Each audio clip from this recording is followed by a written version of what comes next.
My next life as a villainess, all routes lead to doom. Volume 3. Chapter 1, The School Festival at the Academy of Magic.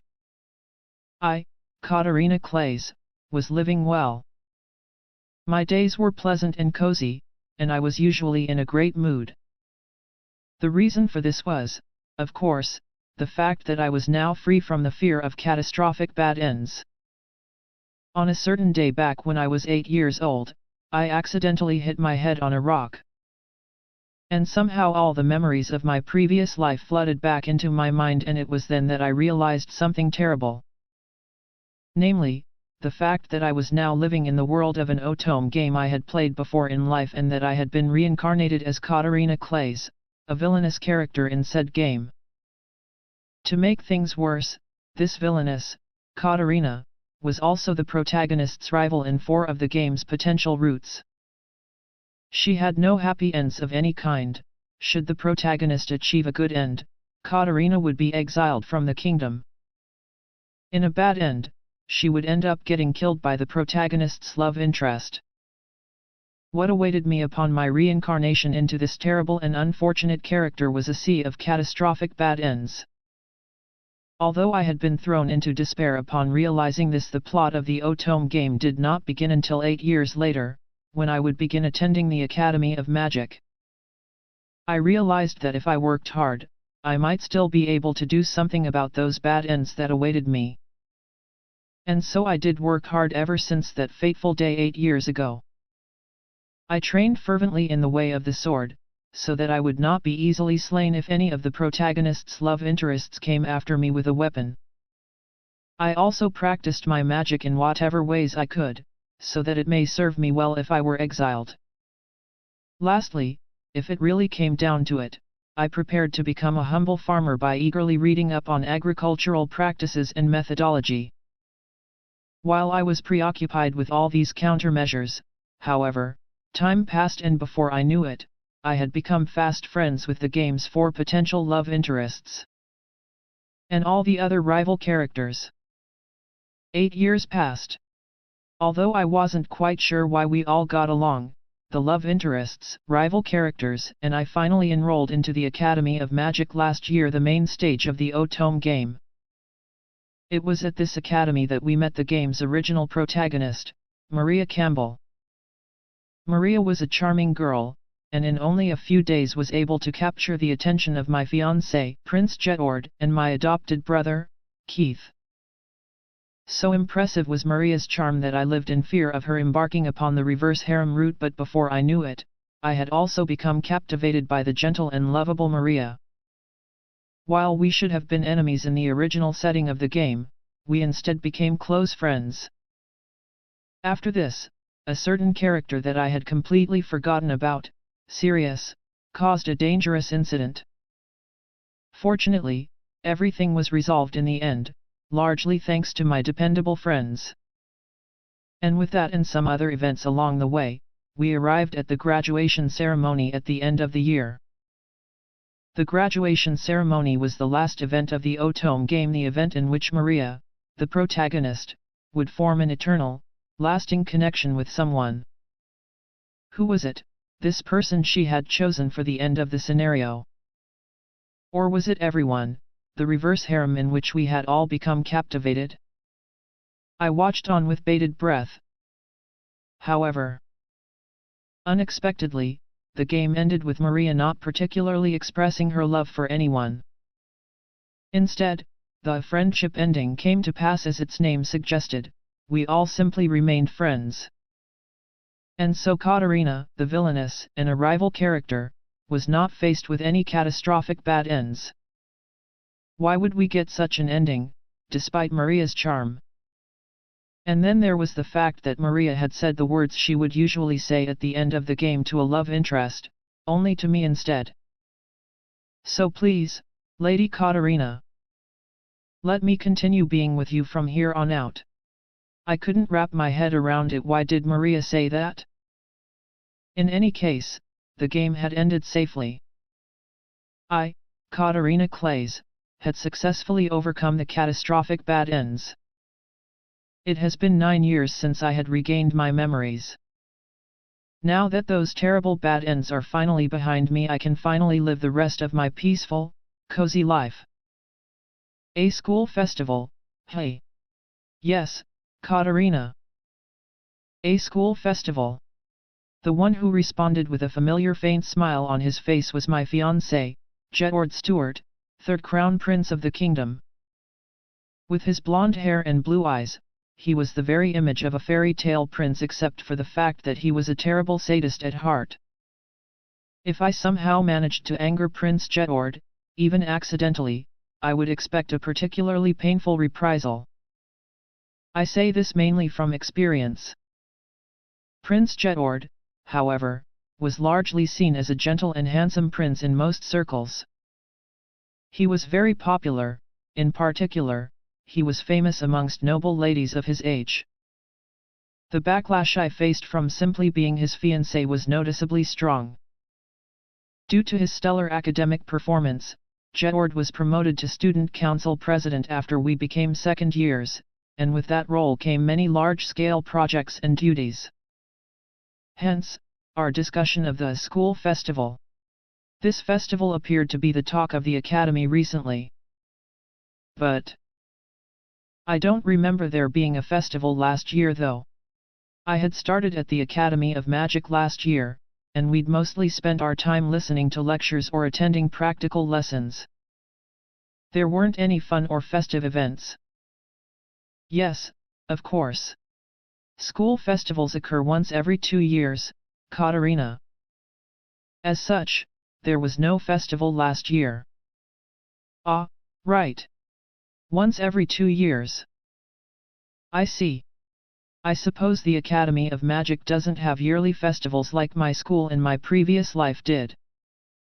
As the Academy of Magic only featured a 2-year curriculum, this meant it was guaranteed to occur once during a student's time at the Academy. But, a school festival, of all things? Perhaps it was because I had attended a few in my previous life I couldn't help but feel excited. I eagerly inquired about the activities and events I could expect at the festival. I suppose there will be outdoor food stalls, and stands featuring arts and crafts that students have made for sale, of course. A student-organized orchestral performance and a play is also on the itinerary. Ah, yes. There will also be a ball held that night. Oh. This is better than I imagined. A true school festival. And students are allowed to put up their own food stalls and art stands? How exciting! Maybe there'll be okonomiyaki and takoyaki too. I hadn't seen any of these foods in this reincarnated life of mine, but maybe they'd be for sale at the festival. How nostalgic! In my previous life, I'd make it my goal to have a bite of every single kind of food. Okonomiyaki, takoyaki, yakisoba, chocolate bananas, candied apples, sweet chestnuts, cotton candy, and then... Katarina. Are you listening? Ha. Ah, yes. Sorry. I had forgotten about Prince Jedward altogether as my mind was suddenly assaulted by images of food and festival stalls. Well. In any case, I will be busy making the preparations for the festival from now on. For some time, I will no longer be able to have tea with you in this fashion, just the two of us. Please do relax and take it slow today, Katarina. Jedward gave me his usual smile, piercing a bite of food with a fork as he did so. Here. Have a taste, he said, lifting the pierced snack to my lips. Thank you very much. Just as I was about to chomp down on the morsel, however, the food, fork and all, vanished from before my eyes. Ah, my snack! My eyes quickly darted over to the person responsible. It was Keith Clays, my adopted brother, who had a grave expression on his face at the moment. Prince Jedward. Have you not been ignoring my presence for quite some time now? Why does it almost seem like Keith is glaring at Jedward? Jedward, however, simply responded, his ever-present smile hardly faltering. You say that, Keith. But then consider that I had not invited you in the first place. Why, then, have you invited yourself? Indeed, Jedward had only invited me, sending me a note that said, I have arranged for a scrumptious spread of food. But just when I was about to leave, Keith, who had obtained information on this event from some unidentified source, had insisted on coming along with me as well, which is why we were both in Jedward's quarters. A little strange, considering that Keith hardly had an eye for delicious food in the first place. But of course, Prince Jedward, I have come along out of sheer worry for my adoptive sister's physical and mental health. It is a most important issue to me. So Keith wasn't here for snacks after all? So he's that worried about me? What a good brother Keith is, always looking out for his sister. However, surely you jest, Keith. Katerina is merely heading to another room in the same dormitory building for tea, no less. Are you not being overprotective? It would do you well to give your sister some space, instead of always clinging to her side. Yes, exactly. We are, after all, in the same dormitory. I'm sure I'd be fine even without Keith worrying over me. With his flaxen hair and green eyes, Keith was quite handsome. He was also highly capable in his studies, and did well in sports. While I was very proud of my brother, he did have a tendency to worry a little too much. He had become excessively concerned recently, declaring that, I simply must be with you when you meet with Prince Jedward, big sister. I suppose it was somewhat dangerous in the past. In one of the catastrophic bad ends, Jedward could have exiled me, or even drawn his blade upon me if I ever made a terrible mistake, but that was no longer a concern. With the events of Fortune Lover now over, along with the fact that we had achieved the friendship ending, this danger was now effectively over. As I continued pondering about previous matters, the two of them continued their own little conversation, now apparently facing each other with visible smiles. But you see, if her destination is this particular room, then I must be present as well. After all, it is simply too dangerous for my adoptive sister to be in this place by herself. Whatever would you mean to imply, Keith? Perhaps you should look within yourself for the answer to that question, Prince Jedward. I could no longer follow their conversation. As Jedward and Keith continued their seemingly friendly conversation, full of smiles, I found myself isolated once more. The two of them were quite fond of doing this. They would get lost in conversation, in that little world of theirs, and soon enough there would be nothing for me to add. I've known them both for a long time. It's heartening to see the two get along so well. I decided to just quietly help myself to the food on the table. Ooh! These treats are truly delicious. Impressive. I should have everyone else try them at the next opportunity. With that, my fiancé and brother, now fully engrossed in their own conversation, said little about me helping myself to the delicious food, which was perfectly fine with me. Shortly after I heard about the school festival from Jedward, preparations for the event began full force.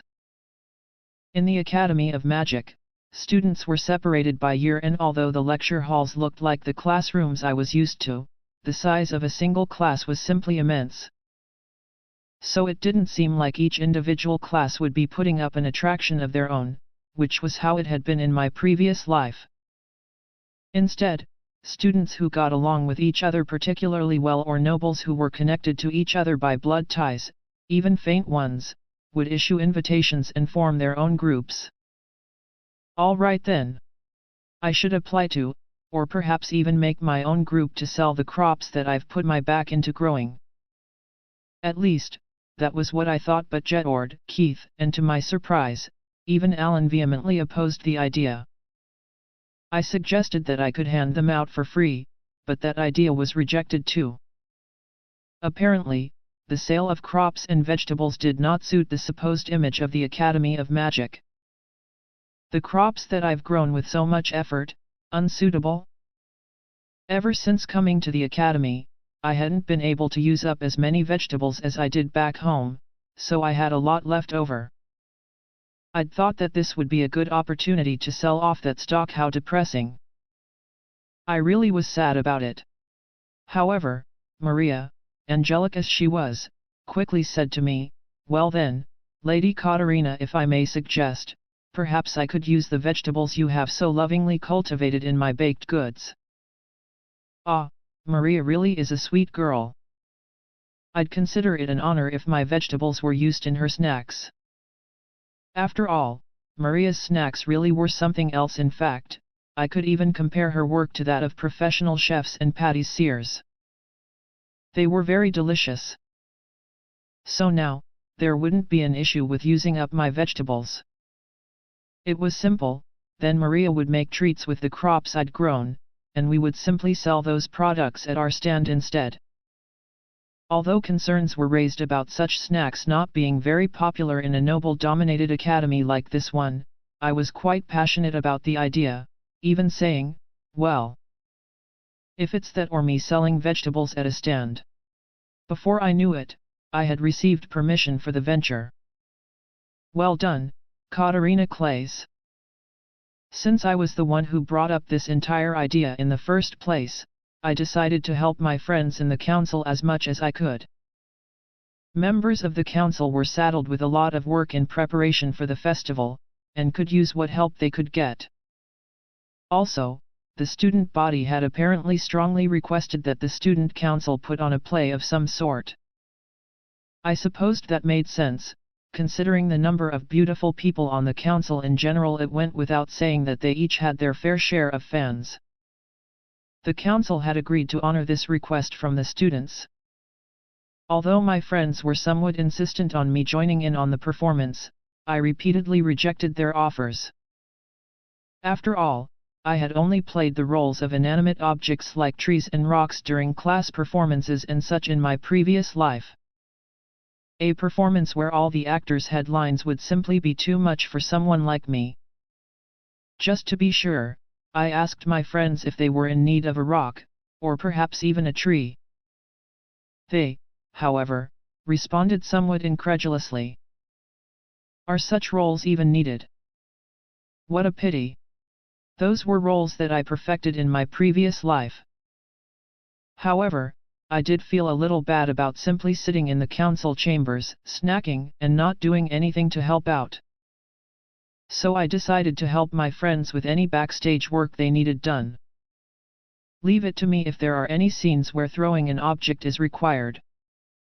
After all, I was particularly confident in my throwing skills, having practiced for long hours with my projectile snakes.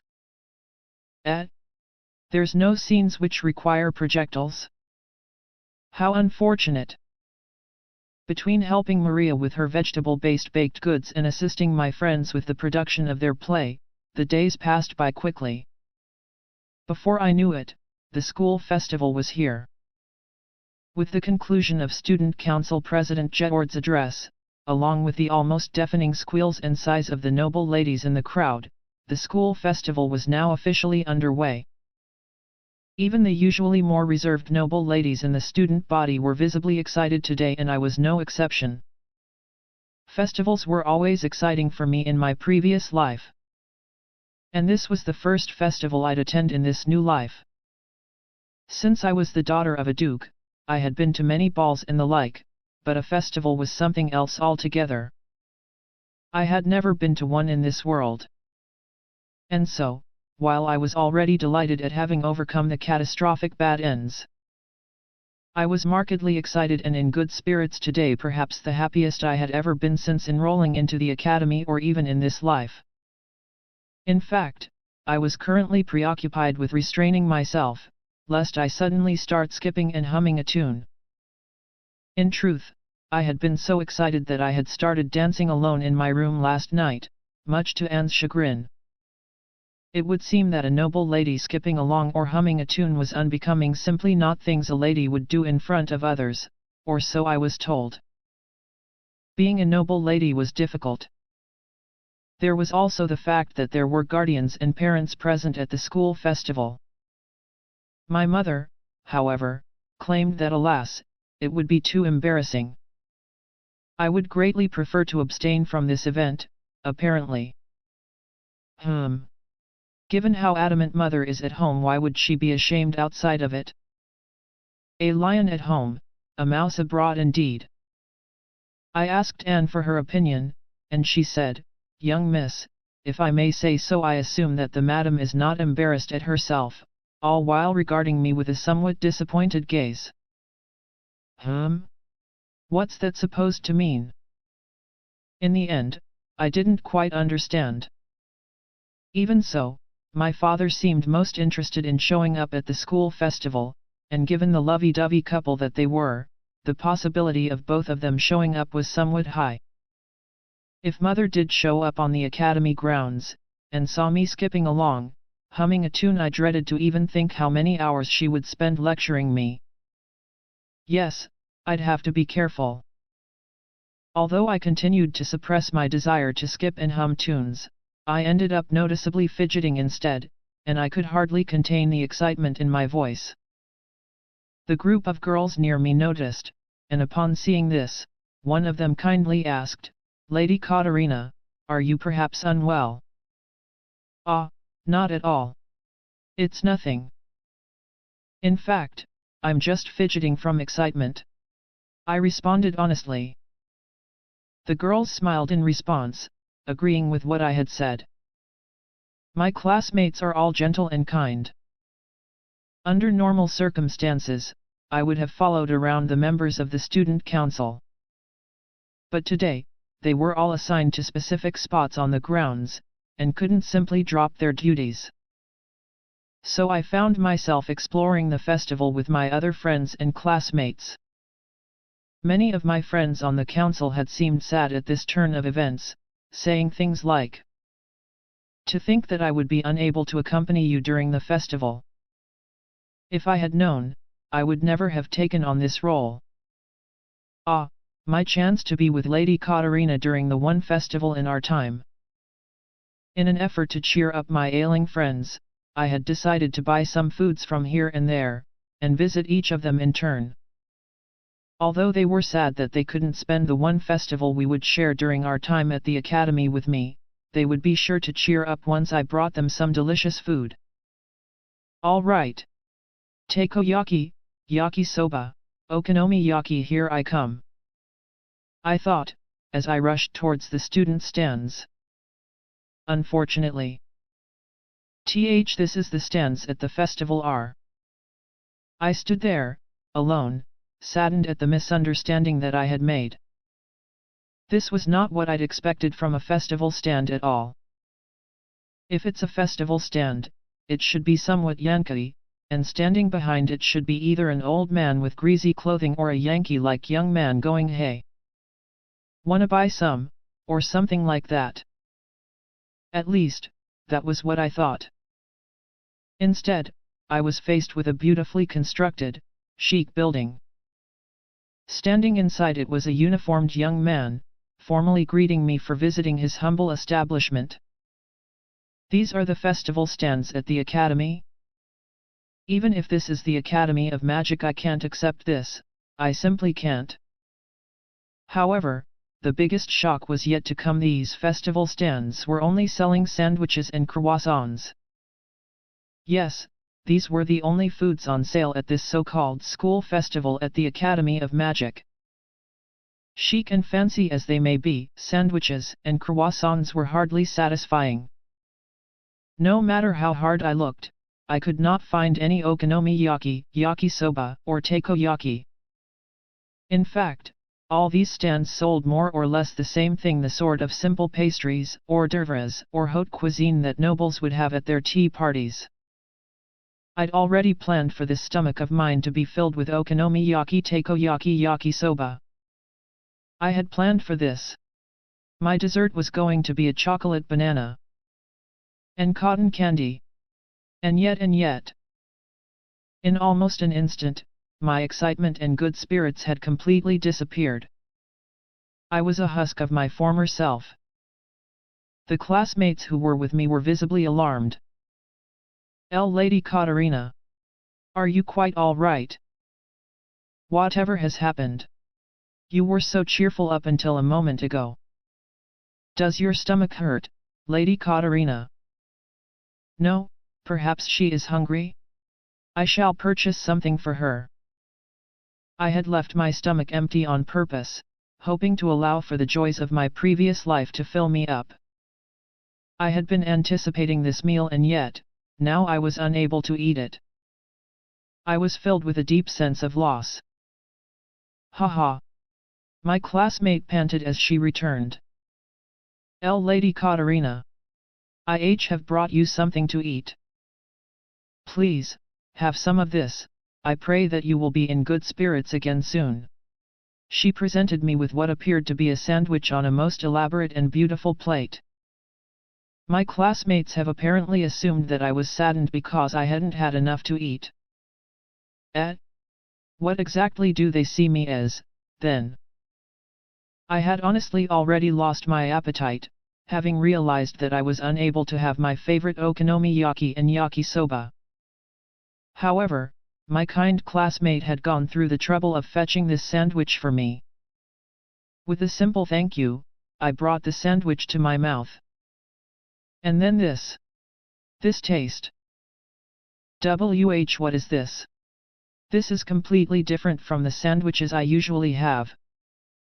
What is this fluffiness, this softness of the bread? This incredibly delicious jam? Tell me at once. Where exactly is this bread from? I was surprised, no, overwhelmed by the delicious force of the sandwich in my mouth. Before I could restrain myself, my face was already uncomfortably close to that of my kind classmates, my nostrils flaring in excitement. My classmates collectively withdrew, before answering stutteringly. Why yes. Of course, Lady Katarina, the school festival of the Academy of Magic is quite the significant affair.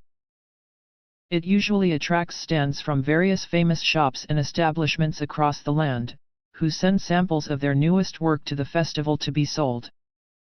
As such, the food here is usually most delicious. In fact, there are some who call it the festival of gourmet food. I have heard that there were many people who show up at the festival just to have a taste of this particular store's products. What? How could this be? I never knew that the festival stands could be this impressive, this incredible. While it was unfortunate that my favorite okonomiyaki and other festival foods were not present, now that I had a closer look, the offerings of these festival stands did seem delicious. And then there was the matter of famous shops and establishments selling their newest products at the festival. This is a rare opportunity. I cannot miss this. With those thoughts in mind, I could hardly continue to feel sad. I have to eat. Eat. Eat. Eat all of it. All right. Everyone, let's go. We shall tour the stands from this starting point here. With my loud declaration, I led my classmates on, eager to start my gourmet crusade. They all merely smiled and said things like, "It was as I thought, Lady Katarina was simply hungry." And I am glad that she's cheered up once more. Now that the tension and anticipation was back in my bones, I needed to only do one thing: tour and chomp down on the offerings of any stand that caught my eye. I would eagerly stuff myself. Ah, this bread, this sandwich. It was simply too delicious. Oh! What about this potato salad here? Equally delectable, I must say. Lady Katarina. Ooh. I have never seen anything quite like that dessert over there. It must be a new product. I simply have to taste it. Lady Katarina. Ah, what about this cake over here? It seems quite tasty as well. Or that pudding there. Excuse me, Lady Katarina. Yes. Sorry, Did you need something? How dangerous that was close. My attention had been completely commandeered by the offerings of the festival stands. Well. Did you not have plans to meet with each member of the student council today, Lady Katarina? Oh, yes. That's right. If you still do intend to make your rounds, Lady Katarina, we really do need to be going soon for fear of you running out of time, you see. My classmate warned, her brows furrowed with worry. I confirmed the time in a panic, only to realize that I'd already spent a lot of time at the festival food stands. What? How could it be this time already? I had been completely charmed by the allure of these delicious foods. If my classmates hadn't warned me, I probably would have stayed here and continued to eat until the festival itself ended. That was close. The allure of delicious food is a terrifying thing indeed. Finally back to my senses, I went and purchased a large amount of food and gifts for my friends on the council, as well as an equally large amount for my personal consumption. Then, with the classmates who had brought me back to my senses, we rushed off to where the student council members were stationed. First, we headed for the person who was closest to where we were.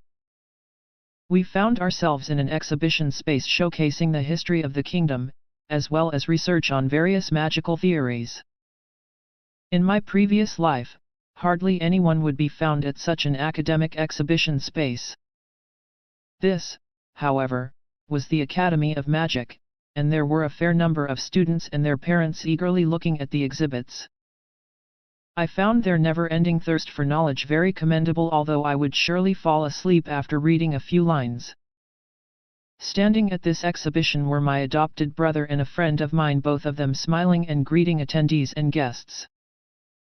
My adopted brother, Keith Clays, and my friend Mary Hunt, daughter of Marquis Hunt, were both hard at work. Like me, Mary was also the fiancée to a crown prince. To be precise, she was the fiancée of Prince Alan Stuart, who was the twin brother of Prince Jedward Stuart.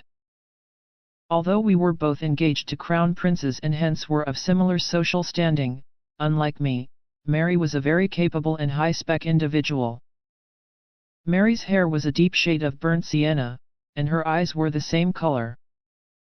She did very well in school, but was also said to have the grace of a fairy when it came to dancing. If anything, she was the very image of what a noble lady should aspire to be. She was a wonderful and refined young lady indeed. Many noble ladies looked up to the royal princes, of course, and while they would often criticize me for being unable to match Prince Jedward at all, they had nothing but praise for Mary, often saying that she was most suitable for Prince Alan. That very same perfect noble lady, however, now seemed a little tired from the sheer number of visitors she had been greeting, maybe even a little out of it. Perhaps she was hungry? It was, after all, already past noon. Judging by the look of things, it wouldn't be surprising if she hadn't had a chance to have lunch. The more I thought about Mary's circumstances, the more I felt guilty for standing outside at the stands, eating as much as I could. All right, then. I'll hand over one of the special sandwiches that I purchased for my own consumption. A new recipe, from what I had heard. With those thoughts in mind, I held the bag of sandwiches in my hands, calling out to Mary as I approached. Mary! I brought something for you. Lady Katarina.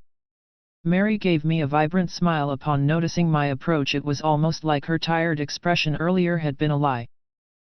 As I expected, she was hungry. I'm sorry for coming so late, Mary. Here, try this. This sandwich is a new recipe, from what I've heard. I am delighted that you have decided to come by, Lady Katarina.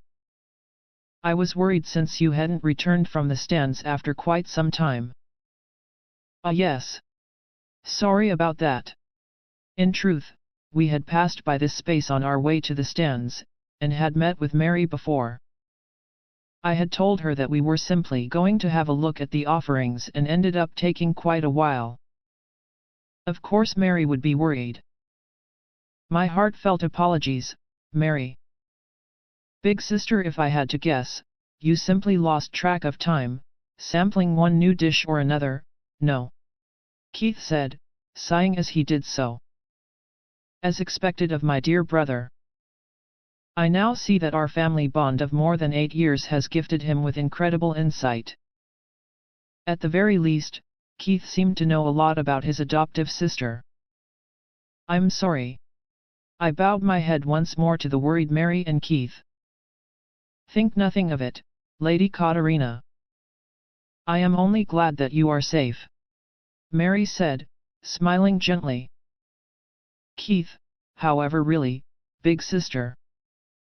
Are you not being a little too careless? You do have a penchant for getting into trouble. Please be aware of that and be more careful, he said with a strict look about him. For some reason, it seemed like Keith was taking after Mother more and more as the years went by. If this went on, there would eventually come a day where he would spend hours lecturing me, just as Mother would too. Mothers, would I be able to endure such a thing? Lady Katarina, the crowds are thinning as we speak. We were just thinking of having a short rest soon, perhaps, and maybe having something to eat. I am most grateful for the food you have brought us. Would you like to eat together with us? Mary, as if making a complete recovery, was now looking out for me instead. Really? In truth, I did feel a bit of regret for handing out that limited, new recipe sandwich. If possible, I would have liked a taste too. Big sister, have you not already had quite a lot to eat? You wish to eat some more? Keith inquired, looking at me with an exasperated expression. The classmates who had followed me to the stands seemed equally surprised. As I'd feared, if I continue to gorge myself like this, everyone will think I am a terrible glutton. But that's not true. I'm normal. It's just that noble ladies eat too little. And then there's the fact that these dresses are far too tight. Perhaps they are bound by these dresses, and can't eat as much as they want to. I had asked for a dress of mine to be loosened, all for the sake of gorging myself at the stands today. My maid Anne wasn't too thrilled about the prospect, and had protested vehemently. Young miss, why would you want to loosen such a spectacular dress? She said. However, I had threatened to show up in my farming overalls if it was not done, and she eventually gave in to my request. This is why I was able to eat more than my classmates and friends. I am most definitely not a glutton. However, I suppose I should only have a little bit. Yes, Mary. Just a little, I added to my previous outburst. And so, Mary, Keith, and I ended up sitting at a resting space at the venue, where tea was served and sandwiches eaten. I had asked the classmates with me to join us for tea, but they had politely declined. We are already quite full, Lady Katarina. We shall go have a look at the exhibits instead. Do you not understand, my dear classmates? All you have to do is to loosen your dresses. Wow, it does look delicious. The sandwich was quite different from the ones I had before. It was a new recipe too. Why yes, it does look most appetizing indeed. Thank you very much, Lady Katarina. Mary said, smiling faintly at me as I started drooling at the sight of the sandwich. Big sister, did you not already have quite a lot to eat? Please eat in moderation lest you get a stomach ache, Keith said. He really did understand his sister. Yes, I understand. But I already loosened my dress in advance. There should be no problems. With that in mind, I reached for a piece of the sandwich and placed it into my mouth. Ah yes. Delicious. The first store's sandwich was more of a snack food, with the jam at its center being the main feature. This particular sandwich, however, was filled with fresh lettuce and crispy, fried bacon. If anything, it felt more like a main course. There were so many different kinds of sandwiches. Ah, that one over there with the potato salad in it looks good too. And then there's this one here, with bits of egg in its center. I was at a loss. I wanted to sample all the sandwiches on offer. Oh, I know. Hey, Keith, could I split the sandwiches with you? I'll have half. Sure. I thought you might say that, big sister. Hooray! Although the portion sizes of food in this world were relatively small, there was quite a large variety available. I suppose it was more of a cultural feature amongst nobles, as opposed to the rest of the world at large, but even so, there really was an impressive variety of foods. I always wanted to eat whatever was rare or caught my attention. In my previous life, my mother had taught me to leave my plates clean and even my chopsticks, too. Her teachings remained alive and well in my heart to this day. As a result of this, however, I had often ended up getting stomachaches in my childhood, simply because I had too much to eat. Keith, upon seeing this, would always say, "If you would like to try a bit of everything, big sister, how about you split half of it with me? I will finish the other half for you." While I couldn't exactly do it openly in a public space, I had often sneakily split my meals in half back at the Clays Manor. Keith finished the rest, of course. Since Keith said he was fine with it, I took the potato salad sandwich in my hands, splitting it into 2 equal halves to the best of my ability. I held out one half to Keith's lips. "Here you go, Keith. Try some." Under normal circumstances, Keith would usually eat anything I offered him without a second thought. Today, however, his expression was strangely ambivalent and also frozen. I wondered if something was wrong. "Is something the matter, Keith?" Well. Big sister, could we perhaps not do this in public, and in full view of others?" "Others? But this isn't really a public venue? Didn't you just say it was fine just moments ago?" "Well, I didn't mean it in this particular way that." Keith is acting suspiciously. So the two of you always do this, as long as you are not in a public space? For some reason, Mary had the most dazzling smile on her face as she posed her question. "Ah, right. When I have something that I wish to taste, but cannot finish it all, I often split half of it, and give it to Keith." "Is that right? And so, Lady Katarina, do you mean to say that this half portion is always fed to Master Keith's lips with your hands?" Of course. It wasn't like that at first, but Keith requested that he be fed in this particular way when it came to splitting food a while ago, and so now I always do. It was exactly so. Although we had split food for as long as I could remember, Keith had requested that I feed him the split half by hand a while ago. I wonder why he made such a request? Is it because it's troublesome, having to reach for the portion himself? I didn't quite understand his reasons. If anything, this was quite the social faux pas when it came to dining etiquette, especially so for Keith. Keith rarely made requests like this though, so I decided to oblige, and as such ended up feeding him in this particular way ever since. Upon hearing my explanation, Mary's smile became deeper, and more intense. What is this tension, in the air? Master Keith, did you not agree that you would not abuse your position of a family member, and keep her all to yourself? You did you not?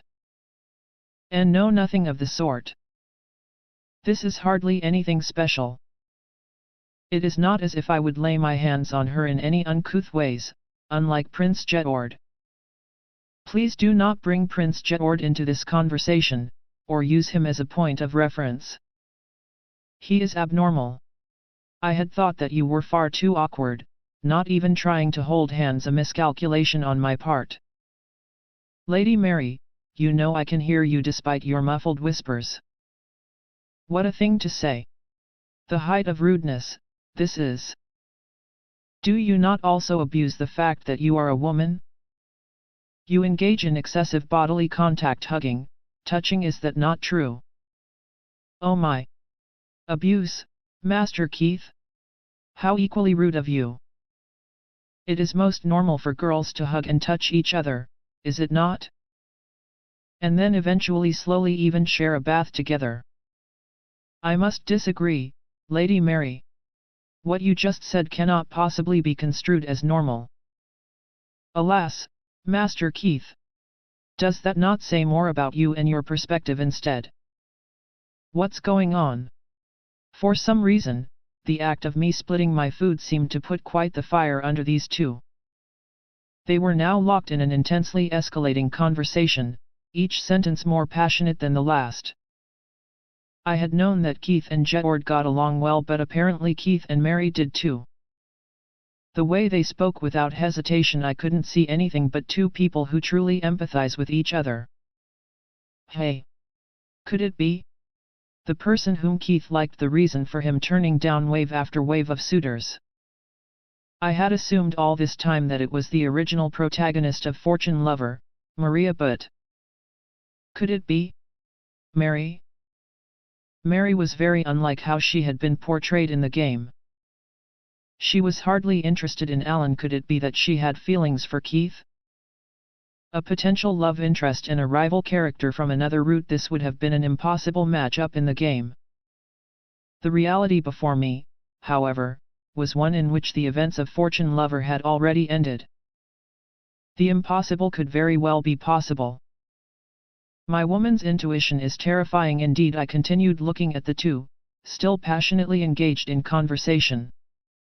Keith had no fiancé and Mary was the fiancé to the fourth crown prince of the kingdom, Alan. Although the two had yet to be connected, Alan seemed to value Mary greatly. In fact, the way that he had been following Mary around recently, he almost looked like an underling. Wait, no. More like a knight protecting his princess. This was a forbidden love. One that cannot be easily permitted or forgiven. Oh Keith, Keith! Wherefore art thou, Keith? Ah, Mary! The scenes from a particularly famous romantic tragedy rose up from the depths of my mind with Keith and Mary as the main cast. How sad! I looked at the two intensely before declaring my intent. Keith, Mary. Should the time ever come to pass, I will definitely side with you both, don't you worry. Even if any mistakes are made, I will not allow this to become a romantic tragedy, like Romeo and the rest. The two became quiet immediately upon witnessing my passionate gaze. It was as if the intense conversation they were having had never occurred in the first place. Big sister, I don't quite know what you are thinking in that head of yours, but I am very sure that whatever conclusion you have arrived at, it is most mistaken. I was wrong? But my woman's intuition. I would have to agree as well, Lady Katarina. I vehemently reject such a conclusion, Mary said in a firm, yet calm voice.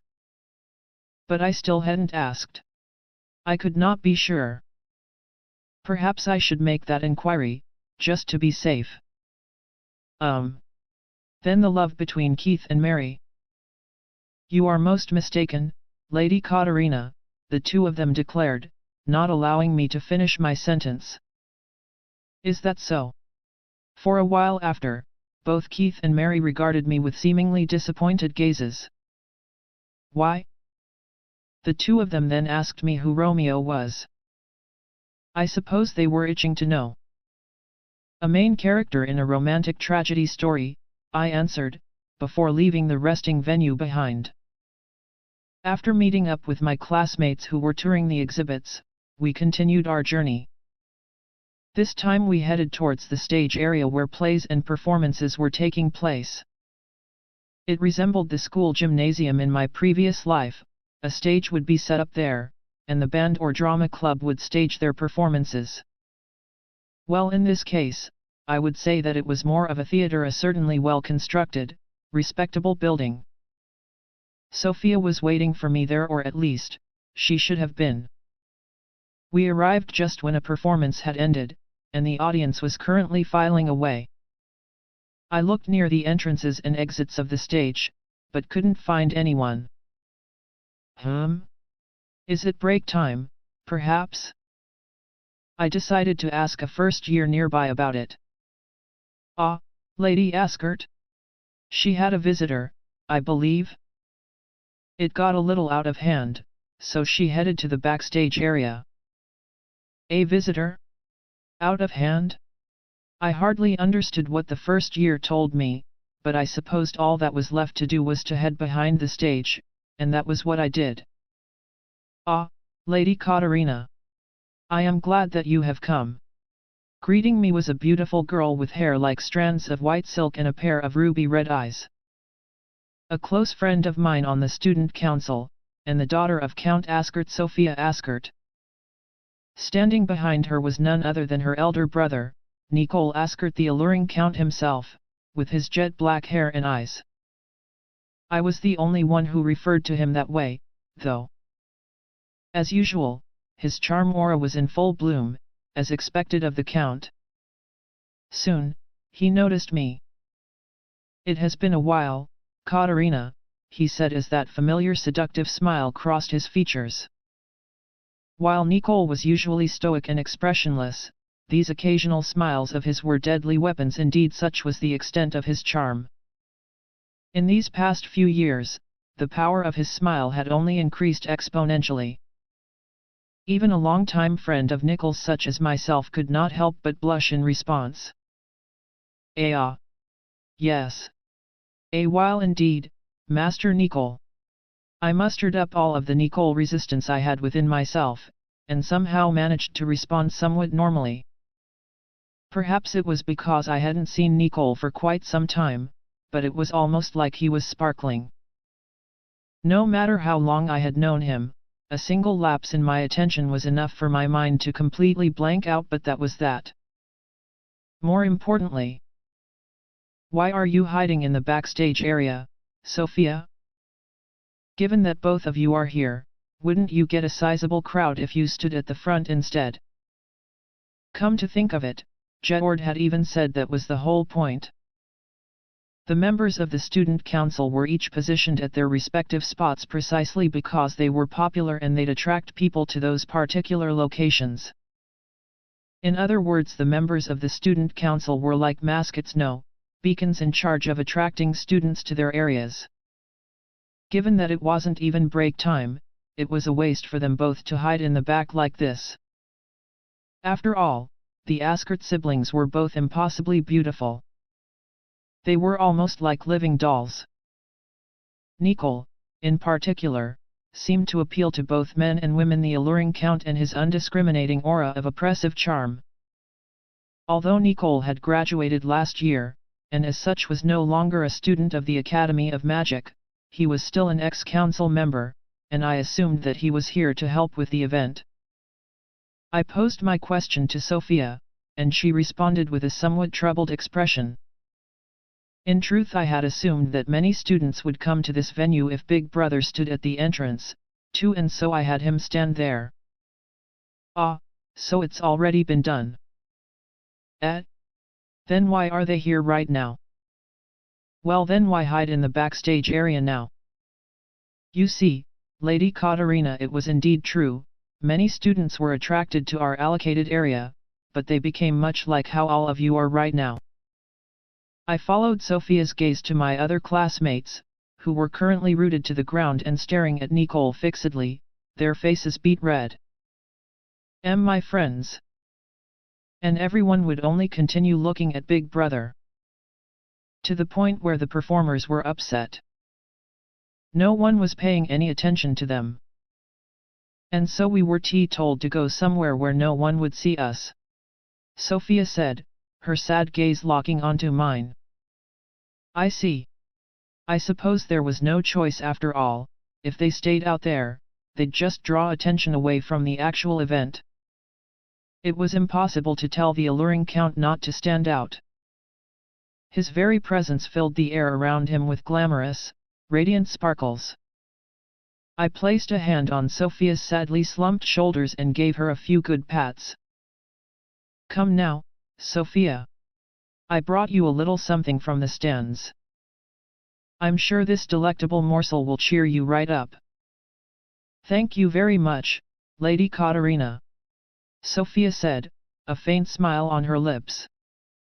As expected of the sister of the alluring count, even a woman such as myself felt my heart skip a beat. I handed Sophia and Nicole a fluffy chocolate pastry of sorts. It was something between bread and cake in terms of consistency. Surely their hunger would be sated by this tasty treat. Come to think of it, Lady Katarina, you ended up not participating in the student council play, Sophia said, as if suddenly remembering this fact. She spoke as she chomped down, her cheeks puffed out like a little squirrel. She was simply too adorable. Before I knew it, I already found myself wanting to rub her rosy cheeks. Mother and Anne, however, always seemed to snap angrily at me whenever I'd stuffed my cheeks full of snacks. Don't stuff your food into your cheeks like that, they would say. I wonder what the difference between Sophia and me was? Ah, that. Well, I'm not really a member of the council after all, and I don't really have any talent in acting. While it was true that I had blended in with the rest of the council for the past year, to the point where even the new first years thought I was a member, participating in a performance was another thing altogether.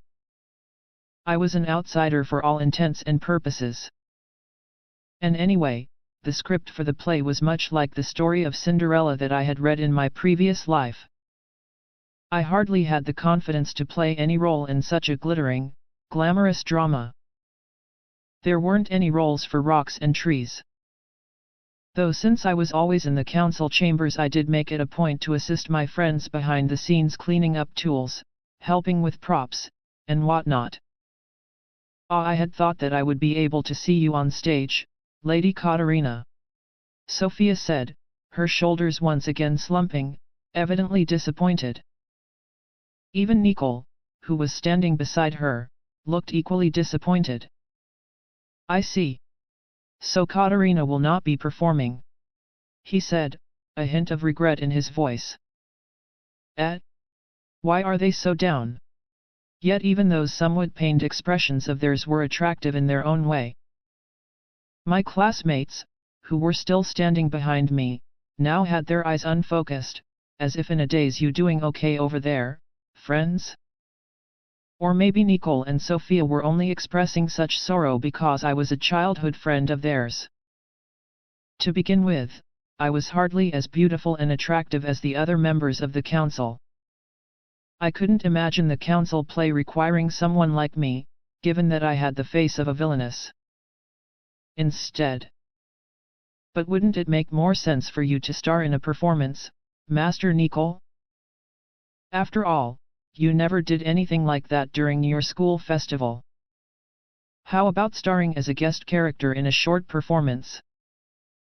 While the alluring Count Nicole Ascart did have his own school festival when he was a first year, the council was overloaded with work then, and was too busy to put on any kind of performance. That was what a second year on the council had told me. As for the work the council was suddenly loaded with, well, from what I was told, it was dealing with everyone who had been charmed by the count's alluring aura. Sadly, Katarina, I am incapable of acting, Nicole replied after some thought on the matter. Incapable, Master Nicole? I do think so, Lady Katarina. Big Brother would be a little troubled if he had to act. Sophia was the one to respond to my inquiry. Although Big Brother is an amazing person, and I may say that as family he finds it unfortunately difficult to control what emotions he shows outwardly, it is quite the flaw. Oh, yeah, that's right. Although Nicole's gamut of emotions had increased recently, from him smiling to even showing expressions of disappointment, said occurrences were hardly planned. Nicole himself was not quite able to smile on command. I had realized this upon enrolling into the academy, while Nicole did portray quite a range of emotions when he was with me and my friends. He was usually back to his stoic self in any other location or setting. And so, the discussion shifted to urging Nicole to practice his smiling so that he could smile in other situations as well. Well then, Master Nicole. Please try to smile. I said. I will, Nicole responded, and gave his best. And then, the all too familiar alluring smile that I had seen all these years was nowhere to be found. No matter how much I waited, only a slight twitch at the side of Nicole's lips graced my eyes. In the end, I had to resign myself to the fact that Nicole was incapable of smiling on his own volition or, at the very least, was unable to control his expressions easily. What a shocking development! The omnipotent Nicole's one and only flaw. It was then that I realized, wouldn't it be hard for him, as a noble, to not be able to smile when needed? In Nicole's case, however, I supposed his stoic expression was more than enough to charm people of all genders, given his alluring aura. In this case, I guess it all worked out. I see, so this is what the gods of the world had in mind for Nicole. In exchange for his alluring aura and charms, he is unable to smile freely. Somehow, I felt very convinced at the validity of this reasoning. With that in mind, I suppose asking Nicole to act would be very difficult indeed. But of course, there's always the option of playing the role of a rock, or perhaps a tree. Ah, but if it is you, Lady Katarina, a smile would surely come across Big Brother's face. Sophia said, as if suddenly coming up with a most fabulous idea. But I disagreed. In that case, wouldn't it make more sense for his practice partner to be you, Sophia? After all, Nicole loved his little sister very much. He had followed closely behind her ever since they were children. Even after graduating from the academy, he would still visit occasionally, sneakily checking on his sister out of worry. Considering that Sophia was his blood sister, and that she was quite the beautiful young girl, I could easily empathize with Nicole's tendency to worry about her. Alas, I do not have the strength. The only one who can draw out Big Brother's smile is you alone, Lady Katarina. Ah, no, but then I wouldn't be able to either. No, that is not true, Lady Katarina. Sophia insisted. Ah. How about we have Big Brother say some lines from the play right now? You can be the actress opposite him, Lady Katarina. Surely Big Brother will say these lines with a smile. For some reason, Sophia had suddenly cheered up, and declared that she was insufficient for the role. No matter how much I tried to escape from the situation, she simply insisted that I participate, her eyes sparkling with expectation as she told her brother the lines from the play. Seeing how happy Sophia was, I relented. If it's to make Sophia that happy, I guess it's all right, I thought. Nicole did love his sister, and Sophia also admired her brother greatly. I supposed she simply wanted to see her brother finally get a good grasp on acting. Having me as Nicole's partner in this exercise was, of course, to keep the gazes of the audience on the alluring Count himself. All right, then. I shall try my very best to be the partner of the Count, all of the sake of the darling Sophia. The scene that she had requested of Nicole was one from the climax of the play, the main love scene. To be specific, it was the scene where the prince lovingly strokes the hair of the girl he loves, smiling gently. He would then whisper sweet nothings into her ear and hold her tight. The only line that the partner actress had in this scene was "Me too, Prince." Even I, who only had experience playing rocks and trees, wouldn't have a problem with such a short line. Well then, bring it on. I shall give it my all for Sophia's sake. Okay, please go ahead, Master Nicole. I said, standing before Nicole and drawing myself up to my full height. I looked a little daunting. Sophia quickly whispered, "Lady Katarina PSST. The way you are standing. Ah, silly me. I have to stand more like a princess would." I brought my feet closer together from my previously wide stance. With all the preparations complete, Nicole slowly approached. I could see traces of nervousness on his face. We weren't standing on an actual stage, and the only people watching were Sophia and my starstruck classmates. Does Nicole dislike acting this much? Sophia. No, big brother. You must try. After all, you have already graduated from the academy, and we are at a clear disadvantage. We have to seize the opportunity and approach at this crucial moment.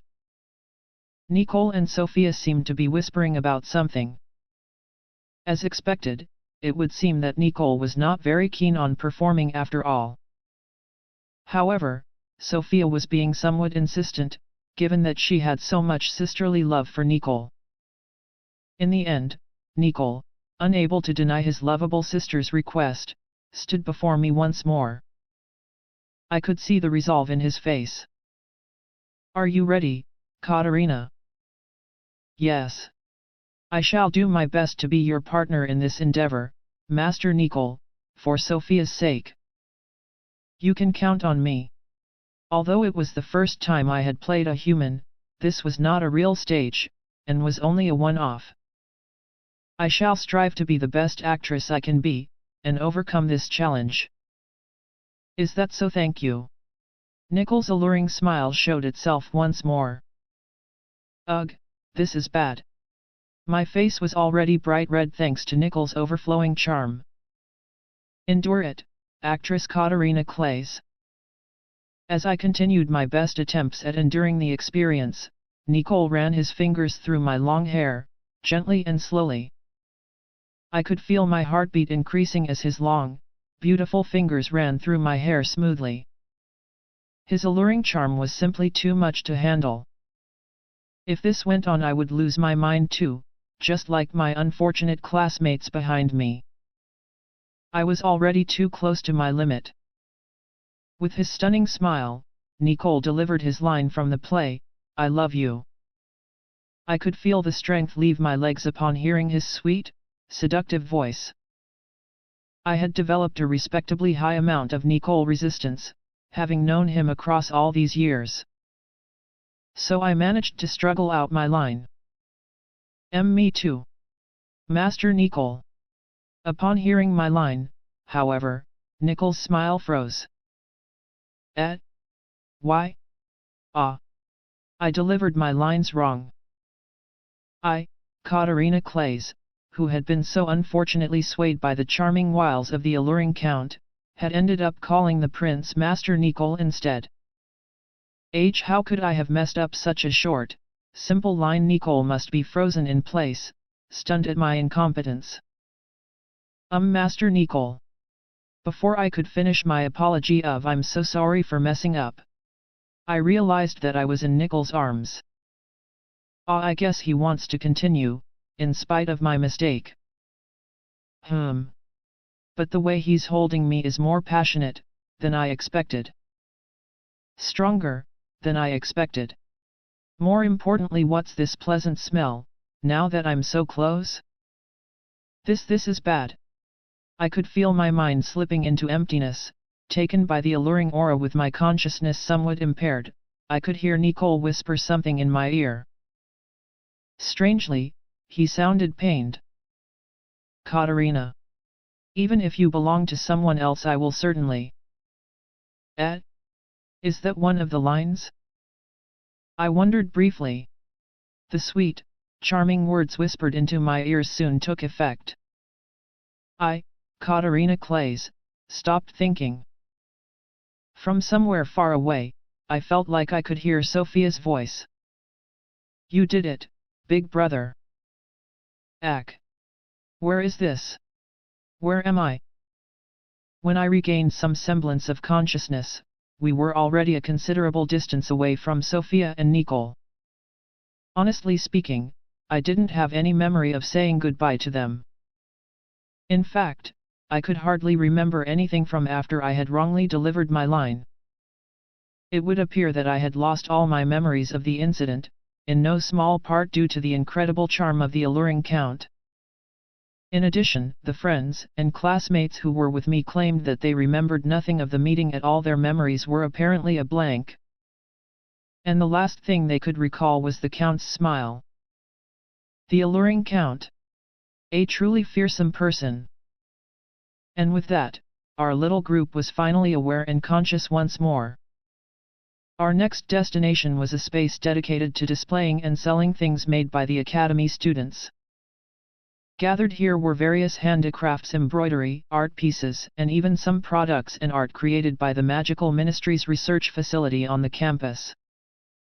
Maria was in this space as well, with her handmade snacks on sale. My classmates wanted to look at the embroidery on sale, so we parted ways and I headed over to her. With her blonde hair and clear, blue eyes, I would say that Maria was the most, if not at least second most beautiful girl in the academy. It didn't take long for me to find her. Although it was quite different than the oppressive force of Nickel's alluring charm, the charming Maria easily drew many pairs of eyes to her. "Maria!" I called out as I approached. "Lady Katarina, it's been a while," a voice to my side responded, and upon turning, I came face to face with a brown-haired, grey-eyed youth. He was a very normal-looking person, and it took me a moment to recognize him, but he, too, was someone I knew very well. "Raphael. You're participating in the festival too?" "Yes. I am in charge of curating the items presented for sale at the festival, you see," Raphael Wold replied, with his gentle, fleeting smile. Up until the previous year, he had been a student at the academy, and was even the student council president. However, due to certain incidents that had occurred last year, Raphael had to leave the academy, and was now working at the Magical Ministry's research facility on the campus. After that incident, he had discarded his false name and started a new life. Given that he originally had a head full of red hair and was quite the charming young man himself, he would stand out a little too much. This was why he had taken on the guise of the plain, brown-haired youth instead, the same person standing before me. "I see you're working hard." Given that the incident was not exactly caused by his own will, Raphael had decided to work for the ministry. And it would seem that he was doing somewhat well for himself. "Yes. I am at the bottom of the food chain, after all. There is much work to be done." Although the work that Raphael described seemed incredibly complicated, there was a certain liveliness about him. Ever since he had gone back to being his old self, he seemed a lot brighter, more cheerful than compared to before. As we stood discussing Raphael's current situation, Maria soon spotted us and made her way to where we stood. "I am very glad that you are here to visit, Lady Katarina. Here, this is your share," she said, offering to me some of her handmade snacks. At my behest, Maria had used the crops I had grown to make snacks to sell at the festival. "Wow! Thank you for setting some aside for me. How were the sales?" "Of course, Lady Katarina. Honestly, I was worried, thinking that the snacks I made would not sell at all, but thanks to you, Lady Katarina, I am almost completely sold out." Maria gestured to her product stand. And just as she said, only a few remained, 2 to 3 small packages, perhaps. Although there was still plenty of time left in the festival, her goods had sold that well already. They must have been so popular. "Of course, since they're your homemade snacks, Maria." "No, this is thanks to your assistance as well, Lady Katarina. After all, you spread the word far and wide, didn't you?" Indeed, I had made it a point to tell everyone I knew. After all, this entire idea was mine to begin with. I'd wanted to put my back into it and help make the treats too, but a few times while I was helping bake, the snacks had caught fire. The fire even spread to other parts of the kitchen. And another time, a small explosion erupted in the pot I was using for some strange reason, and it made a huge mess. Regardless of my mistakes, however, Maria would smile at me most angelically, saying, "Ah, it's your first time, Lady Katarina. It's quite all right." The staff in charge of the kitchen, however, did not seem to share Maria's optimism. "Please, retrieve Katarina Clays this very instant," they pleaded, and their words eventually reached the ears of my adopted brother, Keith. Keith soon arrived, and, dragging me by the back of my collar, cleanly hauled me out of the kitchen and into my quarters. But even so, there has to be something I could do, I'd thought. I offered to help with the wrapping, but I wasn't very craft-oriented, and soon made a mess of the wrapping paper. Even so, Maria merely said the same thing, again with her same angelic smile, "Ah, it's your first time, Lady Katarina. It's quite all right." Soon, the amount of damaged wrapping paper was arranged into 2 large stacks. It was then that Jedward intervened, retrieving and confiscating the rest of the papers from my hands. "Katarina. It is a waste of paper, as you can see. You have done enough, no?" In the end, I was hardly able to help with anything. Maria, the sweet girl she was, decided to task me with the role of food tester instead. Though all I had to do for that was eat the snacks that Maria made. "Ugh, I am so sorry I'm not of much use," I'd thought. But Maria really is an angel in the flesh. I wish I could take her as my bride. And with that, I was told to taste the finished treats, and oh, they were so delicious. So delicious were the snacks that I simply kept on eating until I ate far too much. Before I knew it, all the prototype snacks had been consumed by none other than yours truly, and Alan was cross at me for it. "Oi! What are we going to do with you, eating all of it like that?" he said, confiscating the other samples. So I, Katarina Clays, had suggested an idea and then couldn't help with any aspect of it. I continued to think about what I could do to help, but I drew a blank.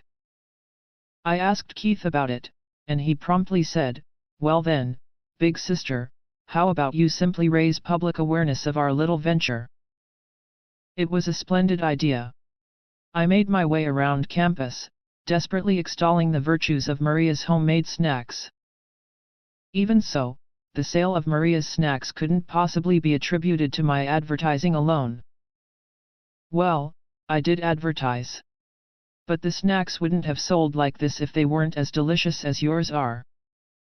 The reason they're so popular is because they taste good. "Thank you very much, Lady Katarina," Maria said, a slight blush tinting her cheeks as she smiled faintly at me. "Ah, such a cute face. Surely one look was enough to charm the hearts of any man in the lands." Maria is really, truly cute. If I were a man, I would have asked for her hand in marriage in a heartbeat. As I continued to daydream, however. "Come to think of it, Lady Campbell has decided to sign up at the ministry, or so I hear," Raphael casually said. This was something I had never heard of before. Maria, you're going to work for the ministry?" "Ah, yes. I have decided to join the ministry after graduation." Is that so? But Maria, didn't you say during your first year that you wanted to return home after graduation and live on quietly? Maria was, from what I understood, one of the few wielders of light in the kingdom. What I didn't know was the fact that her magic was significantly powerful even amongst this small number. And that she had received an invitation from the ministry to join their ranks after graduation. Didn't she say during her first year that she wanted to return home and live a quiet life? Did something happen to change her mind? Well, it is true, that was what I had thought shortly after enrolling in the academy. That I would simply return home and live a quiet life, but... A familiar gaze suddenly entered Maria's eyes. It was a look of strong, unwavering resolve. But I could no longer be by your side, then. I could only stare blankly, not understanding her words. Maria, however, simply smiled gently. Just like I asked during the graduation ceremony last year, Lady Katarina, I would like to stay by your side, from here on out. However, even if I am a wielder of light, I am but a commoner. I need a certain degree of social standing, Lady Katarina, to stand by you given that you are a noble and the daughter of Duke Clays, and so I decided that I would join the ministry, and attain the position I require. Maria's words were almost like a proposal. For some reason I felt incredibly embarrassed. Alright. Thank you, Maria. I am very happy. Wow, I really am blushing. I could feel the heat radiating from my face. Perhaps due to my reaction, Maria's face was soon bright red as well. Turning to face each other, we smiled, each blushing and equally embarrassed. It was almost like Maria and I were a couple. Do excuse me.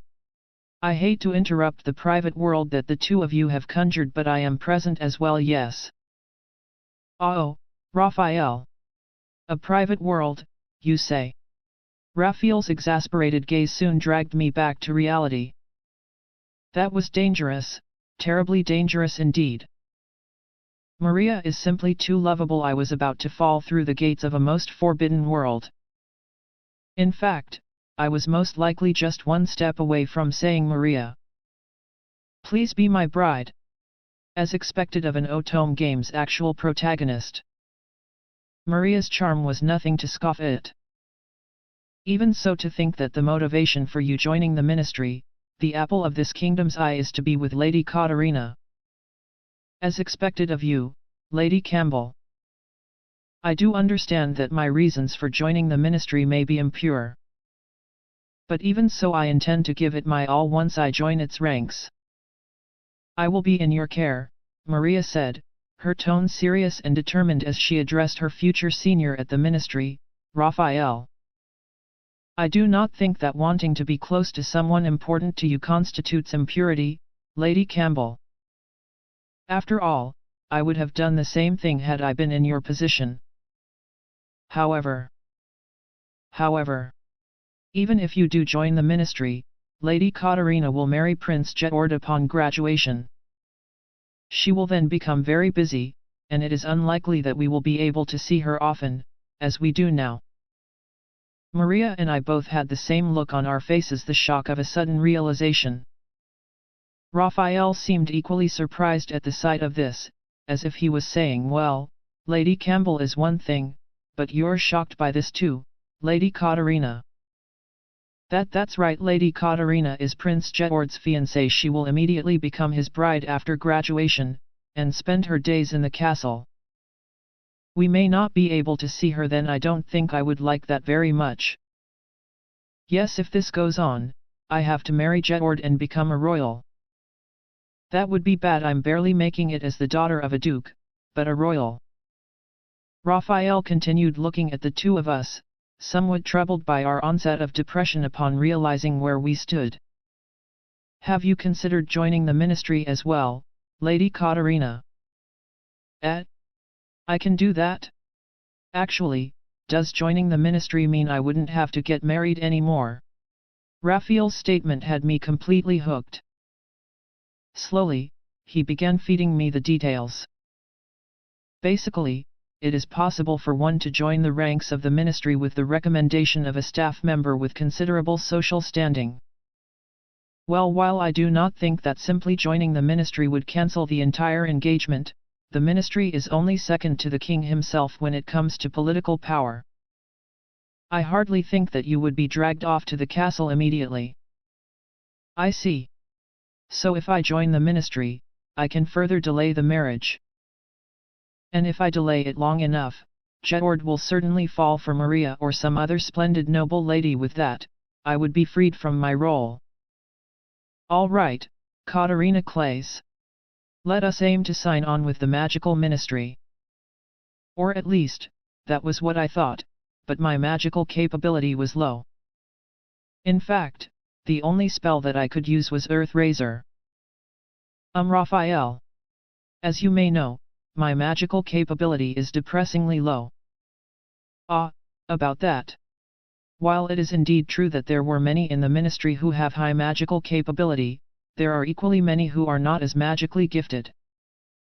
After all, we do not exactly turn away those who are simply interested in magic. Is that so? That's great. Well then I will work hard, but didn't you say that I needed a letter of recommendation from an important person in the ministry? Honestly, the only one I knew within the ministry was Raphael. I could possibly speak with father and have him use his connections to get me a letter of recommendation, but would such a thing even be accepted by the ministry in the first place? Then this will be really difficult, won't it? After all, no one would give someone like me a recommendation. It was such a great suggestion too. I sighed, resigning myself to my fate once more.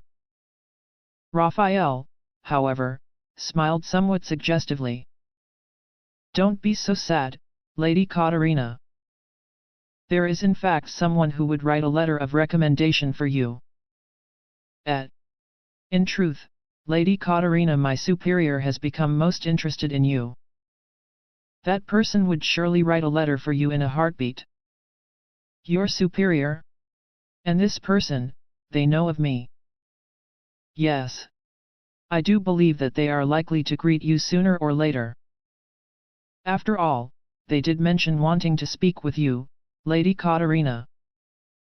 Well, what kind of person are they? Someone with quite the individualistic streak, I would say. But to me, they are a very kind person. Excuse me. Maria said, forcefully interrupting the conversation Raphael and I were having.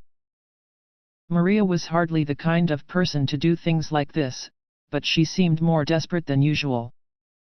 What is it, Maria? What happened? That expression of yours. You Well, if we were to summarize what we've just learned, if Raphael's superior would indeed write you a letter of recommendation, and you enter the magical ministry, then we would be together forever. That would be so, yes. Raphael said. His gentle smile seemed to wash away Maria's agitation, and soon she was smiling happily. And then, Lady Katarina, let's join the ranks of the ministry together. I will do what I can to help. Please, you must, oh you must. Maria clasped my hands in hers, her eyes were sparkling. Raphael, too, raised his hand, encouraging us from the sidelines. I will help too, of course. Thank you so much. Well, let's do this then, we'll work hard together. Maria said, her passion burning fiercely. With our discussion done, I left Maria and Raphael behind, heading to the classmates that I had split off from a while ago. Come to think of it, I should have asked more about Raphael's superior. Well, I suppose I can just ask next time. With that, I finally met up with my friends, who had apparently bought a large number of items from the sale area. I purchased an embroidered handkerchief, an earring and necklace for me. I bought a plush toy. Each of the girls held something cute in their hands to make a happy memory of the school festival. They seemed to be having fun. As for me, I looked down at the bags hanging from my arms. There was only food. It would be gone as soon as I ate it, and wouldn't make for much of a souvenir. I suppose I should purchase something as a memory, too. My classmates and friends all smiled upon hearing this. Oh, yes, how wonderful. We should do that, Lady Katarina. Now then, I had thought of purchasing something, but now that I was actually here, I wasn't quite sure as to what I wanted to buy. Honestly, I couldn't envision myself being pleased with some embroidered items, an accessory, or some plush toy. with the exception of items that were featured in the romance novels I read, of course. As I stood, thinking, one of my friends pointed out a certain item to me. "How about that piece, Lady Katarina?" A brooch. It was indeed a brooch, one with a blue stone embedded in its center. While the brooch itself was not exactly anything out of the ordinary, the stone embedded within was truly beautiful. I picked it up, and almost instantly, its color changed. Wow! The stone became azure. Given that my surprise at the color-changing stone was apparent, the merchant kindly explained that this particular stone changed colors when brought up to the light. I picked it up earlier too. It's so pretty. And I was surprised when it changed colors in my hands. And then I thought the color of the stone in the light is most reminiscent of the color of your eyes, Lady Katarina. For some reason. The friend who had recommended the brooch to me blushed slightly as she said this. My other friends and classmates all seemed to agree. It's true. How wonderful, Lady Katarina, that it is the same color as your eyes. It's beautiful. It really suits you. Is that so? While I myself had never paid my azure eyes much heed, it did feel pleasant to hear that others thought they were beautiful. In the end, I purchased the brooch with the blue stone thanks to the recommendations of my friends. The merchant handed me the brooch, now neatly packed in a small bag. I placed it in my pocket, and our group soon moved on to yet another venue. Our next destination was the Academy's magical showcase area, where students who wielded wind, fire, water, and earth magic showed off their abilities to an audience. After all, advancing the development of magic was one of the Academy's main aims. Stationed at this important area were Prince Jedward and his twin brother, Prince Alan. The two of them should have been waiting nearby. By now the events of the festival had moved into their final stages, so we quickened our pace, hoping to reach our destination a little faster. Upon our arrival, I found myself gasping in praise. Wow, that's something! A jet of water was sprouting up from a pond, much like a fountain, creating a rainbow in the sky. Carvings and statues made of earth changed their forms in the blink of an eye, and dancing, vibrant flames waltzed through the air. Small hurricanes picked up flower petals, scattering them to the winds. It was a scene right out of a fairy tale, a most wonderful and magical sight. I was once again struck by the fact that this place was indeed a kingdom of magic. Although I'd been planning to find Jedward quickly and give him the gifts I'd brought, I found myself entranced by the mystical sight before me. It was too wonderful to look away. All I could do was stand there, staring at the displays in a trance. It was just too beautiful. I see you have come at last, Katarina. As I remained lost in my thoughts, I heard a voice call out from beside me. I turned to find a familiar blue-eyed, blonde-haired prince. Jedward stood next to me, smiling as always. Ah, Prince Jedward. I'm sorry for taking so long. Since I'd stopped at so many places and done so many things at the festival, I'd arrived at this venue considerably late. Well, I suppose the main reason is the amount of time I spent at the food stands in the first place. I forgive you, Katarina, seeing as you actually made it here before the end of the festival. Knowing you most likely got too excited at the food stands, and ended up spending a disproportionate amount of time there. No. No way. I had expected Keith to find out, more or less, but Jedward can see through me that well too. I suppose we have spent the last 9 or so years together. I am so sorry I was distracted by the delicious food. Since Jedward had already deduced the truth, I had no choice but to fess up and apologize. It would be terrifying if I somehow managed to upset this particularly sadistic prince. It is quite all right, as you have spent your time with these female classmates of yours. However, I would not forgive similar excursions with other men. Jedward mumbled something towards the end, but I couldn't quite catch it. For some reason, the atmosphere became somewhat tense. I could feel goosebumps running down my back. The classmates who had accompanied me up until this point turned to leave, not wanting to interrupt our conversation. It would be most unbecoming of us to intrude, Lady Katarina. We shall make our way around the venue for now. Wait, you lot don't leave me with this black-hearted sadist prince who's currently radiating some strange aura. Oh, my friends. Come back to me. I thought, watching the fading silhouettes of my friends with a heavy heart.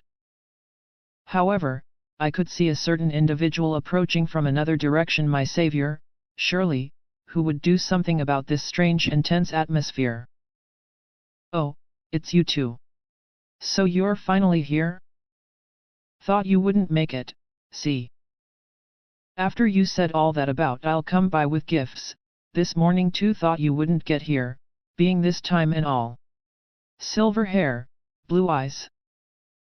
The wild and haughty Prince Alan had arrived on the scene. I apologize, a bunch of things slowed me down along the way. While Jedward had seen through me almost instantly, I thought something vague might pull the wool over Alan's eyes. He was, after all, quite thick when it came to these things. That right? I figured you ended up eating endlessly at the stands and forgot all about the time. Even the blockhead Prince Alan knew exactly what had happened. For some reason, I felt a wave of gloom spread through me. I decided to change the subject by presenting the food I'd brought with me. Here, for you. Please try them, I said as I took out some bread I'd bought from the stands and a packet of Maria's homemade snacks. Maria had just given them to me, but I decided to offer them up as an apology for being so late. Ah, these are the baked goods Maria made, yes? How was it, did they sell? Jedward inquired, immediately noticing the familiar packaging. Yes, they were very popular. In fact, they'd almost sold out by the time I arrived. Is that so? That is good to hear, Katarina, Jedward replied, smiling faintly as he did so. That smile, I could feel my womanly intuition calling out to me once more. Before I'd realized it, Jedward had been oh so casually calling Maria by her first name. He was worried about if Maria's snacks sold or not, the look of relief on his face when I told him they nearly sold out. This was unmistakably. This is it. Jedward has completely fallen for Maria. Although Fortune Lover's scenario has already ended, he was fated to fall in love with Maria from the very beginning. Right, that's obvious. After all, Maria is simply overflowing with charm, enough to even make my heart skip even though I am a woman as well. Maria's snack stand, you were quite enthusiastic in your support for her, no? Katarina? Are you listening to me? Right now that this is clear to me, I had even more reason to quickly enter the magical ministry, delay my engagement, and cheer for Jedward in his quest for Maria's love. Again, Katarina. Hey, Katarina Clays. Lady Dimwit. No good, she isn't listening at all. Ah, but what about Maria? We hadn't had any conversations about love, or who she liked, since that graduation ceremony. I still didn't know if there was anyone she had fallen for. There was, perhaps, the possibility that she had started liking another potential love interest who wasn't Jedward. I should look further into this next time, ouch. What are you doing? I glared at the one who had suddenly rapped me on the head. It was painful, and I was shocked by the sheer abruptness of it. The culprit, Alan, simply dismissed my protests. Your fault for not listening when people are talking to you. Ugh, I guess he's right. I'd gotten distracted by thoughts of Jedward and Maria and had become lost in my own world. Then all you had to do was say something. You didn't have to rap me on the head. What are you blathering about, dummy? I did that already. It's your fault for not reacting at all. With that, Alan placed a hand on my head again and messed up my hair. This boorish prince. I went through all that effort to have my hair done for me, and now he messed it all up. Just as I was about to retaliate with a well-placed counterattack.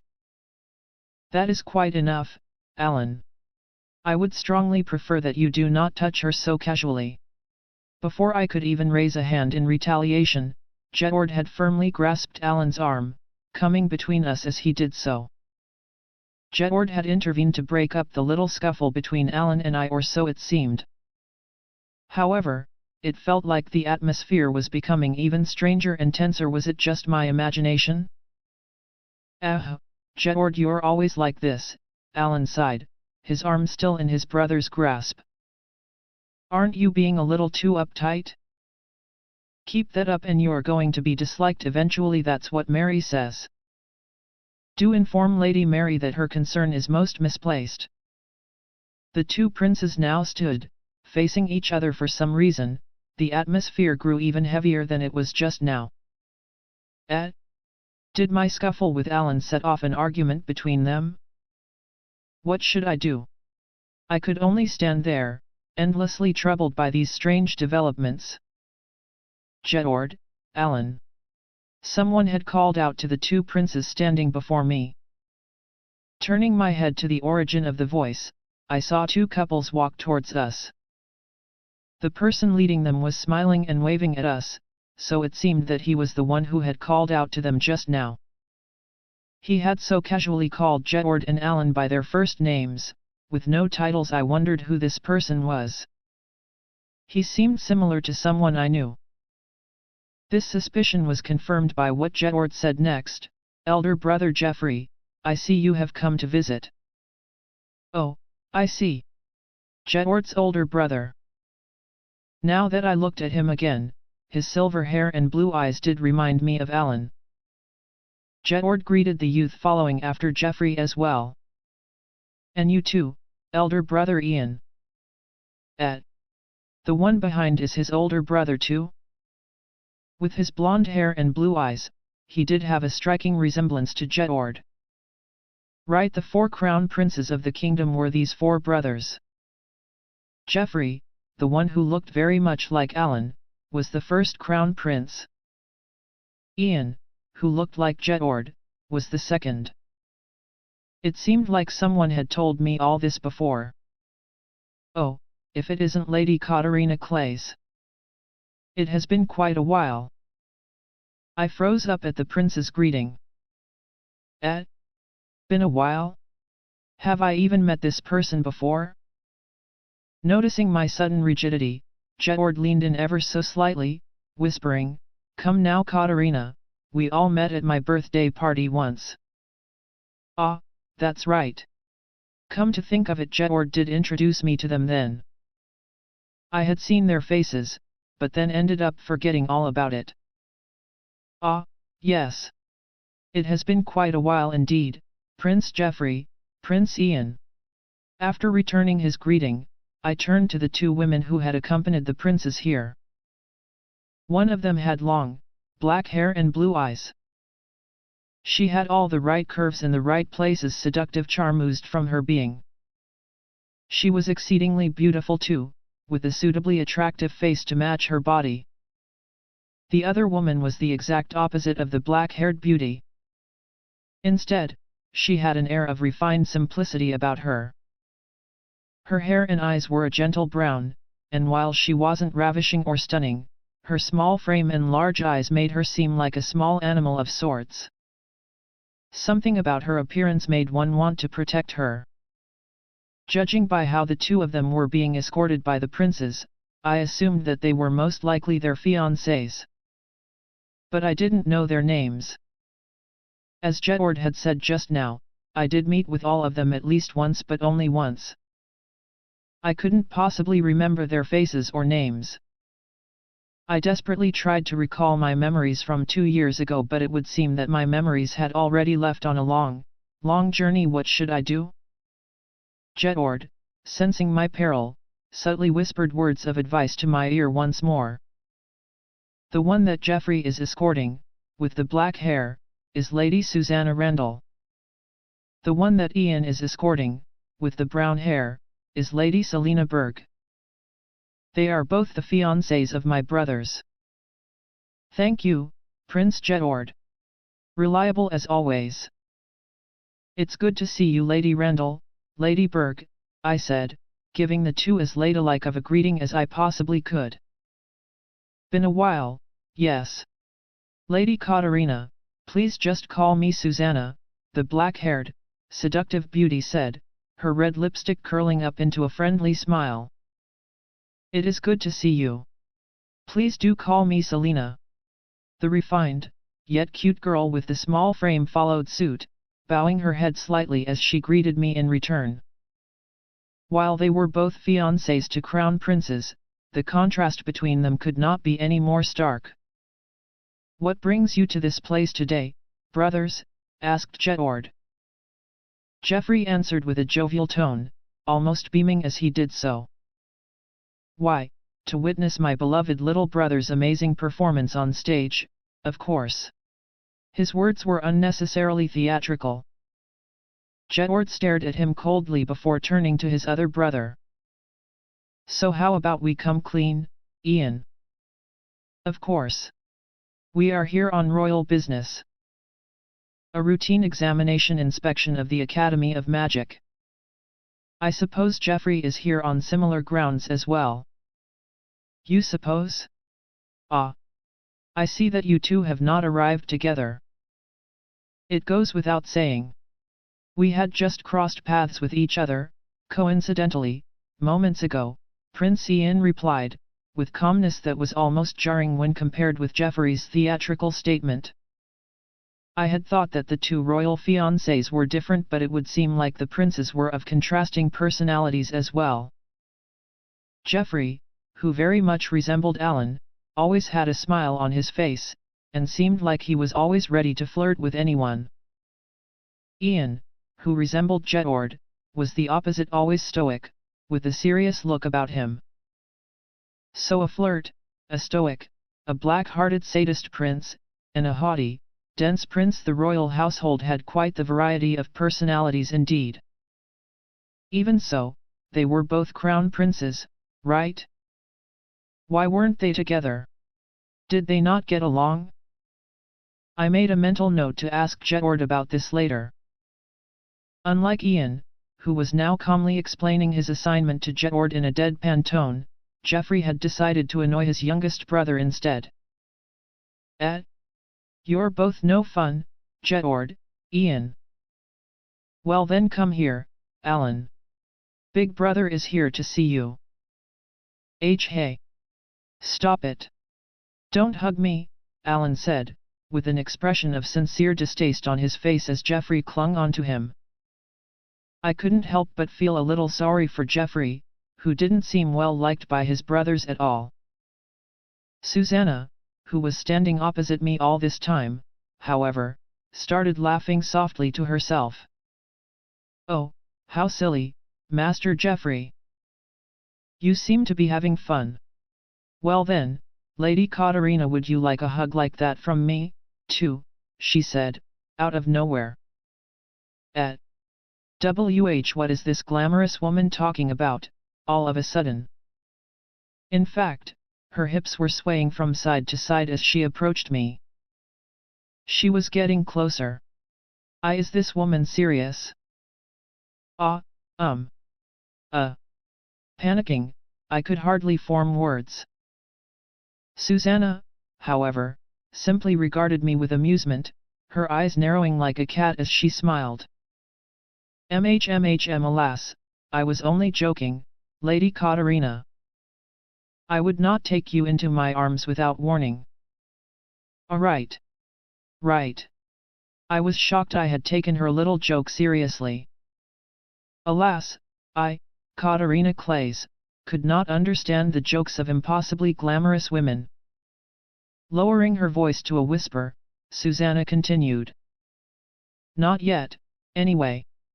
Not now, she said, her smile growing broader. I started panicking once more. That was another joke, right?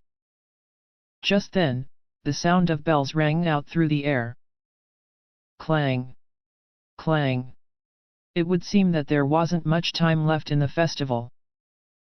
Once the event was over, the schedule would move on to the ball that was scheduled for that night. Do excuse us. We have to head to the stage soon, Jedward said as the bells continued tolling. The play by the student council was the last event before the dance ball. This was why Jedward was heading off. He and the other members should be gathering near the stage now, ready to show off their acting skills. Oh! A performance, Jedward? I would like to see it too, oh yes. Enough with the tomfoolery, Jeffrey. We're heading back. You really are no fun, Ian. Actually, Ian, you're heading back with me. As I said, enough with the tomfoolery. There is no way I could return with you. Jeffrey was currently being scolded by Ian, and I couldn't tell which one was the older of the two crown princes anymore. However, the fact that they could speak like this suggested that they got along well. But they wouldn't return to the castle together? So they didn't get along after all? I couldn't wrap my head around it. Well then, Lady Katarina. See you later, the bewitching beauty said, with the slightest hint of a smile. The cute, meek girl on the other hand lowered her head again, muttering a curt goodbye. Farewell. See you. Well then. Do excuse us. And with that, the two crown princes and their fiancés were gone. It was perhaps worth noting that the two older princes did bring quite some gifts with them and had left them with Jedward. Despite all they'd said, I supposed they did intend to visit Jedward in some capacity. While I wanted to ask Jedward more about the crown princes and their relationship in general, it was already time for the play, and I, too, rushed off to the stage area. By the time I had reached the stage, all members of the council except Jedward and Alan were already gathered. Some of the female students already had their costumes on. All right. I'll change too, into these light and casual clothes I had prepared beforehand to assist my friends backstage. That was when it happened, when I had my clothes bundled in my hands, ready to head off and change. It's terrible. One of the actresses is unwell, and can no longer perform, one of the students assisting the production backstage said. Apparently one of the girls who was due to play a part in the play had suddenly felt unwell, collapsed, and had to be carried off to the infirmary. Thankfully, the diagnosis was nothing to be alarmed at, she was simply a little tired, and with some rest would recover. However, the play was about to begin. The student in question was now unable to participate. We have no choice. We would simply have to find a replacement, Jedward said, upon receiving the news from the assistant. He then turned to the gathered members of the council. With that announcement, however, all the other students assisting in the production of the play averted their eyes. But of course they would. After all, the student council was wildly popular in the academy. All members of the council were highly attractive individuals, most of whom had a fair number of fans. To have someone who looked relatively normal stand amongst these dazzling individuals, while it was not exactly impossible, it was very hard to do. Following the crowd, I, too, averted my eyes, but... Well then, in that case, wouldn't Lady Katarina be fit for the role, one of the other students said. She was also one of the students assisting backstage. Although she didn't announce her statement loudly, the area we were gathered in was now deathly quiet and everyone heard her. And then... I, too, think that Lady Katarina would be fit for the role. I feel that only Lady Katarina can stand with the rest of the student council members. Yes, if it's Lady Katarina, the audience and other students would be most satisfied as well. Voice after voice amongst my fellow backstage assistants rose up, almost all at once. Wait. I can't do it. It's impossible. After all, I've only played rocks or trees. It's impossible for me to play an actual person. To begin with, how could someone like me, with my villainous face, stand amongst the glamorous members of the council? I can't. I said, objecting to this sudden role thrust upon me. The other students around me, however, refused to hear it. I think it would be best for Lady Katarina to play this role, they said. You someone, please. Stand with me and tell these people I simply couldn't do it. Now that it had come to this, Jedward would surely say that it is all but impossible for Katarina. I turned to Jedward expectantly, only for him to smile at me. Well then, Katarina. I leave it in your capable hands, he said, placing a hand on my shoulder, and that was the final say in the matter. And so it came to be that I ended up unexpectedly performing in the student council's play. It's impossible. There's no way I can do it, I thought as I continued to fidget. Around me, however, the preparations were well underway. Before I knew it, I had been fit snugly into my costume and handed my lines. Fortunately, or perhaps unfortunately, the student who had passed out had about the same physique as I did, and I fit into her costume with no issues. I could no longer escape. Although I had seen the council practice countless times, I simply had no ability when it came to memorizing lines. As such, I buried myself in my lines furiously. Do not worry, Katarina. You do not have many lines to begin with, Jedward said, almost casually. I would prefer if Jedward didn't put myself in the same boat as him, however. After all, I was hardly a high-spec all-rounder like he was. To begin with, even if I did somehow memorize these lines, I would simply forget all of them when I stood on stage. The gazes of the audience would simply make me too nervous. Now that's come to this, I have to rely on a cheat sheet. Yes, we shall do that, Katarina Clays. I started desperately copying my lines down on a tiny piece of paper. With this, my cunning but smart preparations were complete and the play began. I am very happy to be able to stand on the same stage as you, Lady Katarina, Maria said, smiling as she walked out onto the stage. She was, of course, playing the role of the protagonist. I could only silently see her off as I furiously wrote lines in the palm of my hand. The contents of the play were much like the story of Cinderella that I was familiar with in my previous life. A play modeled off a folk tale of sorts, basically, chosen due to the fact that many younger siblings of the Academy's students were present in the audience. This play was consciously chosen so that even younger audiences would understand. As such, even I, who usually distanced myself from difficult or complicated stories, knew of the play's general outline. In fact, its plot was more or less identical to that of Cinderella's. It was a story about a noble girl who was mistreated by her stepmother and older stepsister. She was treated like a servant. Even so, she was a positive and gentle girl, who got along very well with the servants of her family, as well as the townsfolk. One day, a ball was held at a nearby castle. The girl's stepmother and stepsister were busy with their preparations, fitting themselves into luxurious outfits. The noble girl could only look on, envious of her stepmother and sister.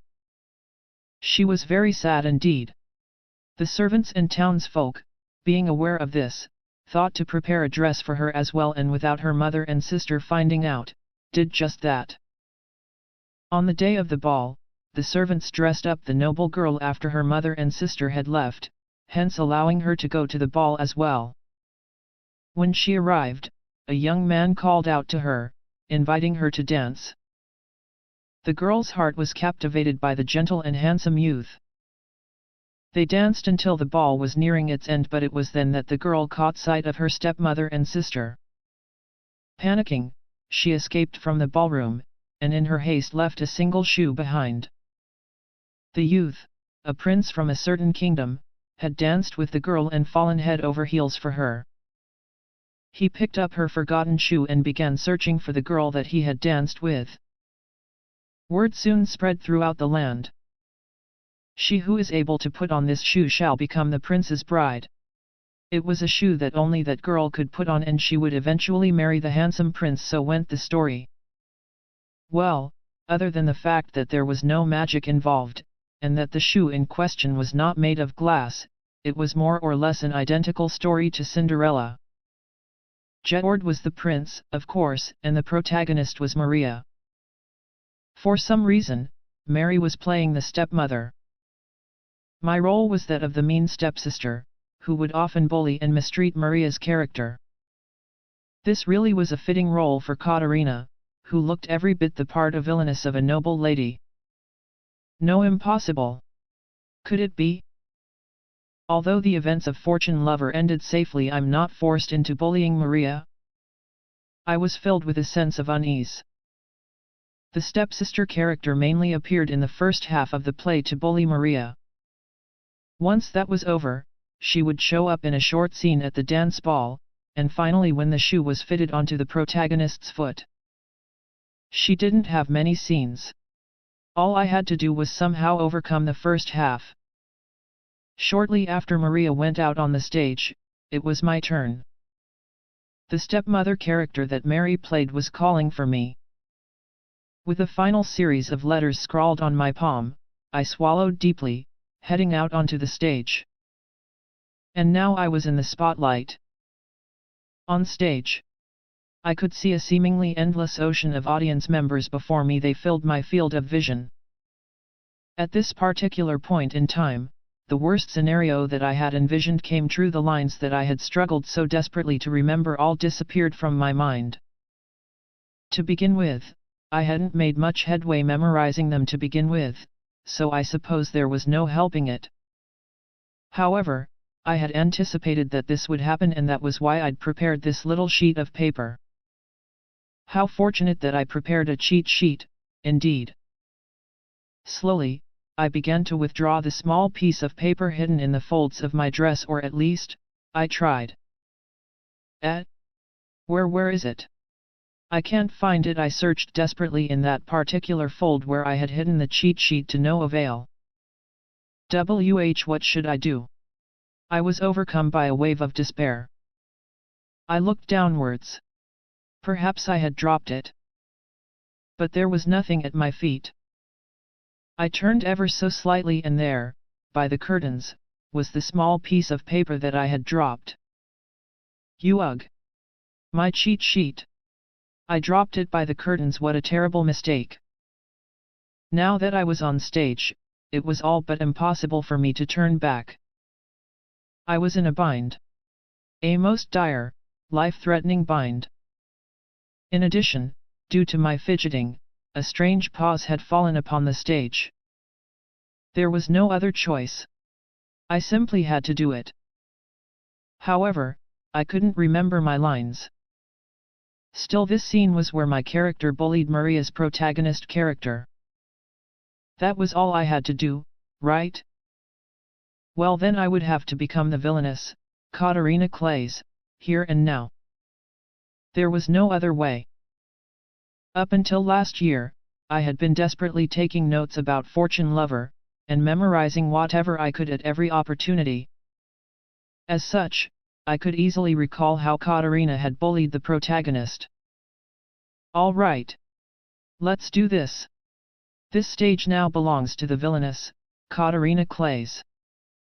And so I used lines from Fortune Lover, mercilessly lashing out at Maria's protagonist character. Things like, honestly, do you really not know your place, and someone like you should just lie down in the dirt, and stay there. After all, that suits you best. Maria and Mary were both momentarily stunned at my lines. They did, after all, deviate significantly from the script. However, the two of them, being as capable as they were, quickly grasped the situation and improvised. After this scene, I made sure to subtly hide the cheat sheet in my hands. With that, the curtains finally fell on the first play that I had ever participated in my life. Lady Katarina, your lines, your acting when you bullied the protagonist, most wonderful. Really. She had this terrifying aura about her. To think that Lady Katarina is capable of such acting, it was almost as if she were someone else. How unexpected. You must have quite the talent for acting, Lady Katarina. Truly splendid.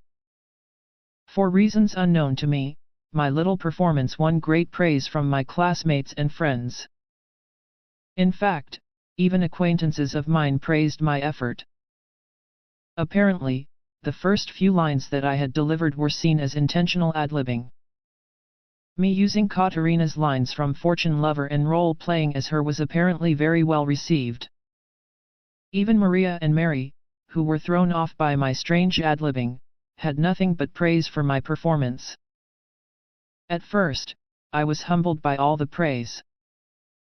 All I did was copy what Katarina did in Fortune Lover. It really wasn't anything special. However, now that everyone was congratulating me, I slowly felt myself riding on that wave of praise. I often got ahead of myself in this way and my head was already in the clouds. I should be aiming to be an actress in the future, then.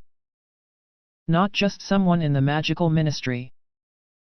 Upon returning to the waiting room, I started posing in front of the mirror, poses which the stepsister character had been taking on stage.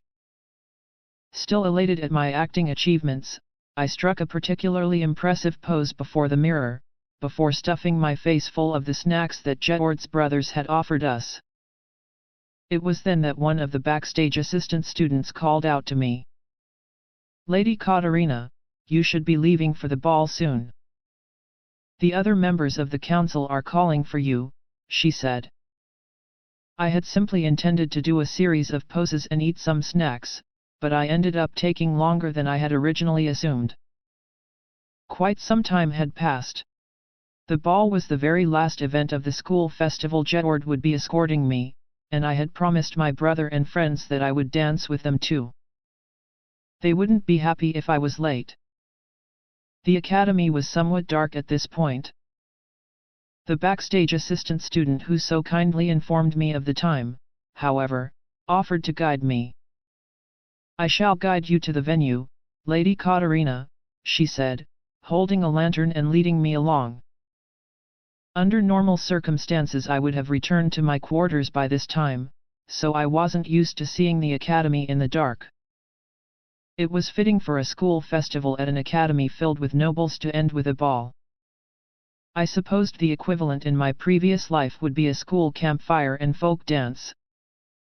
In the end, I couldn't have my favorite yakisoba or okonomiyaki. In exchange I was able to eat all kinds of delicious food, but now that I got it in my head, I couldn't give up now. I should ask the chefs to prepare some for me next time I'm back home. As I continued to dream about what delicious food I could eat, the student leading me towards the ball suddenly stopped. This is where the ball is being held? There's no lights anywhere. Upon closer inspection, we were now in a place somewhat removed from the academy. No matter how I looked at it, this couldn't possibly be where the ball was being held. Did she get lost due to how dark it was? Excuse me. I called out to the student leading me. And then, suddenly, an unseen individual grasped me by the arm, and placed what seemed to be a cloth over my face. For some reason, the cloth smelled sweet. Shortly after I inhaled this strange sweetness, my entire body felt heavy, and soon, my consciousness faded away. Before I fully passed out, I thought I heard Keith's voice softly resonating in my mind. "I always tell you to be careful, big sister." Chapter 2, The School Festival. Various vignettes. As a member of the student council, I, Keith Clays, was assigned to a display venue showcasing the history and magical research of our kingdom for the duration of the school festival. I smiled at a seemingly endless stream of students and their guardians. Although Big Sister said she'd come by soon, I still couldn't see her. And so I waited. "I'll go have a look at the stands and then come back with gifts," she'd said before heading off. It had already been a few hours since then. Even Mary Hunt, a friend of mine and fellow student council member who'd been assigned to this space, looked worried. Well, if I had to guess, Katarina probably got distracted by all the food at the stands, started eating, and lost track of time altogether as a result. It wasn't until later in the afternoon that the person I'd been waiting for showed up. Upon seeing us, she broke into a wide smile, quickly approaching us with her 2 hands full of bags of various sizes. In the end, it was just as I'd predicted. Katarina had ended up buying and eating snacks endlessly, and hence was late to our meeting. "I'm sorry," Katarina apologized almost immediately. Mary, however, simply responded with, "Think nothing of it, Lady Katarina. I am only glad that you are safe. However, if I spoiled her here, she'll simply keep doing the same thing over and over again. After all, this was my big sister we were talking about." "Really, Big Sister? Are you not being a little too careless? You do have a penchant for getting into trouble. Please be aware of that and be more careful," I said, looking at her strictly. Katarina's expression of remorse was almost pitiful. She had always been like this. She would often get into some sort of trouble or another, being the natural charmer that she was, ever since our childhood. Last year, the incident she'd been involved in could have very well cost her her life. Even so, my amazingly dense and carefree sister had all but forgotten about it. As of late, she had been especially relaxed and careless. Although I had warned her repeatedly about Prince Jedord, who sought to make her his, my advice was not heeded, entering through her right ear and predictably leaving from her left.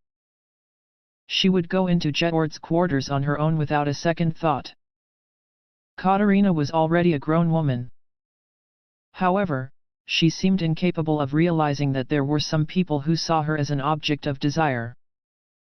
She was completely unaware of this fact. This was why I always had to be on my guard, day after day.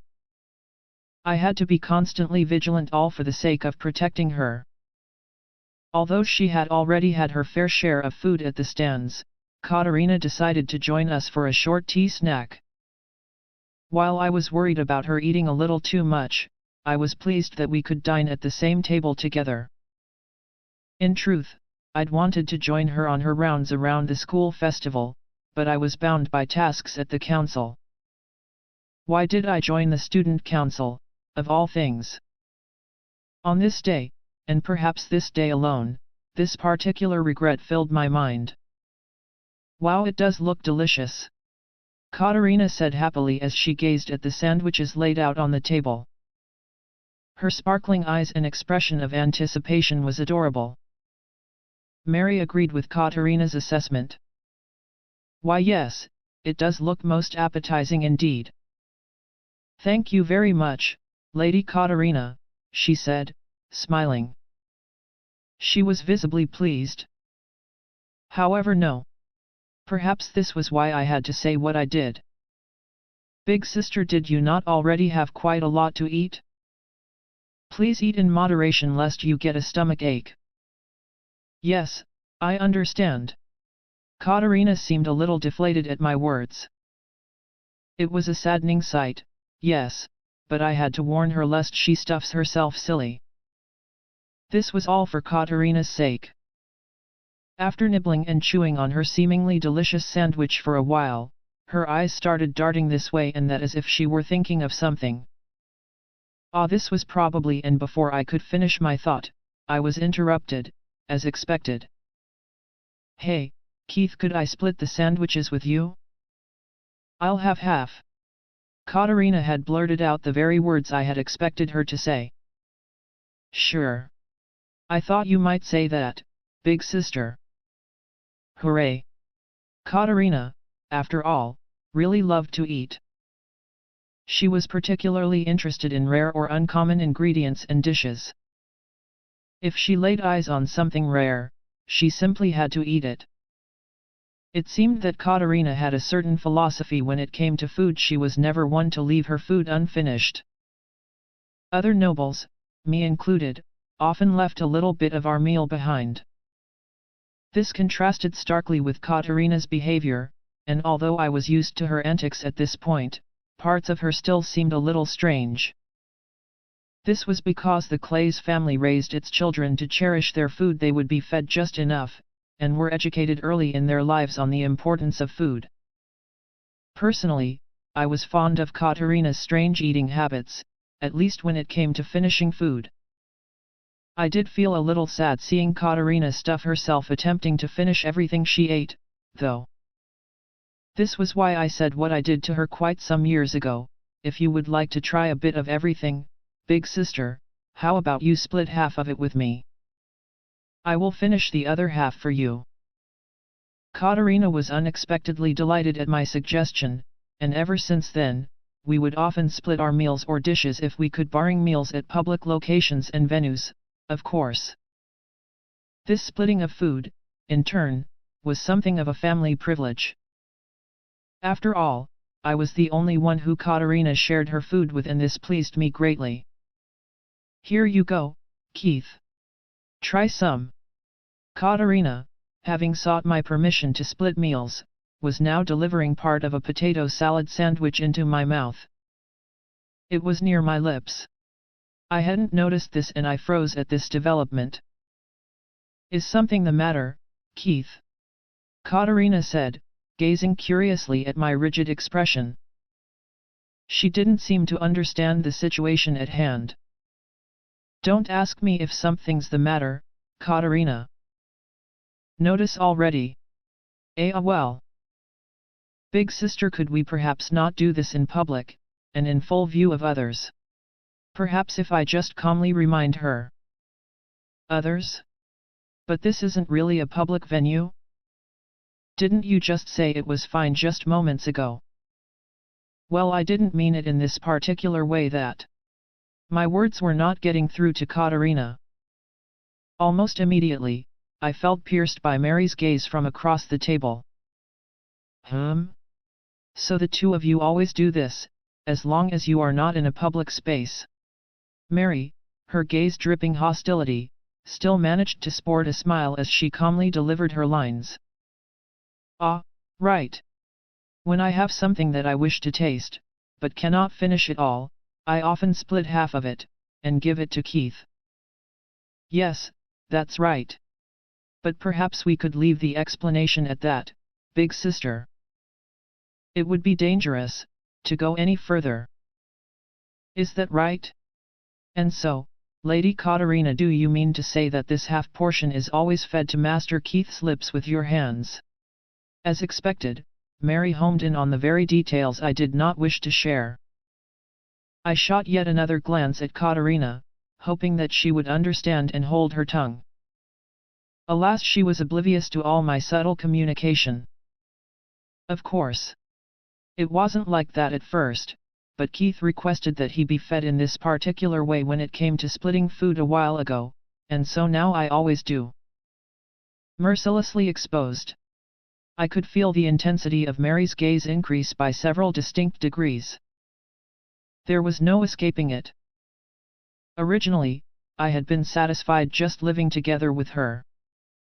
However, due to Jedward's increasingly intense interactions with Katerina over the years, even I had issues suppressing my desires. To begin with, I lived in the same home as Katerina. More than anyone else, I was the one who was always by her side. Honestly, it would be all too simple for something to happen between us. It was possible, yes, but I did not have the courage to pursue such developments. To make things worse, Katerina had slowly become more ladylike as the days passed. I could no longer touch her casually like I did in the past. With her sweet, fragrant scent her soft skin and body. Recently I found my heartbeat increasing exponentially, my body heating up. Should I approach her? Before I knew it, I was already avoiding her. I had been beside myself with worry all these past years. Jedward, however, would simply lay his hands on her casually all this time. I wanted to do the same. I had never been able to embrace her the way Jedward did. And that is why I thought of this plan. If I couldn't touch her, then I could arrange so Katarina would be the one extending her hand to me. Splitting food was the perfect cover for this. I did realize that it was pathetic at best that I, being unable to make the appropriate advances, had to rely on the other person to do it for me. Even so, I felt a sweet sense of bliss as Katarina's hand came so close to my lips. Katarina, however, being as dense as she was, hardly noticed my feelings for her across all these years.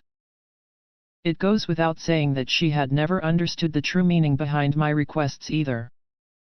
Even so, being fed by Katarina in such a fashion filled me with a sense of superiority. To think that all this would be exposed in public, right here and now, in this way. Master Keith, did you not agree that you would not abuse your position of a family member, and keep her all to yourself? You did you not? Mary said, glancing upwards at me with slightly squinted eyes. While it was true that Mary and I shared a common foe in the form of Jedward, and had formed a temporary alliance honestly, what I asked Katarina to do was a lot more forgivable than Jedward's audacious acts. I promptly used that as an excuse. Please do not bring Prince Jedward into this conversation, or use him as a point of reference. He is abnormal. I had thought that you were far too awkward, not even trying to hold hands. A miscalculation on my part, Mary said, with a cold, piercing stare. Her words were equally harsh. Lady Mary Hunt, daughter of Marquis Hunt. When I first met her 9 years ago, she was a withdrawn, timid young girl without the slightest hint of self-confidence. But now she had grown into a woman with such a strong will. Well, I suppose a certain someone's influence was a significant factor. Lady Mary, you know I can hear you despite your muffled whispers. What a thing to say. The height of rudeness, this is. Do you not also abuse the fact that you are a woman? You engage in excessive bodily contact, hugging, touching, is that not true? Mary, being very fond of Katarina herself, often had her hands all over my sister, perhaps even more so than Jedward. The reason she could get away with this, of course, was that they were both women. Even so, I couldn't help but think that Lady Mary's frequency of contact was a little too extreme. Oh my! Abuse, Master Keith? How equally rude of you! It is most normal for girls to hug and touch each other, is it not? And then eventually slowly even share a bath together. I must disagree, Lady Mary. What you just said cannot possibly be construed as normal. Alas, Master Keith! Does that not say more about you and your perspective instead? We were both under the same temporary banner. Primarily out of our love for the same person, though I was unable to discern if Mary's love for Katarina was much like mine, or was it more of a friendly kind of love, perhaps? I didn't know. Now that our grievances were on the table, however, we simply couldn't stop arguing and snapping at each other. To make things worse, I had been bound to all this student council work all day, and couldn't go enjoy the festival with Katarina. My dissatisfaction was at its peak. Soon enough, the argument between Mary and I rapidly worsened. And then, Keith, Mary, should the time ever come to pass, I will definitely side with you both, don't you worry. Even if any mistakes are made, I will not allow this to become a romantic tragedy like Romeo and the rest. Just like that, our argument was immediately dispelled by Katarina's sudden statement. What exactly is she going on about? No, I think I know what conclusion she's arrived at. The real question is, how did she even come to such an assumption? I answered Katerina's passionate, almost blazing gaze with as calm of a tone as I could muster. Big sister, I don't quite know what you are thinking in that head of yours, but I am very sure that whatever conclusion you have arrived at, it is most mistaken. I would have to agree as well, Lady Katerina. I vehemently reject such a conclusion, Mary said, equally firmly. Then the love between Keith and Mary. You are most mistaken, Lady Katerina, Mary and I said, at once, with uncannily harmonized statements. It was as I had expected, some sort of strange, inexplicable, incomprehensible misunderstanding on Katerina's part. How, exactly, does this adoptive sister of mine come to these ludicrous conclusions? After all, she hasn't noticed any of my heartfelt feelings all this time. One day, I would very much like to look into her mind. More importantly, however, was a certain question I just had to ask Big Sister. Who exactly is this Romeo? I couldn't possibly overlook the fact that the name of some unknown mystery man had just left Katerina's lips. I felt troubled by my own carelessness. If at all possible, I preferred that the number of rivals I had to contend with did not increase. I, Nicole Askert, had paid the Academy of Magic a visit on this day. On the surface, I was here to meet with my sister, Sophia. However, there was someone else I wanted to see even more than my sister. Lady Katerina Clays, daughter of Duke Clays. The fiancée of my childhood friend, Jedward, and the secret object of my desires. I hardly had thoughts of snatching her from Jedward's grasp and making her mine. Now that I had graduated from the academy, however, there were few, if any, chances to see her in person. Even if it was just for a short, fleeting moment, I wanted to see her smile. I wanted to see it badly. Having arrived at the stage and performance venue, I sought out my sister, and we stood near the entrance. The student performers, unhappy that I was drawing the gazes of the audience, asked us to go somewhere else. That is how I found myself in the backstage area. In truth, Sophia and I were happy to sneak backstage. I had been aware of the stares of others ever since a young age. Even so, the intensity of these stares had become somewhat fearsome as of late. Their gazes stuck to me almost like a miasma. Even if I were to return their stares, they would almost immediately avert their eyes. It was not a good feeling. Compared to that, Katerina would look straight at me with her aqua blue eyes. It put me at ease, seeing myself reflected in her gaze. It filled me with bliss. I wanted to see her. Katerina Clays. Perhaps my feelings had reached out to her somehow. Like a dazzling ray of light, Katerina appeared, illuminating the dark backstage area with her brilliant smile. Ah, Lady Katerina. I am glad that you have come, Sophia said, welcoming Katerina eagerly. My sister loved Katerina very much too. To begin with, Katerina herself was the reason why she was able to walk with a smile in the light, once more. It has been a while, Katerina. Just the sight of her was enough. I felt the edge of my lips curl up, naturally. I was glad that I could see her, for the first time in such a long time. Yes. A while indeed, Master Nicole. She was just like how she had been when I met her. With her straightforward gaze, I could feel a silent heat in my chest. Why are you hiding in the backstage area, Sophia? Given that both of you are here, wouldn't you get a sizable crowd if you stood at the front instead? Sophia answered her inquiry by dutifully explaining our debacle.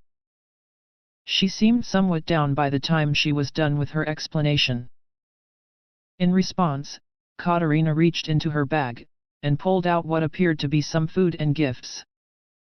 Upon receiving the gifts, Sophia's smile returned. I felt a deep sense of relief. After all, I was the reason why the smile had faded from Sophia's features in the first place. I was deeply grateful towards Katarina. Once again, she had put a smile on my sister's face. Come to think of it, Lady Katarina, you ended up not participating in the student council play. Sophia suddenly said, as if recalling something. Sophia had sent me a letter a while ago mentioning that the council was putting on a performance for the festival. I supposed she was referring to that. There was no mention of the actors and actresses featuring in the performance, but I had assumed that Katarina would be participating as well. It would appear that I was mistaken. Ah, that.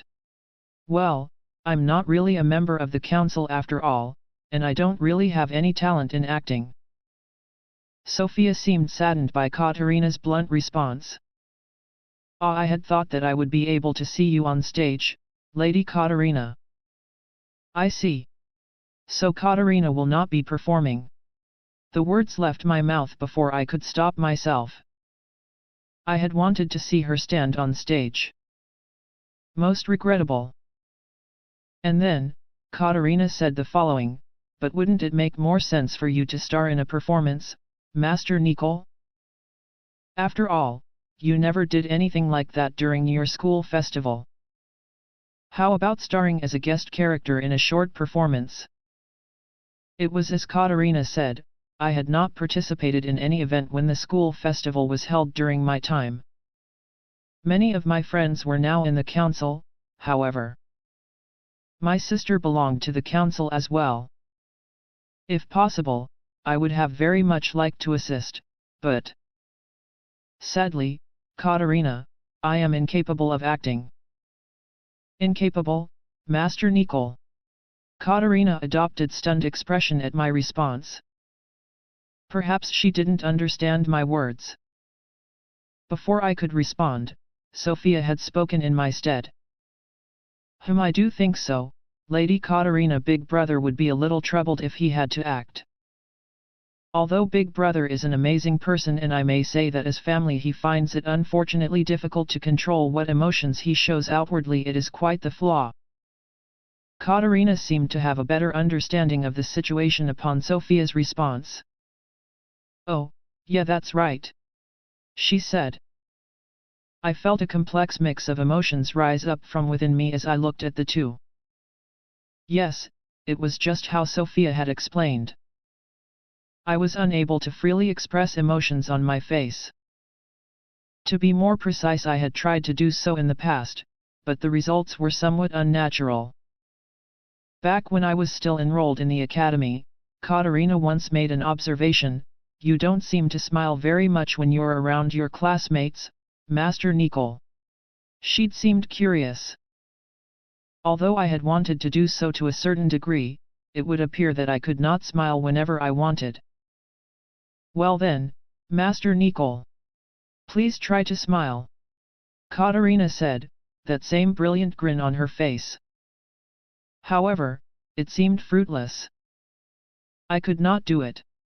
I came to the realization that it was simply impossible for me to smile at will. I did not have the ability to control my facial muscles in such a way. It had never been pointed out to me before, so I had not noticed it. Though, thinking back upon it, those who did meet my gaze would always quickly avert their eyes, so they probably did not get a good enough look at my face to do so. It was truly a pathetic tale. As such, I thought that it was simply impossible for me to act. No matter how hard I tried. Ah, but if it is you, Lady Katarina, a smile would surely come across Big Brother's face. Perhaps she had noticed that I was feeling down. I did not expect Sophia to say something like that. How surprising! How could Sophia say such a thing out of the blue? In that case, wouldn't it make more sense for his practice partner to be you, Sophia? Katarina replied, evidently surprised. Alas, I do not have the strength. The only one who can draw out Big Brother's smile is you alone, Lady Katarina. Ah, no, but then I wouldn't be able to either. No, that is not true, Lady Katarina. Ah. How about we have Big Brother say some lines from the play right now?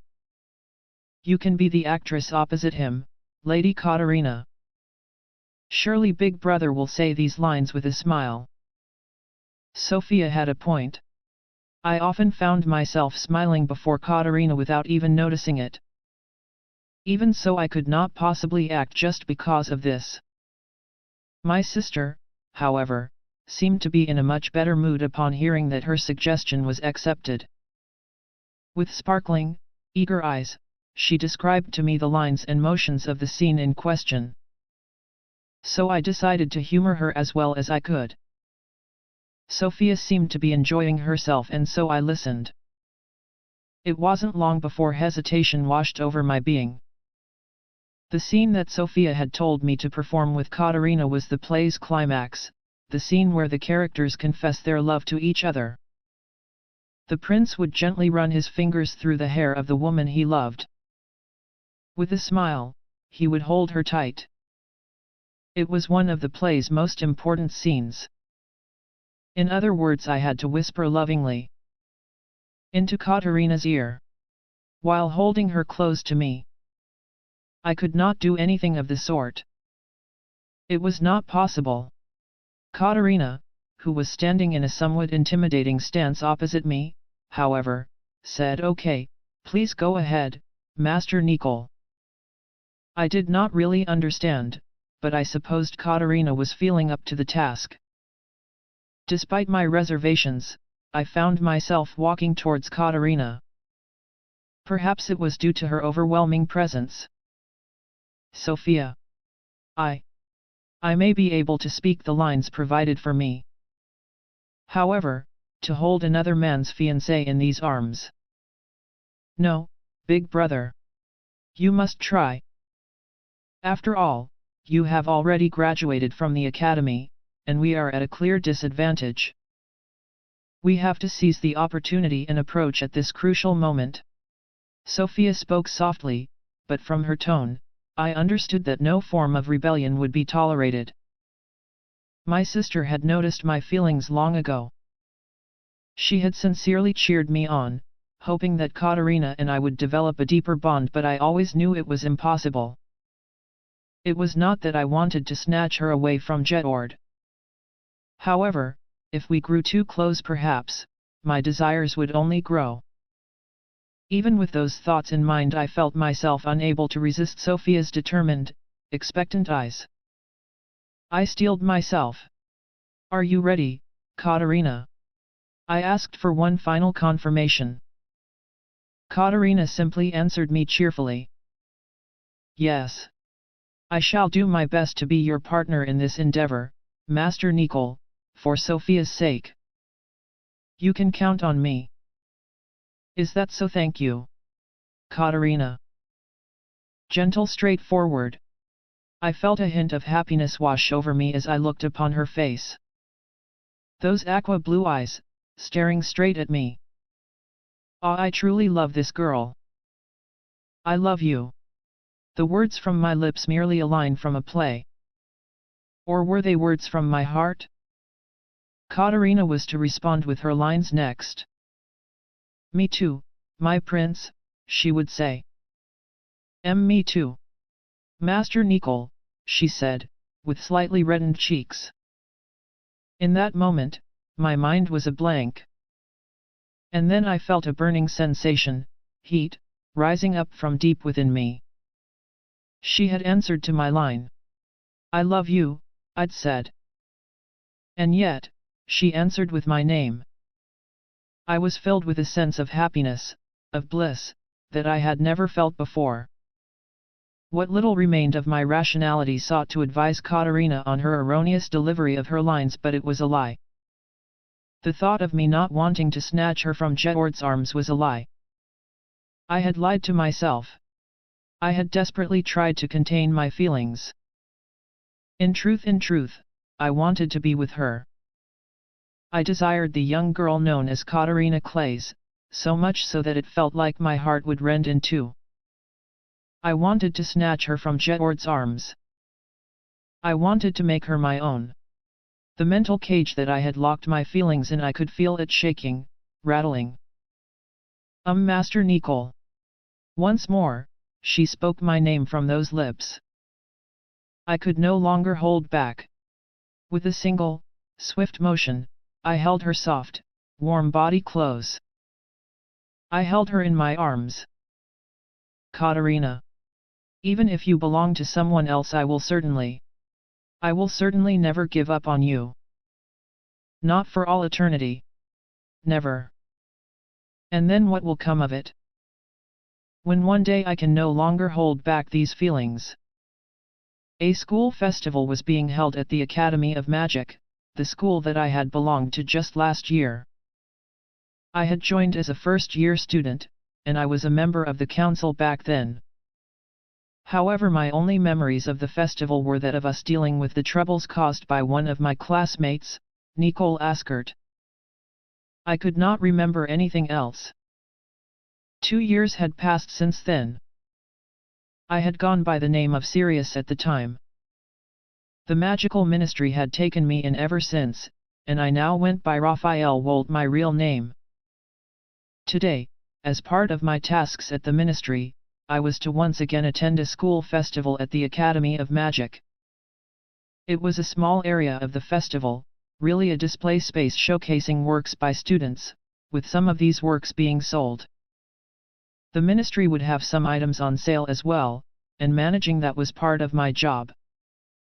Near me was none other than Maria Campbell with her small display of what seemed to be handmade snacks. Just the previous year, I had been in the council, just like she was.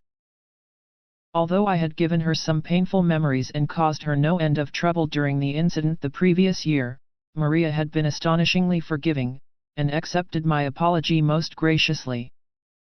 She said these words with the kindest of smiles, "From now on, please live as your real self." Up until then, I had been irritated by the constant monologues of a certain young girl, claiming that, Maria was really an angel, and Maria my goddess. When she said those words to me. However, it felt like she was indeed an angel. If I had been anyone but myself, perhaps I, too, would have fallen for Maria. However, I had fallen for her before Maria. Her brown hair, whipped up by the wines, my eyes locked onto her form almost immediately. The girl illuminated her surroundings just by being there. Lady Katarina, it's been a while. At my words, the girl I had fallen head over heels for, Katarina Clays, opened her eyes wide in surprise. Her azure eyes. Raphael. You're participating in the festival too? Yes. I am in charge of curating the items presented for sale at the festival, you see. I had deliberately altered my appearance after those events. Having retrieved my real name, and now leading a new life, this had been necessary so that I wouldn't stand out as much. Hardly anyone expressed interest towards me in this form. It was like as if I had become someone else altogether. Even so, Katarina immediately noticed me. And then, with that usual, straightforward gaze of hers, she turned to me. I had done something unspeakable to Katarina. I wouldn't have been surprised if she had never wanted anything to do with me again. And yet Katarina smiled gently, just as she always did. Nothing had changed. I see you're working hard. Yes. I am at the bottom of the food chain, after all. There is much work to be done. However, I couldn't be any happier than I was right now. The stagnant sense of anger and hatred within me had long since faded. I no longer lived a falsified existence. To be able to once again hold that happiness which I thought I'd lost back in the days of my childhood, I was truly blessed. Up until last year, when Katarina had reached her hand out to me, I could have never dreamed that I would be able to live such blissful days. Such thoughts were nothing more than dreams to me. Although the Ministry's research facility stood on the same grounds as the Academy of Magic, we each had our lives to live. I had work to handle at the ministry, and Katarina and her friends had lessons to take. We couldn't find the time in our busy lives to meet often. This was why I was glad that we were able to see each other on this day, for the first time in a long time. I listened to Katarina's situation and spoke a little of mine. For the first time in a long time, I was able to speak with her for a while. It wasn't long before Maria noticed us, however, and she soon walked towards us. I am very glad that you are here to visit, Lady Katarina. Here, this is your share. Maria handed Katarina a pack of the snacks that seemed to be the same kind she'd been selling at her stand. Wow! Thank you for setting some aside for me. How were the sales? Katarina inquired, happily accepting the snacks. Of course, Lady Katarina.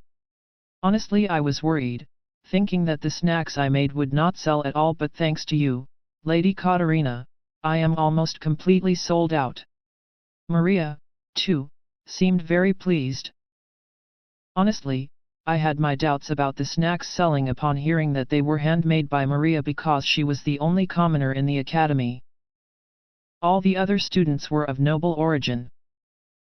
Nobles, of course, did not cook their own meals. All of their food was prepared by trained chefs and staff. Would they be willing to taste food prepared by an amateur? I pondered on these points silently at the time. It would seem that Katarina was the one who was behind it. As usual, I found myself surprised at her sudden, inexplicable ideas and decisions. For example, I was surprised when Katarina had asked to taste Maria's baked goods last year, back when we were all in the council. While I had been born a commoner, and did recall tasting some of the snacks my mother baked back when I was a child, Katarina was different. She was born a noble and the daughter of a duke, of all things. I had assumed that she would simply be fed high-class, haute cuisine food on a regular basis. Why would she of all people ask to taste the baked goods that Maria, a commoner, made? At first, I'd thought that Katarina was simply being sympathetic to the challenges Maria faced in the academy. It would seem that I was mistaken, however. She really did want to taste Maria's handmade snacks. And so Maria delivered on Katarina's desires. Unexpectedly, her baked goods tasted respectable, much more so than the work of a typical patisserie. They were truly delicious. Ever since, Katarina continued asking for Maria's snacks, and before long the two had become quite close. Nobles tended to be haughty and arrogant simply because of their position and social standing. It was not uncommon for nobles to look down on others. Katarina, however, did not have a fragment of that in her soul. Never once did she attempt to approach the princes near her with untoward advances, nor did she look down on Maria, a commoner. It was almost as if she herself did not think very much of her social standing as a noble. While Katarina felt this way, however, some other students did not necessarily share her sentiments. This was why I had been worried about the whole affair. Would Maria's snacks sell? But by the time I had thought to look, Maria's little display stand was almost empty, with only 1 or 2 packs left. She was almost sold out. Even Katarina seemed surprised at this development. They must have been so popular. Of course, since they're your homemade snacks, Maria. No, this is thanks to your assistance as well, Lady Katarina. After all, you spread the word far and wide, didn't you? Katarina's advertising attempts seemed to have successfully spread the word amongst the student base. However, looking at Maria, I didn't feel like that was the entire reason.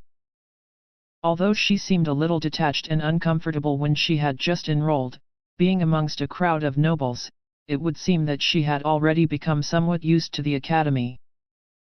Noble girls who had kept their distance from Maria in the past now comfortably approached her full of smiles, talking to her and purchasing her snacks. Her features, which used to be clouded by a myriad of suppressed emotions, had now softened, and her smile calming and kind. This, too, must have been due to Katarina's influence. Well, I did advertise. But the snacks wouldn't have sold like this if they weren't as delicious as yours are. The reason they're so popular is because they taste good. Thank you very much, Lady Katarina. The color in Maria's cheeks deepened noticeably as she happily listened to Katarina's shower of praise. The young girl known as Maria Campbell had fallen for Katarina as well, much like I had. This was why she must have already made a decision.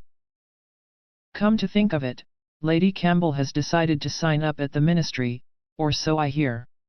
Talk had come up recently of Maria joining the ranks of the ministry.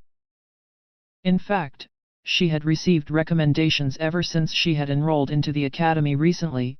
My workplace had been ablaze with talk of Maria's recruitment. Maria, you are going to work for the ministry. Ah, yes. I have decided to join the ministry after graduation. Is that so? But Maria, didn't you say during your first year that you wanted to return home after graduation and live on quietly?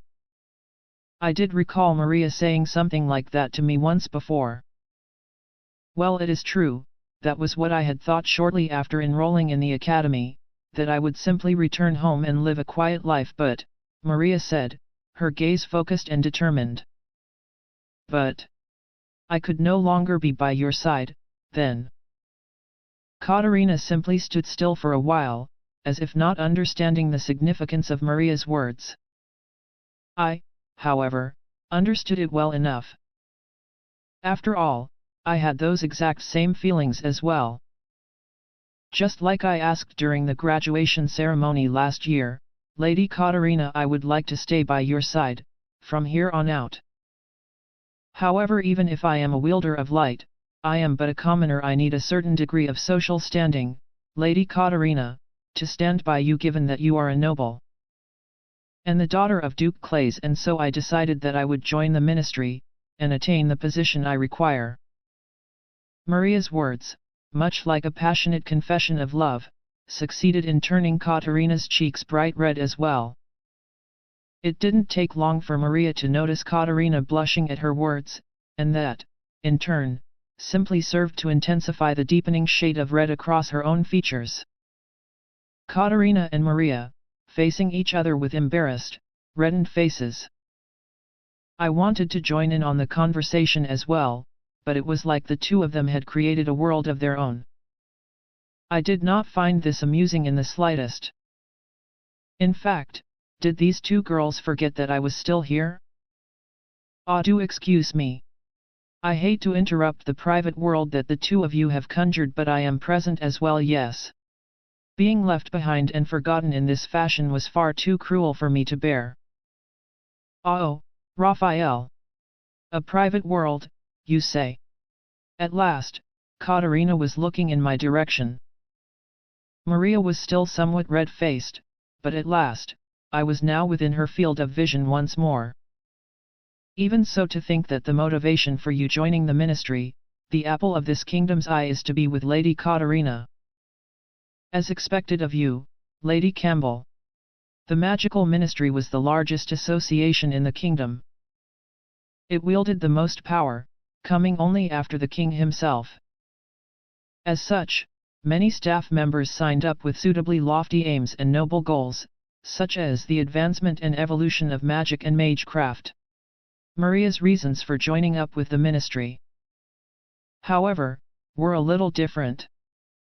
I do understand that my reasons for joining the ministry may be impure. But even so, I intend to give it my all once I join its ranks. I will be in your care, Maria replied with no hint of hesitation. I do not think that wanting to be close to someone important to you constitutes impurity, Lady Campbell. After all, I would have done the same thing had I been in your position. However, even if you do join the ministry, Lady Katarina will marry Prince Jedward upon graduation. She will then become very busy, and it is unlikely that we will be able to see her often, as we do now.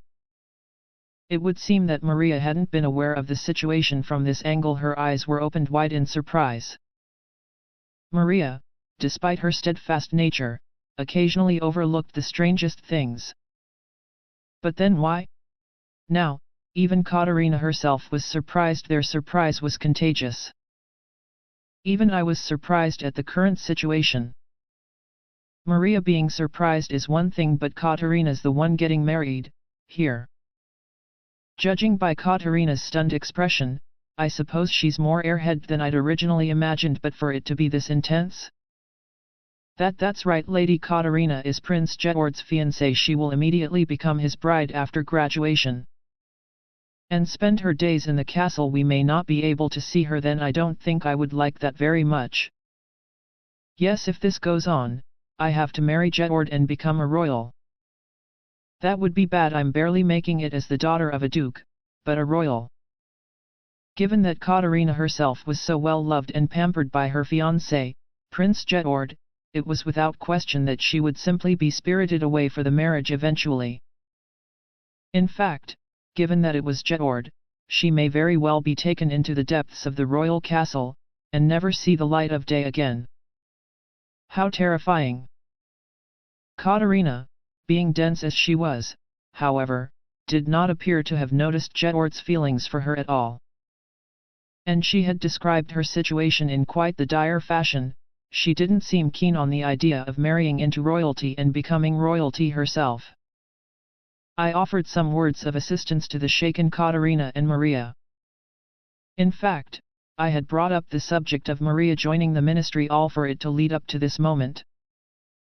Have you considered joining the ministry as well, Lady Katerina?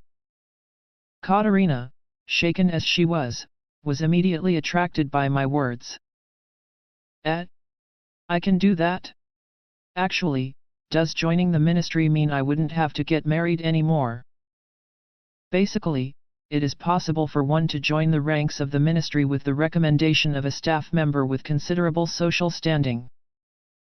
Well, while I do not think that simply joining the ministry would cancel the entire engagement, the ministry is only second to the king himself when it comes to political power. I hardly think that you would be dragged off to the castle immediately. In truth, I had been thinking about this subject for quite a while. What is the best way I can go about this? How can I prevent Katerina from immediately falling into Jedward's arms after her graduation? After all, I had planned and plotted for a long time. Although I had not done so out of my own free will, I had become surprisingly good at it. Upon hearing talk of Maria's imminent recruitment into the ministry's ranks, I decided to get Maria on my side. As expected, Maria's eyes, too, were sparkling with expectation. She was attentively listening to every single word. However, Katerina, who seemed visibly interested at first, now had a somewhat clouded expression. Raphael. As you may know, my magical capability is depressingly low. About that. While it is indeed true that there were many in the ministry who have high magical capability, there are equally many who are not as magically gifted. After all, we do not exactly turn away those who are simply interested in magic. What I said was true. There were many people in the ministry who were talented at magic, but not everyone was that way. After all, having a high magical capability and aptitude did not mean that one was necessarily intelligent. Amongst the researchers, there were actually fewer individuals with high magical capability. Is that so? That's great. Well then I will work hard, but... Didn't you say that I needed a letter of recommendation from an important person in the ministry? Then this will be really difficult, won't it? After all, no one would give someone like me a recommendation. The magical ministry was a unique organization. Although elites and capable individuals were gathered annually to go through an acceptance test, few individuals made it into the ministry via this path. The reason for this was simple: those who wielded particularly strong magic, like Maria, were often spoken to at some point during their time at the academy. And those without magic relied on connections instead, or were genuinely recommended by current members of staff. Furthermore, it wasn't possible for just any staff member to write letters of recommendation. I myself was on the lowest rung in the ministry, so my word would not count for much. However, don't be so sad, Lady Katarina. There is in fact someone who would write a letter of recommendation for you. In truth, Lady Katarina, my superior has become most interested in you. That person would surely write a letter for you in a heartbeat. The face of my superior, an individual known for their eccentricity, momentarily flashed through my mind. When it was time to decide how the affair of my affiliation would be handled, most staff members at the ministry held their peace. But of course they would. Who would want to take in a criminal, a member of a marquis family, and someone who had wielded forbidden, taboo dark magic? No one had wanted to dirty their hands by taking in someone like that. No one except... What? No department wants him. Really? A rare guy like him? How wonderful! Well then, my colleagues. If none of you would like him, I'll have him. Saying so, that individual took me in, all the while with that charming, seductive smile on their face. This was how I ended up in my current situation. I was not treated as a special case of any sort, and was working hard just like any other member of the magical ministry. In fact, my superior was the person who had taught me how to disguise myself and alter my appearance. I was surprised that my superior would know about Katarina at all. Once, I had coincidentally met with Katarina on the grounds. After a casual conversation with her, I returned, only to be cornered and practically interrogated. Are you familiar with Katarina Clays, by any chance? Your superior? And this person, they know of me? Yes. I do believe that they are likely to greet you sooner or later. After all, they did mention wanting to speak with you, Lady Katarina. For some reason, my superior was very interested in meeting with Katarina. Where did you meet her? Come now. You simply must tell me, they said. Ever since then, my superior had been pleased by my tales and stories of Katarina Clays, but it would seem like they now wished to speak to her in person. Given that my superior had this much interest in Katarina, surely they would have no issues providing her with a letter of recommendation. Well, what kind of person are they? Someone with quite the individualistic streak, I would say. But to me, they are a very kind person. In fact, Katarina, being strange as she was, may very well get along well with that superior of mine. Excuse me, Maria said, interrupting the conversation somewhat forcibly. She had a desperate expression on her face. What is it, Maria? What happened? That expression of yours. Upon hearing those words, Maria directed a passionate gaze at the somewhat troubled Katarina. You Well, if we were to summarize what we've just learned, if Raphael's superior would indeed write you a letter of recommendation, and you enter the magical ministry, then we would be together forever. Maria's reactions lined up well with my predictions. That would be so, yes. I gave the desperate Maria a gentle smile, and the young girl returned the gesture, genuine happiness lighting up her face. And then, Lady Katarina, let's join the ranks of the ministry together. I will do what I can to help. Please, you must, oh you must, Maria said, holding Katarina's hands as her eyes sparkled. Things are smoothly progressing according to plan. With this, Maria was now my ally, and Katarina had set her sights upon working at the ministry with this. We would be together next year as well. While I do apologize for using you in this fashion, Maria, I really do not want to hand Katarina off to Jedward. I would like her to stay by my side for just a little while longer." A fountain shot up like a geyser from the central pool, and the falling droplets of water formed a rainbow. Carvings made of wood changed their shape over and over as people watched on. Around them were vibrant wreaths of flame. A small tornado of wind whipped up flower petals into the air. Standing next to this ethereal scene, all I could do was face the endless stream of crowds and visitors with a forced smile. This wasn't just a party that lasted for a few hours or some ball. I couldn't keep this irritating smile on my face the whole day. But next to me was my twin brother, Jedward, with his usual flawless smile on his face. Naturally, since he's quite the capable guy. I'm Alan Stewart, and was born with my twin 16 years ago. When we were younger, Jedward always did the best at everything so effortlessly, all with that smug face of his. I couldn't help but feel inferior to him. But during that time, I met that strange noble girl. She was the daughter of a duke, and yet she'd hike up her skirt, run everywhere, and climb up trees like some kind of monkey. I'd never met anyone like that before.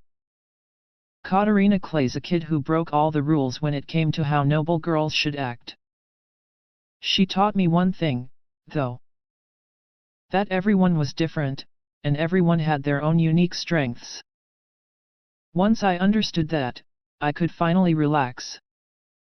The tension faded from my shoulders as my inferiority complex towards Jedward vanished. After that, for some reason, I always wanted to be around Katarina. Why? Because it was peaceful. It felt good. All I wanted to do was spend more time with her, but as the years went by, I started to feel my heartbeat speeding up and my face turning red if she brushed against me or anything like that. Just when I was wondering what that was all about, that happened. Katarina was nearly killed. It was only then that I noticed my own feelings for the first time. I had fallen in love with my brother's fiancée, of all people. It's not like I can just walk in and take his fiancée away. If it was just some kind of political marriage and the two of them didn't care for each other, then that would be one thing. But just look at the guy. Even I get embarrassed just watching Jedward go love crazy when he's around her. Though Katarina, for some reason, never seems to notice. And then there's the fact that I had a fiancée of my own, Mary Hunt, the daughter of Marquis Hunt. Wise and beautiful, she's the very image of a noble lady. I felt like a girl like that was wasted on me. I liked her, and wanted to cherish her forever, but it wasn't love. It's more like how a brother might feel for a sister. I realized the difference once I noticed my feelings for Katarina. Once I understood all this, I went to speak with Mary. I was planning on cancelling our engagement, since I was in love with someone else. Of course, I couldn't just go and say, oh, that someone else is my brother's fiancé, so I just told her it was forbidden love. Then, Mary said she herself felt the same way. She had feelings for someone else, and it was also a kind of forbidden love. We talked about it for a while, and she decided that she wanted to stick with the current arrangement. After all, she'd just be engaged to someone else if we called it off. I agreed with her suggestion, and so our engagement is still on. Who was this forbidden person that Mary loved so much? I had no idea. She said she'd never give up, though. I promised her that I'd call the engagement off if she ever managed to reach a conclusion with the person she loved. As we both cheered each other on, I found myself getting closer to Mary. It was under her request that I started keeping an eye on Jedward's movements and telling her everything he did. Katarina was a dear friend, and we didn't want Jedward to have her all to himself. I felt like I was exploiting Mary's pure feelings. I didn't feel good about it, but honestly, keeping Jedward and Katarina's bond from deepening any further was a good thing for me, so I gladly cooperated with her. I was keeping an eye on Jedward today too. Mary had asked me to make sure that he didn't end up alone with Katarina. It's a request from my fiancé, after all. With that reason in mind, I decided to get in Jedward's way as much as I could. I'm not the type who's good at giving up. I was spending so much time thinking about the situation with Mary that I hadn't noticed that Katarina had showed up until she was already next to Jedward. They seemed to be talking happily. They really get along well, hey? But Mary asked me to be on Jedward's tail, so I walked towards them, planning on disrupting their meeting. Oh, it's you two. So you're finally here? Thought you wouldn't make it, see?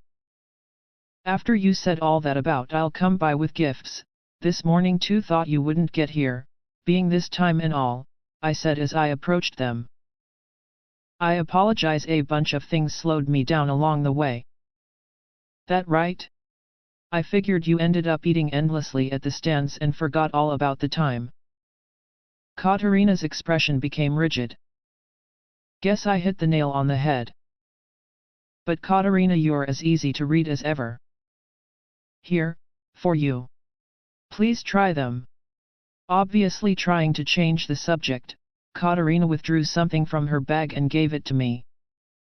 From what I could see, it was a pack of snacks, the same kind that another member of the student council, Maria, made. Jedward asked about how well the snacks had sold, and Katarina responded joyously. Yes, they were very popular. In fact, they'd almost sold out by the time I arrived.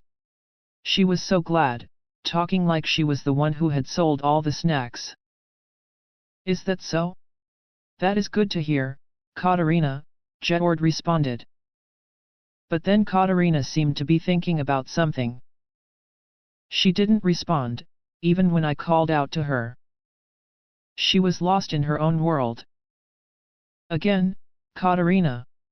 Jedward asked, obviously exasperated.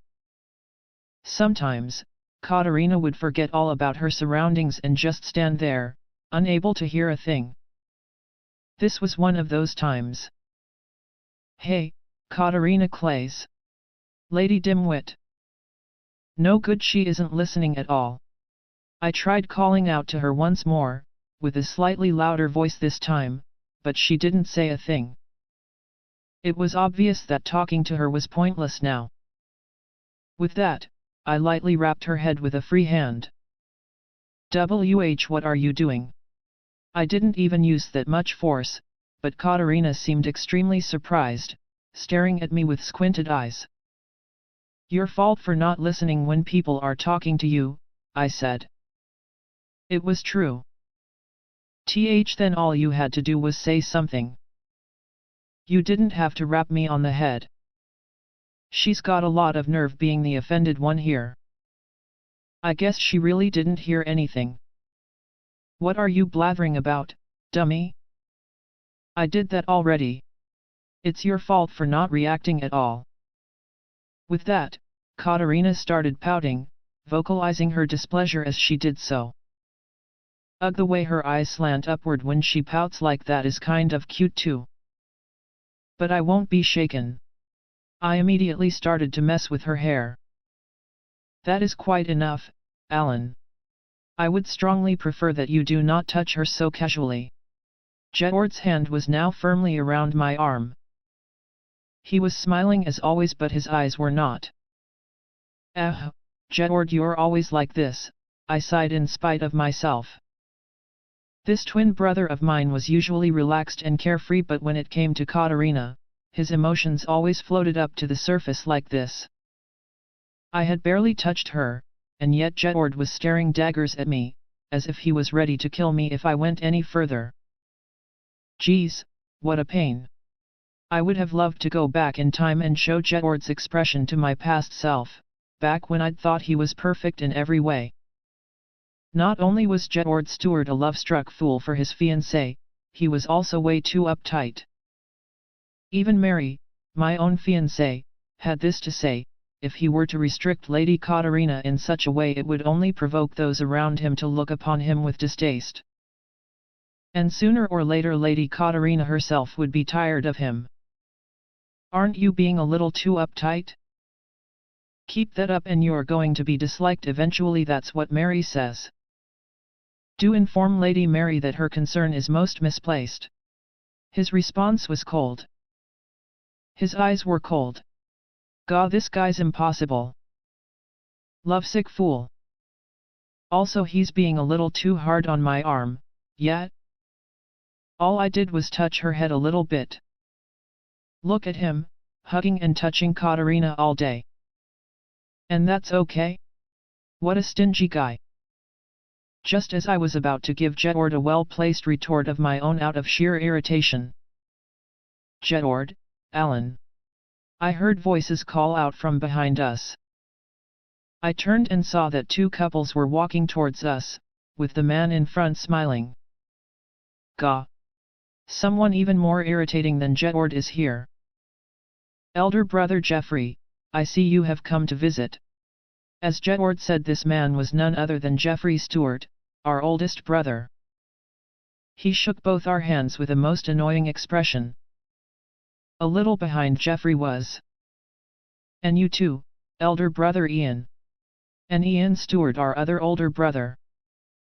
He was the direct opposite of Jeffrey, always with a serious expression. He bowed slightly. Ever since enrolling into the academy, I hadn't seen my brothers much at all. Even though we lived in the same place growing up, they two of them were always busy fighting over the throne. They hardly spoke to their younger brothers at all, or even had anything to do with us. We weren't very close. Before I went to the academy, I would occasionally run into them at the palace. I never knew how to deal with them. Especially our oldest brother, Jeffrey. Oh, if it isn't Lady Katarina Clays. It has been quite a while, Jeffrey said to Katarina, in a most casual and carefree manner that wasn't prince-like at all. Yes, she met him once. She met them both, actually, during Jedward's and my 15th birthday party. Judging from her expression, though, she probably didn't remember them at all. Jedward, who had been watching the entire time, quickly whispered bits of information into her ear. Ah, yes. It has been quite a while indeed, Prince Jeffrey, Prince Ian. With that, Katarina went quiet.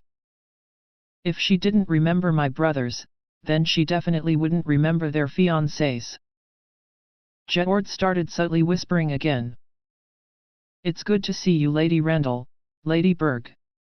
Jedward had unmistakably just reminded her of their names, but Katarina greeted them naturally, as if she had known of them the entire time. My brother's fiancés, in turn, greeted her as well. What brings you to this place today, brothers? Jedward asked. Jeffrey was the one who answered. Why, to witness my beloved little brother's amazing performance on stage, of course. Ah, this brother of ours. He'll never change. Jeffrey has always been like this. The rumors were one thing, but I honestly had no idea whether he was all there. He always acted like a normal person at official functions and stuff, but he was carefree and casual the rest of the time, always saying stupid things with that irritating face. Naturally, Jedward knew this all too well. So how about we come clean, Ian? Ignoring Jeffrey altogether, he instead turned to Ian for answers. Of course. We are here on royal business. A routine examination inspection of the Academy of Magic. I suppose Jeffrey is here on similar grounds as well. Ian was the same as always too. He was serious and rigid, and that's about it. You suppose? Ah. I see that you two have not arrived together. It goes without saying. We had just crossed paths with each other, coincidentally, moments ago. Jeffrey and Ian were always fighting over the throne, so, you know. They're not often found together, or seen together at all. Even so, looking at them now, the two seemed to get along okay.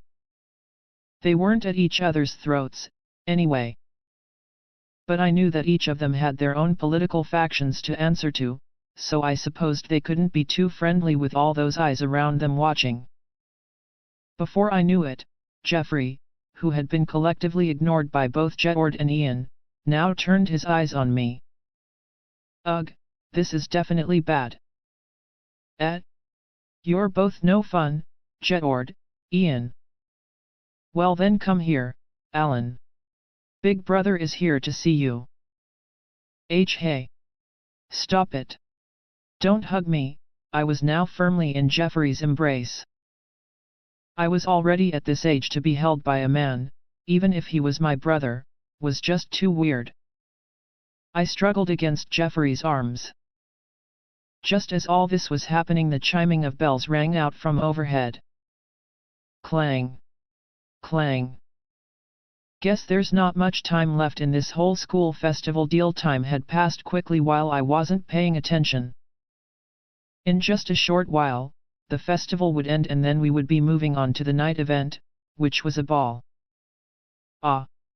Do excuse us. We have to head to the stage soon, Jedward said, as the bells rang out. We did have a performance by the council planned and all that, after all. Honestly, acting really wasn't my thing. But the student body strongly requested it, so I had no choice but to participate. Oh. A performance, Jedward? I would like to see it too, oh yes. Ian was quick to reprimand Jeffrey for his flippant lines. Enough with the tomfoolery, Jeffrey. We're heading back. You really are no fun, Ian. Actually, Ian, you're heading back with me. As I said, enough with the tomfoolery. There is no way I could return with you. The same banter as always, I guess. Our talkative, flippant, somewhat annoying oldest brother, the always serious, ever so formal other brother. Even though I didn't spend much time with them, and actually didn't like dealing with them, I couldn't bring myself to dislike them. But yet I'd still balk at the idea of meeting these two again. See you. Well then. Do excuse us. With their contrasting goodbyes, our older brothers were gone, and we headed to the stage. I couldn't help but notice that there was still a bag in Katerina's hands. There was still so much food in it. Isn't she done giving out her gifts? Don't tell me all that in there is for her to eat by herself? Well, whatever. Guess I'll tell Mary about how I didn't let Jedward spend any significant amount of time with Katerina alone. The school festival would be coming to an end shortly. Honestly, what a boring, tiresome day. Because I was so bogged down with work not only today, but also ever since we began festival preparations, I had been unable to spend any meaningful time with Katerina. I found myself quite irritated. To make matters worse, I had invited Katerina to my quarters just before my schedule had become incredibly busy, but of course, Keith was there, getting in our way as usual. I decided that then I could pay her a visit, only for Mary and Alan to obstruct me at every turn. Although Katerina was engaged to me, Jedward Stewart, it would seem like all of these other fools had no intention of giving up. My fiancée, Katerina Clays, was different. She was not at all what a noble lady, well, rather, she was unlike any normal girl at all. By her side, I was never bored. No matter how many years I spent with her, every moment was unfailingly vibrant and wonderful. Originally, I had little interest in the affairs of others. I had never thought it possible that I would feel such affection for another. The one who had taught me I could feel this way was of course Katerina herself. Even so, her charm was her downfall.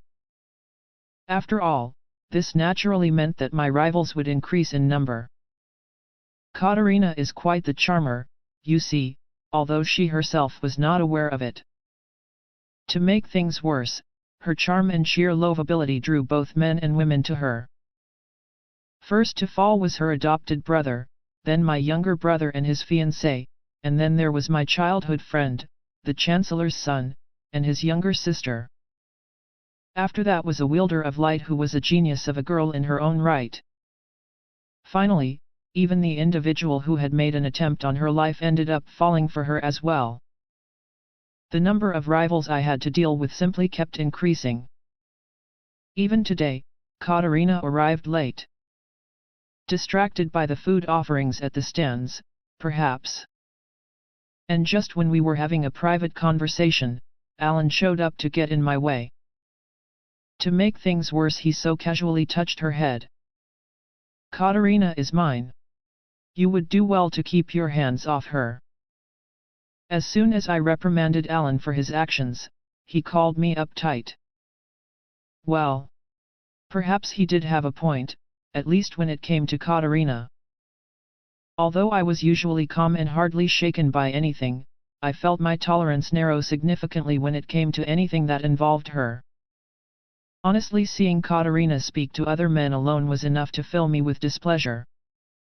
But then again, with so many enemies in my presence, I supposed there was little I could do about it. And then there was the constant worrying, wondering if Katarina had unknowingly ended up charming someone else without realizing it again. Although she had finally made her way here, we hardly had any time to speak, and soon we already had to make our way to the stage venue. I remained in a considerably bad mood.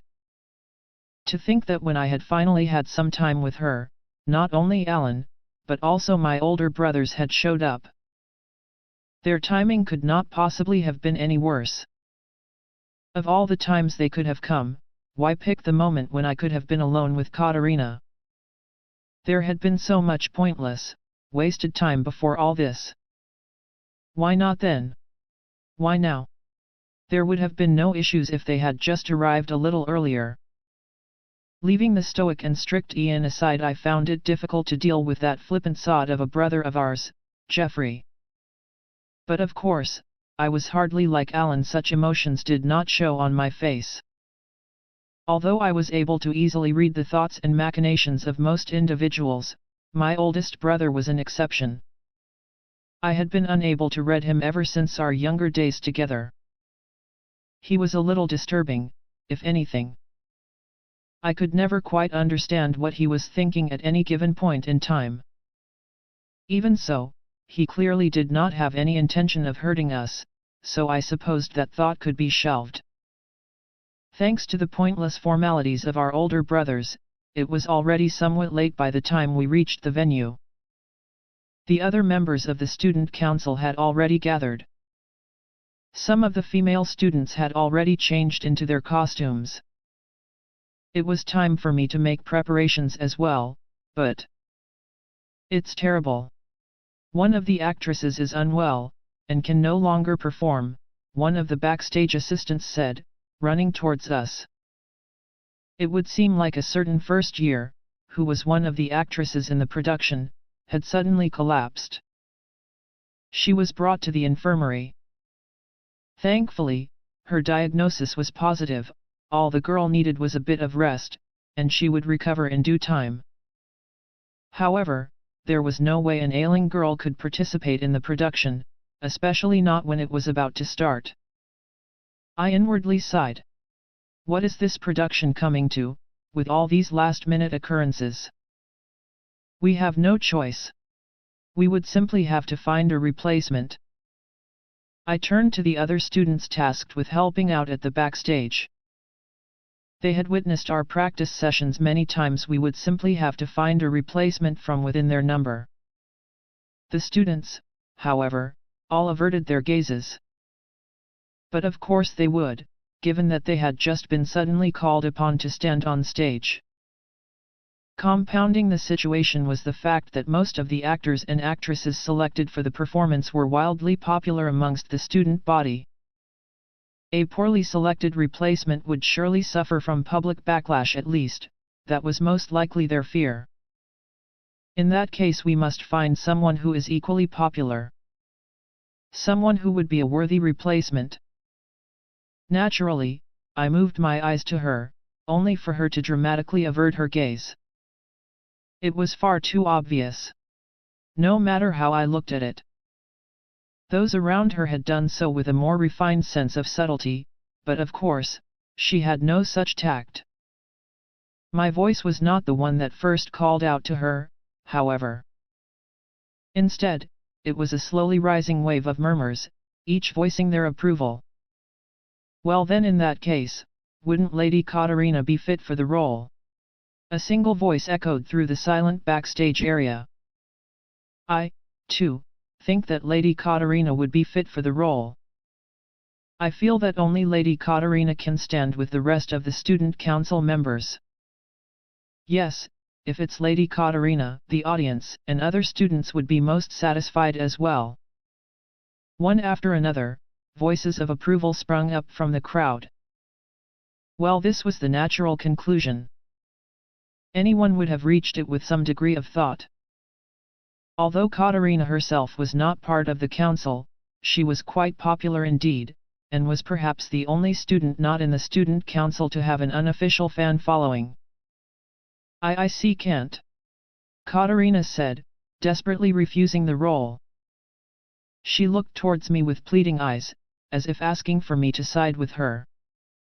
Her pleading, almost teary-eyed look was lovable too. I smiled, ever so slightly, in response. Well then, Katarina.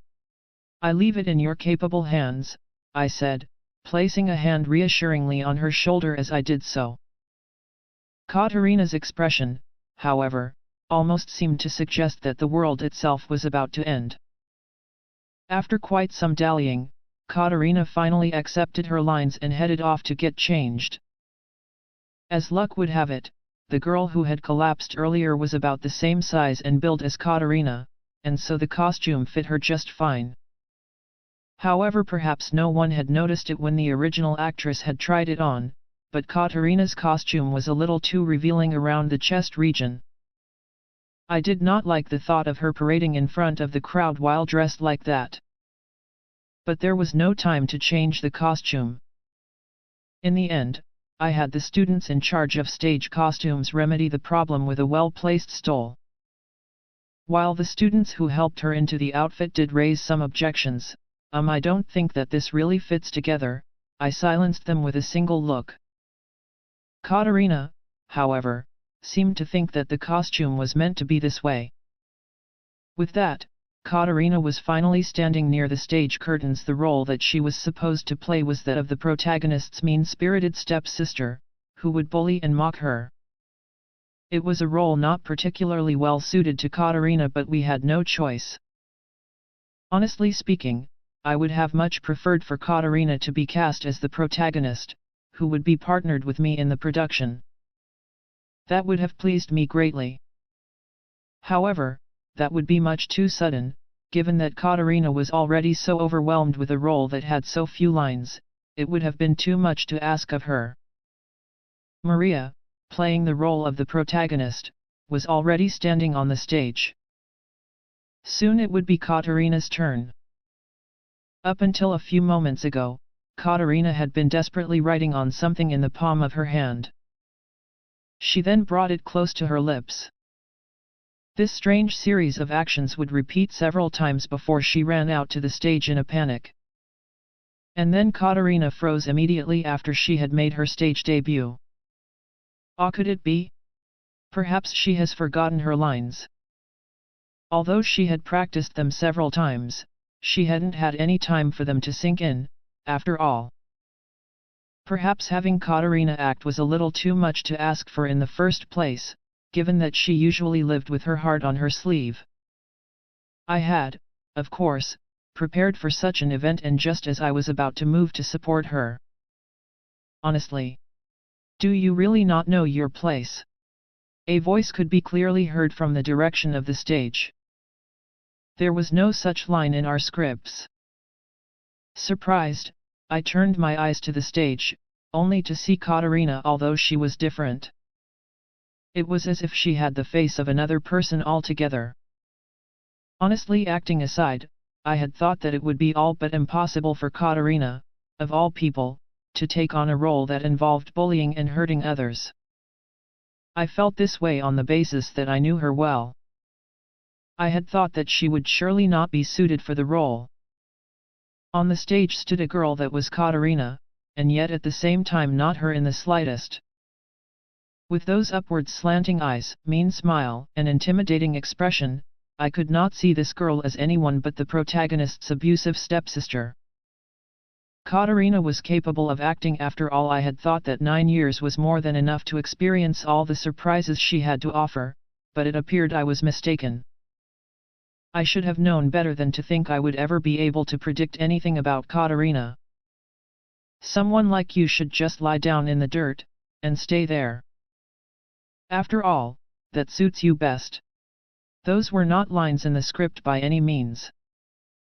Katarina, however, delivered those lines most naturally. Before I knew it, I was unable to take my eyes off her. Standing on the stage was a Katarina I did not yet know. Although I could not help but be charmed by Katarina's performance, I finished my part in the production without any problems. I was not the only one who had been entranced. As soon as the play ended, Katarina was immediately surrounded by admirers. Seeing a side of Katarina I did not yet know was a joy indeed, but with this, she will gain even more secret admirers. Perhaps exposing Katarina to the masses in this fashion was a mistake. Now, bathed in regret, I somehow managed to part the crowds, and made it to Katarina's side, showering her with praise and intimidating those around her in the process. It would be an honor to escort you to the ball, Katarina, my dear fiancée. Although I received several glares from other student council members, the fact remained that Katarina was engaged to me. As her escort for the ball, I simply refused to allow any of them to get in my way.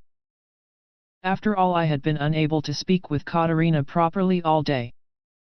I wanted to ensure that we would thoroughly enjoy our time together that night.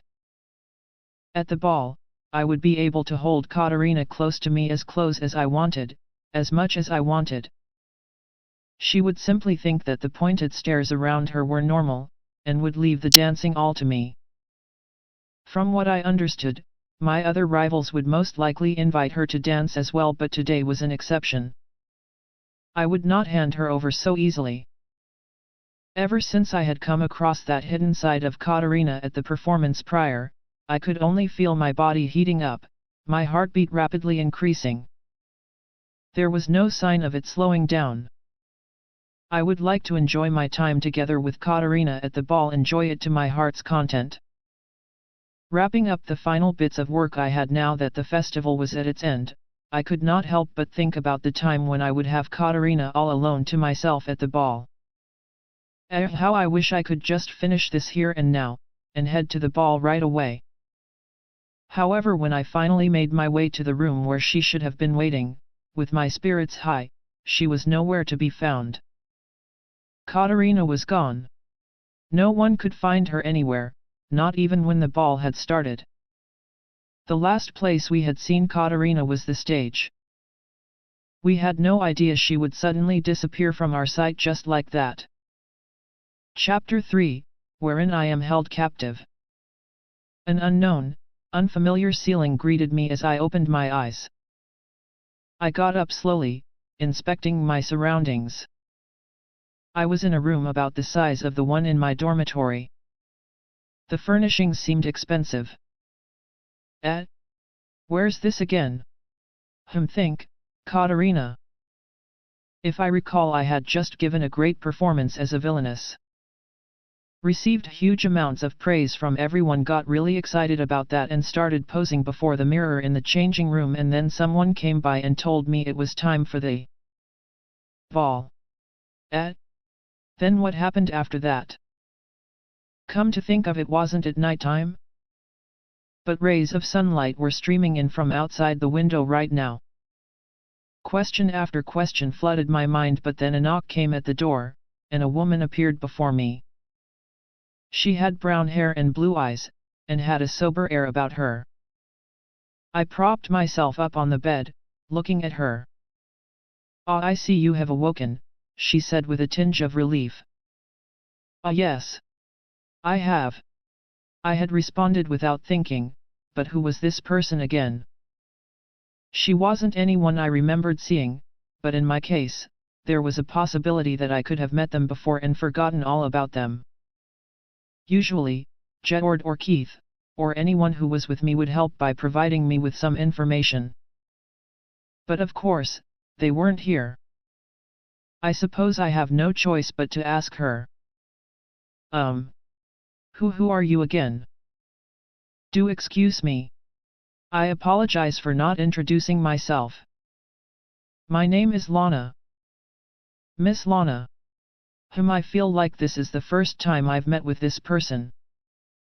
That's good. That I didn't forget about someone again, I mean. Please do call me Lana. I will be taking care of your needs from today onwards, Lady Katarina. Ah. The way she talks, is Miss Lana a maid? Come to think of it, she's wearing a complete maid uniform.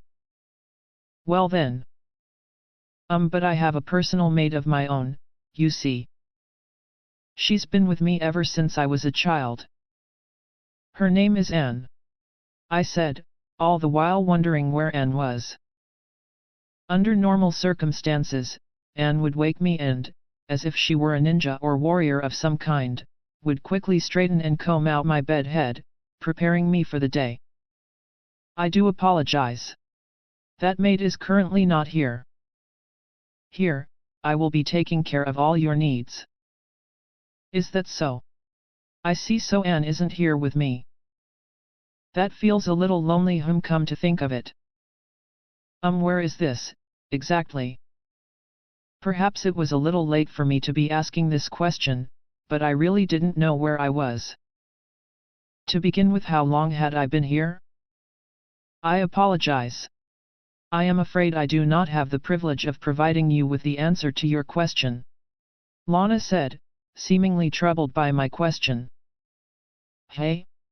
You can't answer me? What does that mean? I let out a strange sound in spite of myself at her unexpected answer. Lana simply continued to look troubled at this. If I may, Lady Katarina, perhaps you will find the answers you seek with a little more time. Immediately after she offered her answer, another knock came from the direction of the door. And two more people appeared. One of them was a bespectacled youth. His hair had tinges of blue to it, as did his eyes.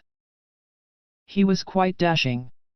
Unlike Jedward, who looked like a traditional, fairy tale prince, this youth was different. He oozed charisma, and seemed a bit like a playboy, at least, that was how he looked. This playboy-like youth was wearing something that looked familiar. In the Clay's manor, the only person who wore anything quite like it was an older man in our service. It was a butler's uniform. Honestly speaking, our butler back at the Clay's manor also wore respectably fancy clothes as well. I secretly referred to him as Sebastian in my heart. That wasn't his name, of course. This bespectacled butler, ugh. My dear Sebastian, you have lost. Behind this man that our dear Sebastian had unfortunately lost to in my internal perfect butler contest was a much smaller figure who must have been standing behind him. I had been so entranced by the butler's terribly handsome aura and had hardly noticed her at first. I shifted my eyes to the figure. She was petite, with brown hair and large brown eyes. She looked kind of like a small, vulnerable animal. Just looking at her made you want to protect her. I was quite forgetful and very bad with names, but even I remembered who this person was.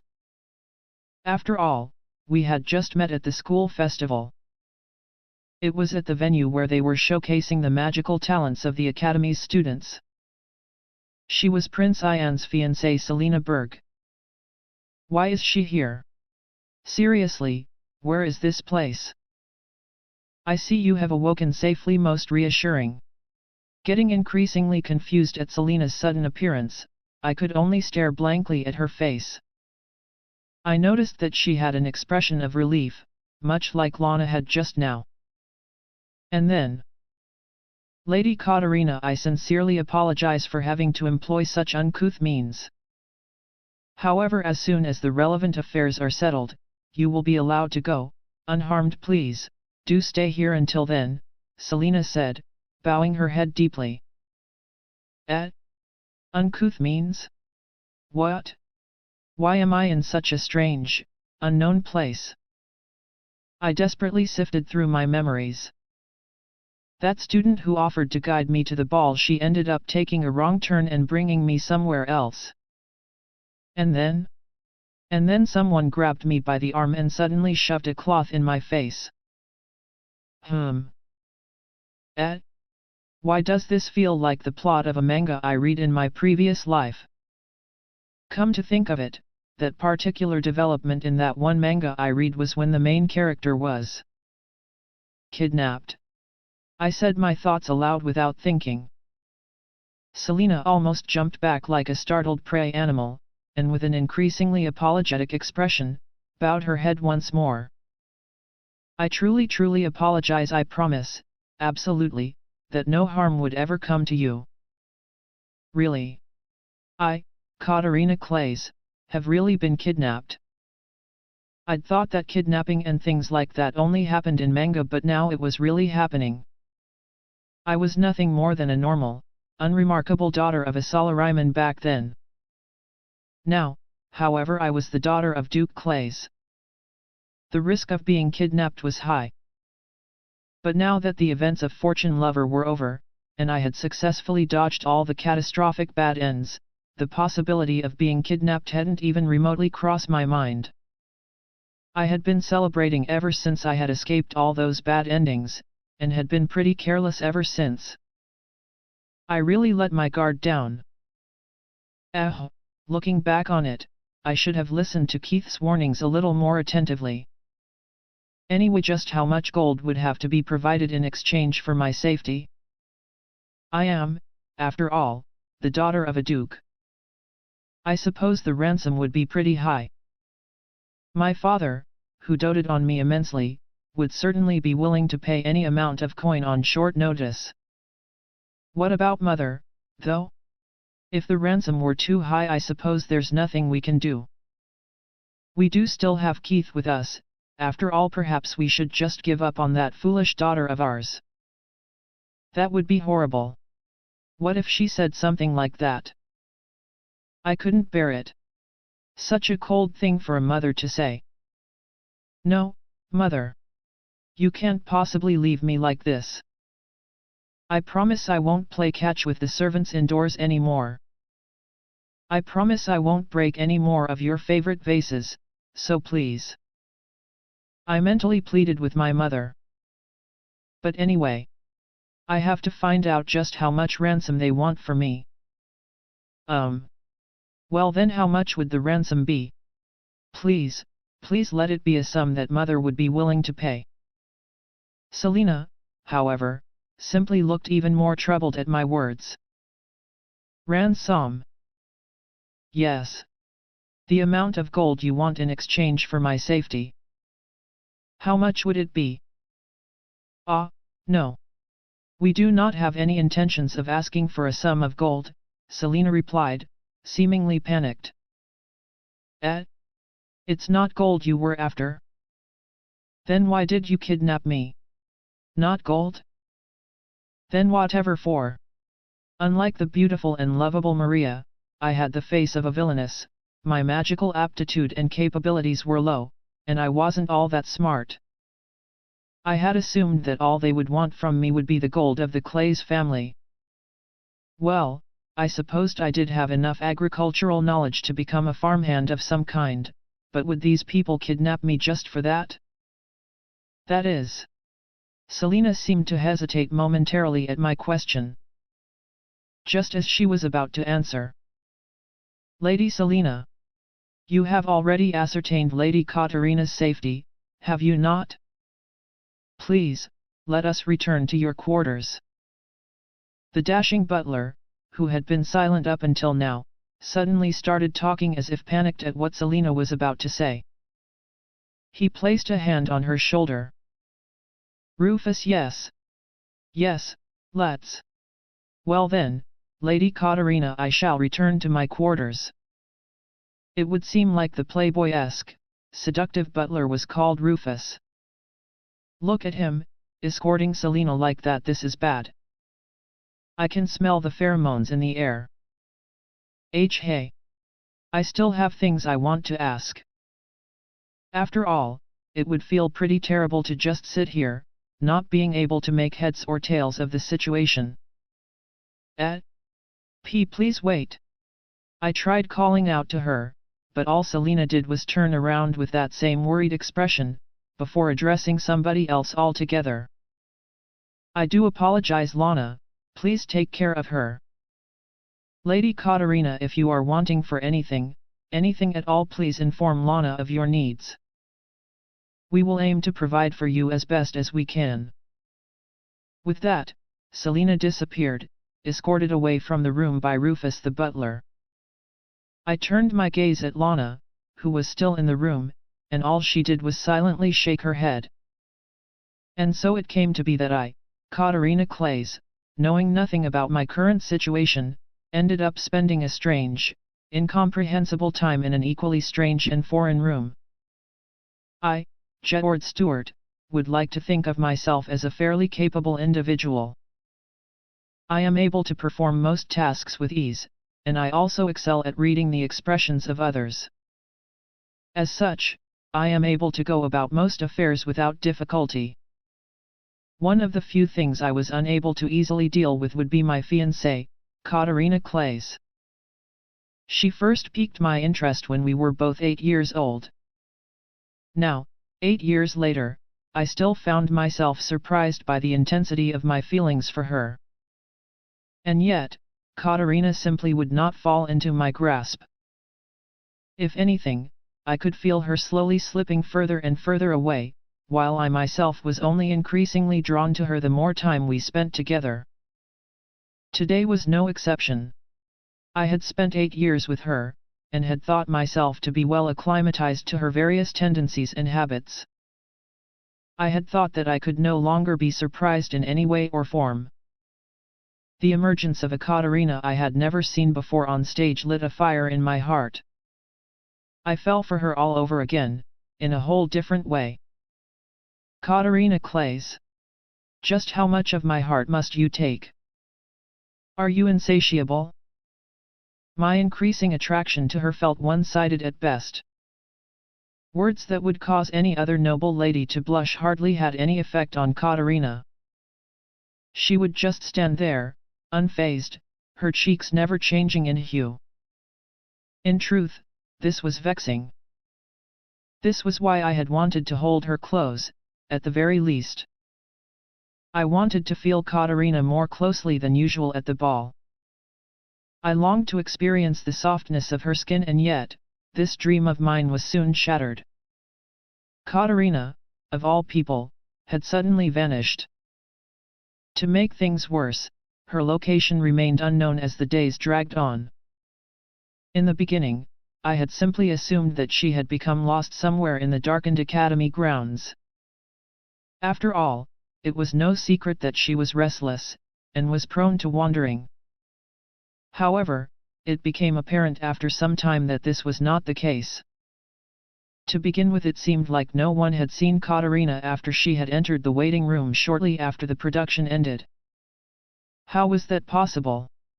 In addition, there were many students who claimed to have only vague memories of that specific span of time. I could feel dread spreading its tendrils deep into my mind as I remembered the events of last year. A forbidden, taboo magic, the dark arts, had been used on Katarina, and she could have very well lost her life. However, that incident had already ended. The perpetrator, Raphael, had lost his dark powers. Then, what was it this time? What could it be? Why Katarina? Why was it always her? My feeling of anticipation vanished almost immediately, replaced by irritation and fear. We searched as hard as we could, but there were no developments.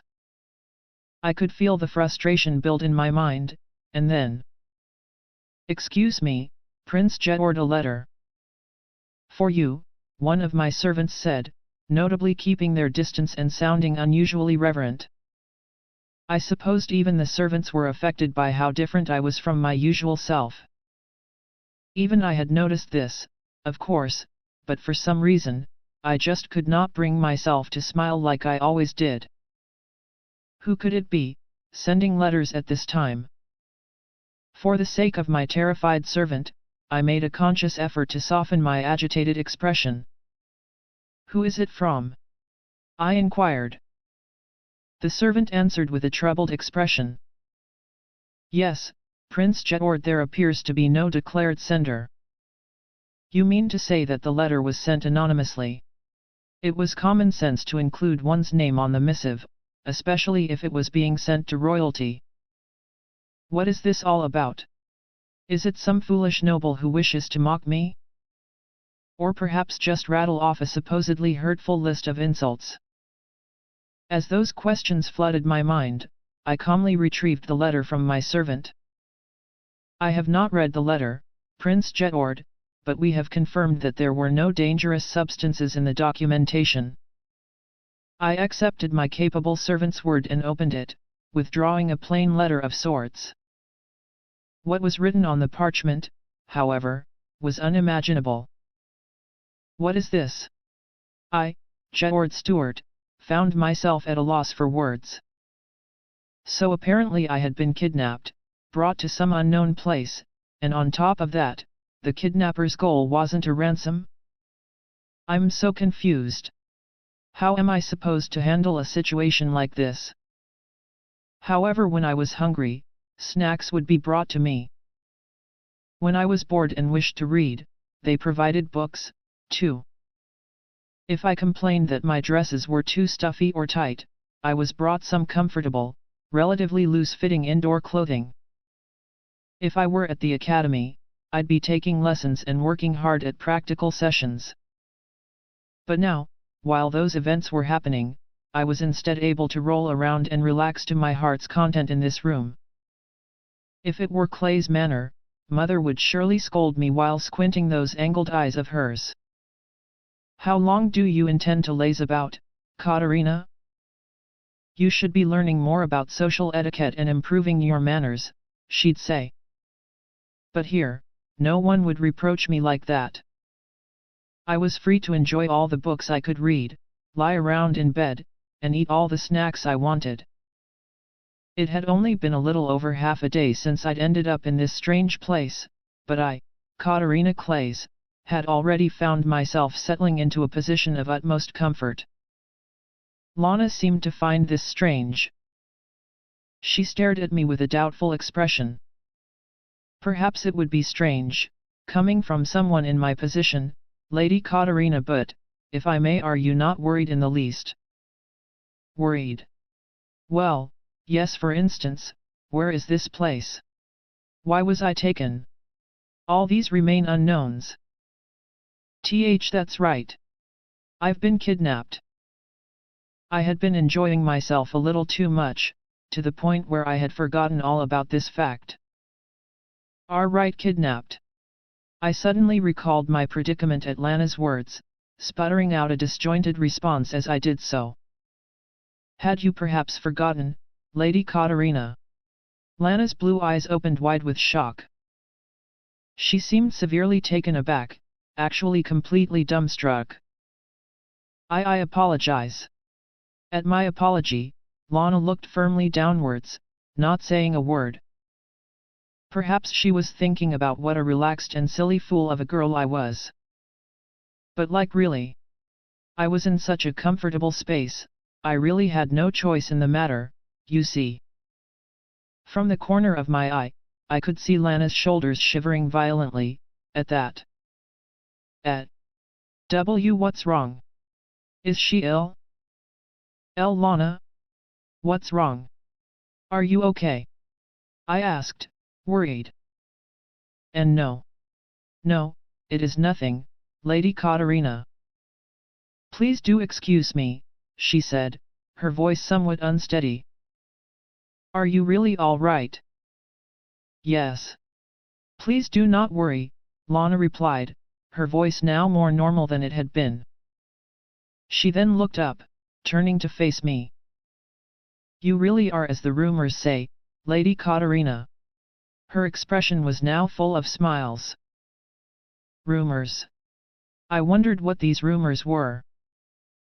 Lana, however, simply laughed softly, bewitchingly to herself, deflecting my question. That laughter, that smile. It was almost as if I had seen it somewhere before, but I was probably just overthinking things. After all, this was the first time I had met her. Finally recalling my predicament, I attempted to obtain some information from Lana, but she was unable to answer, as expected. She was a maid, after all. If she'd been prohibited from speaking about certain things by her masters, then it wouldn't be easy to get information from her. Then again, even if I told Anne to keep quiet about certain things, she never did. Like when I sneakily took snacks from the kitchen, or when I broke vases and statues while romping around, and all that.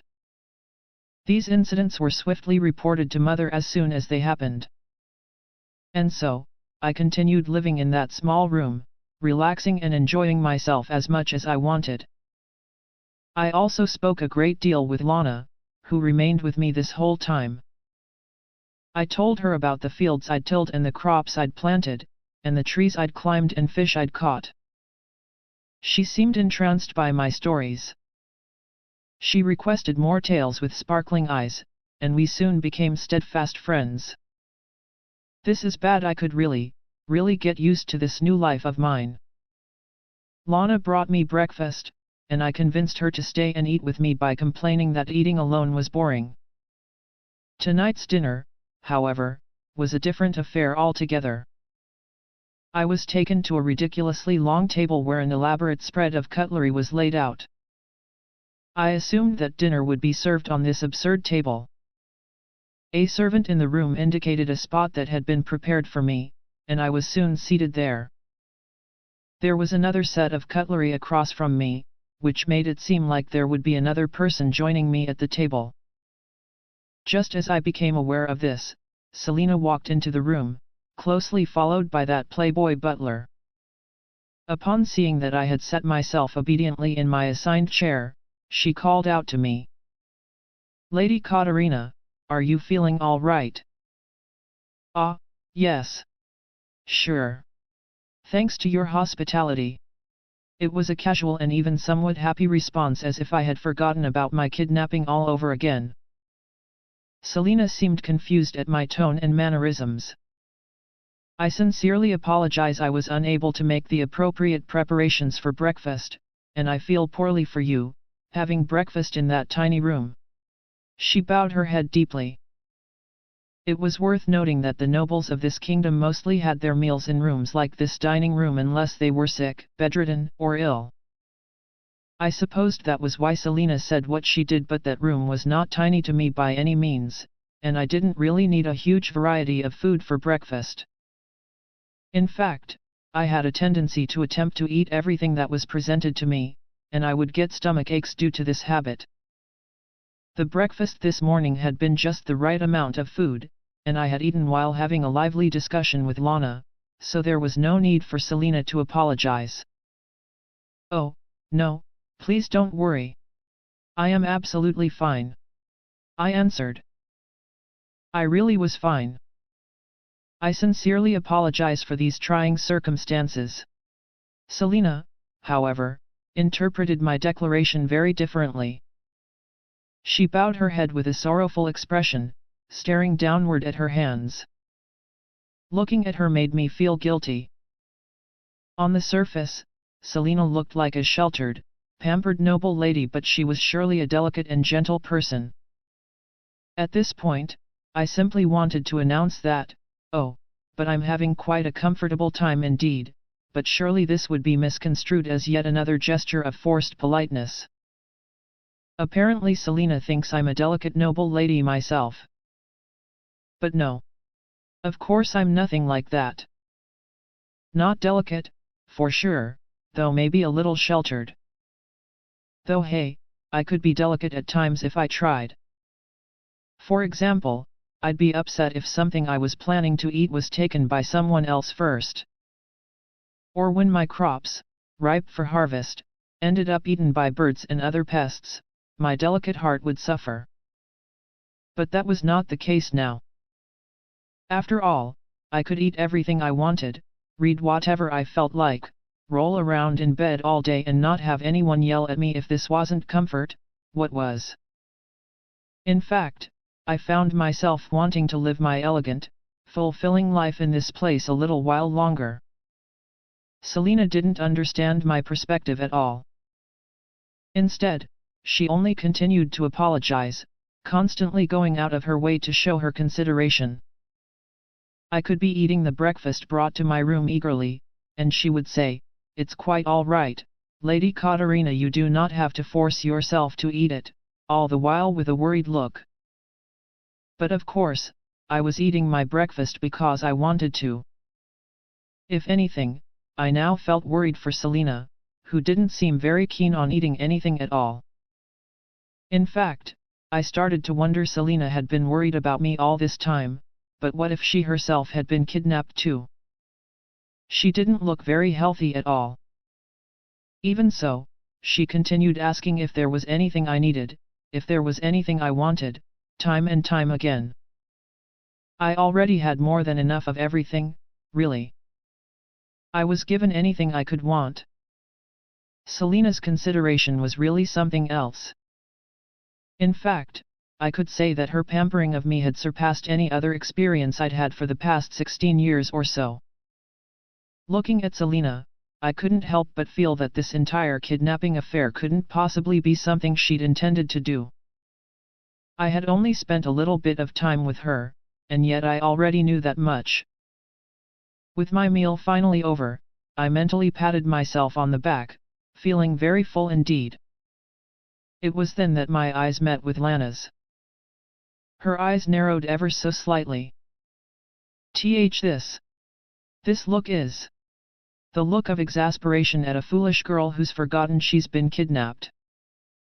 But no. I haven't forgotten.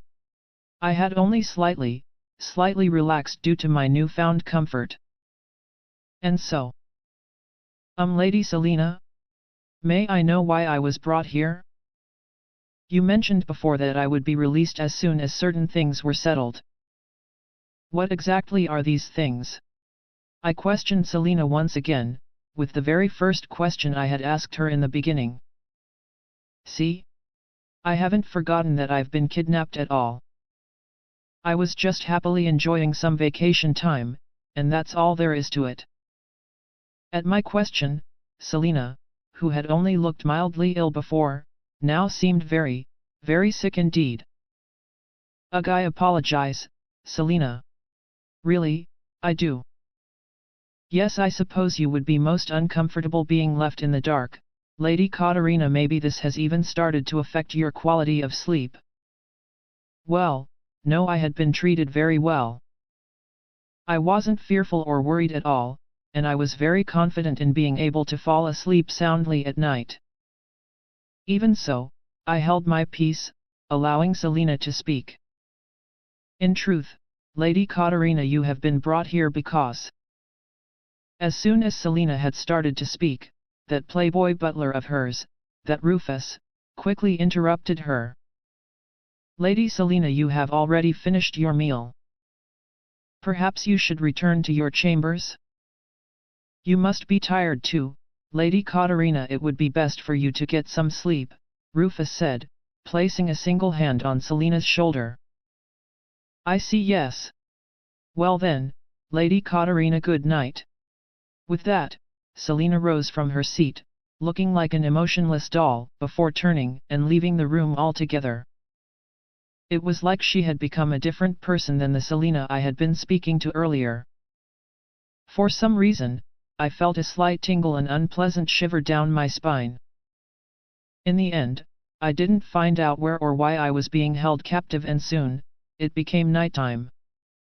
Although Selina was worried about me being unable to sleep, there were no such issues at all. After dinner, I chatted happily with Lana, had some delicious tea while I was at it, and soon was off to the land of slumber. In fact, I had already, most elegantly, slipped into a deep sleep, when Lady Katarina, please wake up. No, I don't want to. Sleepy. Let me sleep a bit more, Anne. I regret to inform you, Lady Katarina, that I am not Anne, but Lana. N. Lana. It isn't Anne? Who's Lana again? Finally opening my eyes, I was greeted with an unfamiliar ceiling. This was not the dormitory room I was used to. Where am I again? With my memories muddled, I got up slowly, finally remembering the events of the day before. That's right, I'd been kidnapped and brought to this comfortable room. The room was dark, only illuminated dimly by the faint glow of the bedside lamp. It still isn't quite morning yet. You have a guest, Lady Katarina. Guest? Who could it be, at this time of the night? I sleepily got up from bed, had Lana do my hair and straighten my nightgown, all while I was half asleep, mind you, before finally sitting down in a chair. With that, the door quietly opened, and standing in the frame was a small, familiar silhouette. Selina. The person illuminated by my lamp was Selina Berg. I couldn't help but liken her to some sort of small animal, lovable as she was. But what is it, at this time? Ugh, really, I'm still incredibly sleepy. I rubbed my eyes groggily. Yes, I do apologize for visiting you at this hour, Lady Katarina. However, I could not help but be worried that you would be filled with fear, and hence unable to sleep. Actually, it was Selina who seemed like she hadn't slept. She looked visibly more haggard than she had earlier.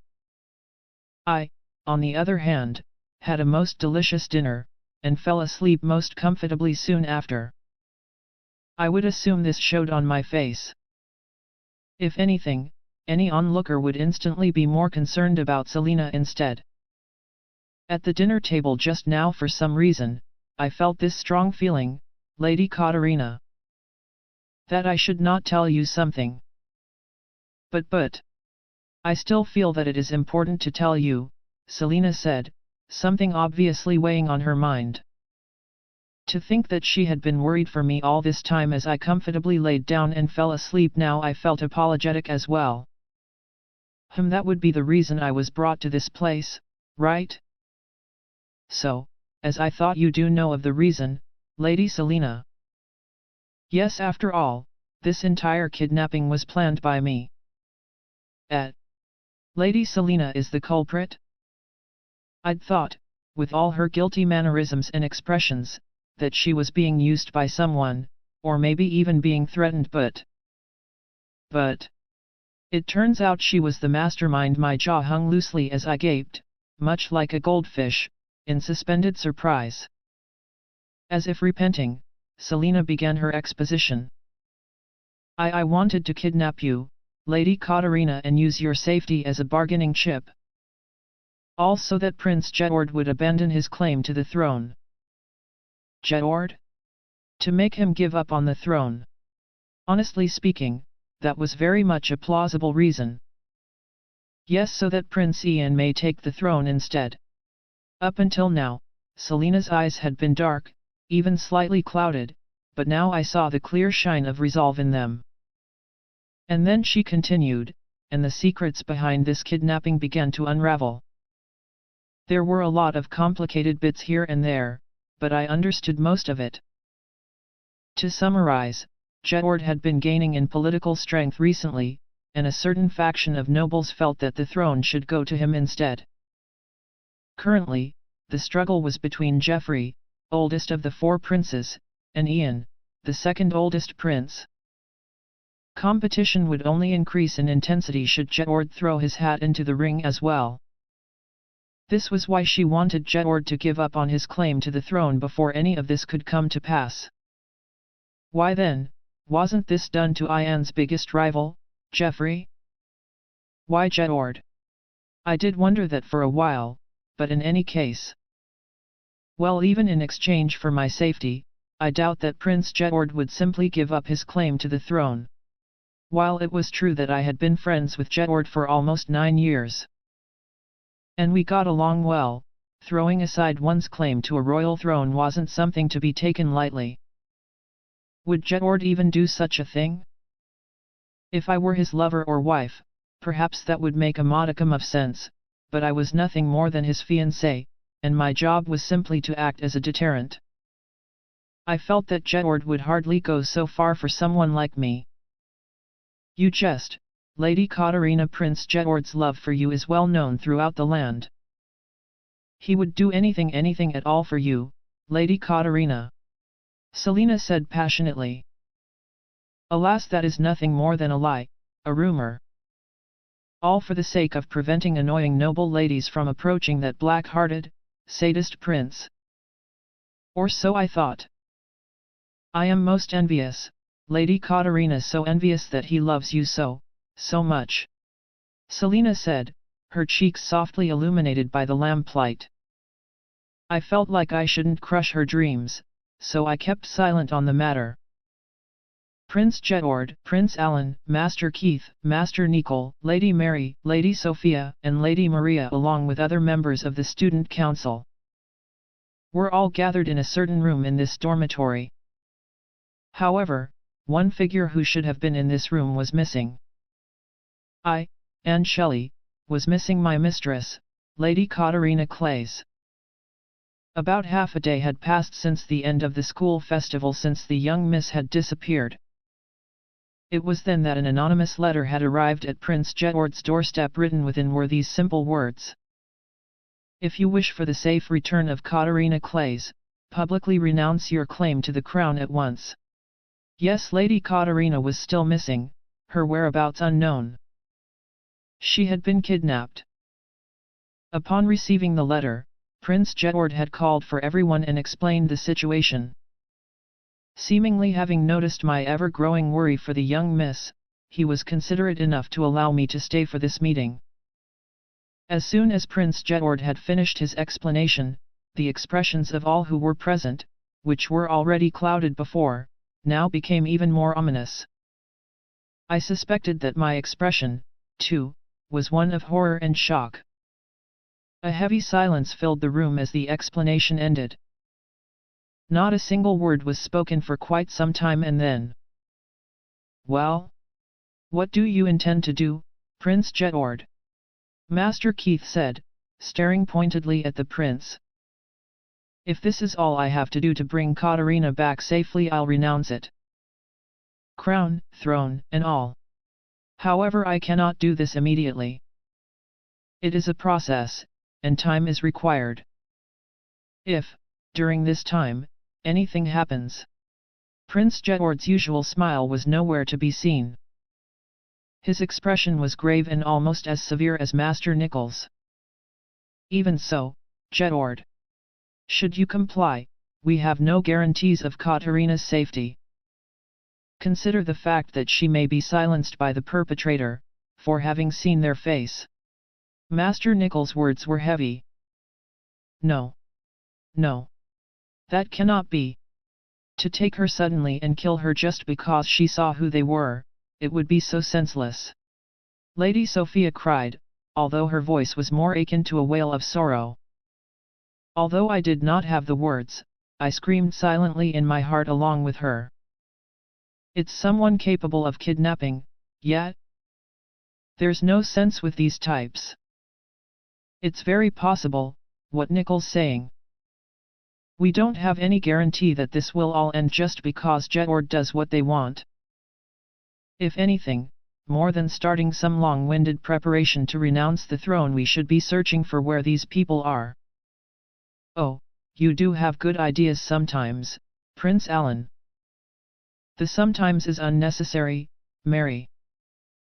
He. Do excuse me. So in this case, all we have to do is utterly crush and destroy the place these unsavory types are hiding at, yes. Lady Mary said, a somewhat ominous smile crossing her features. Master Keith, however, raised a slight protest.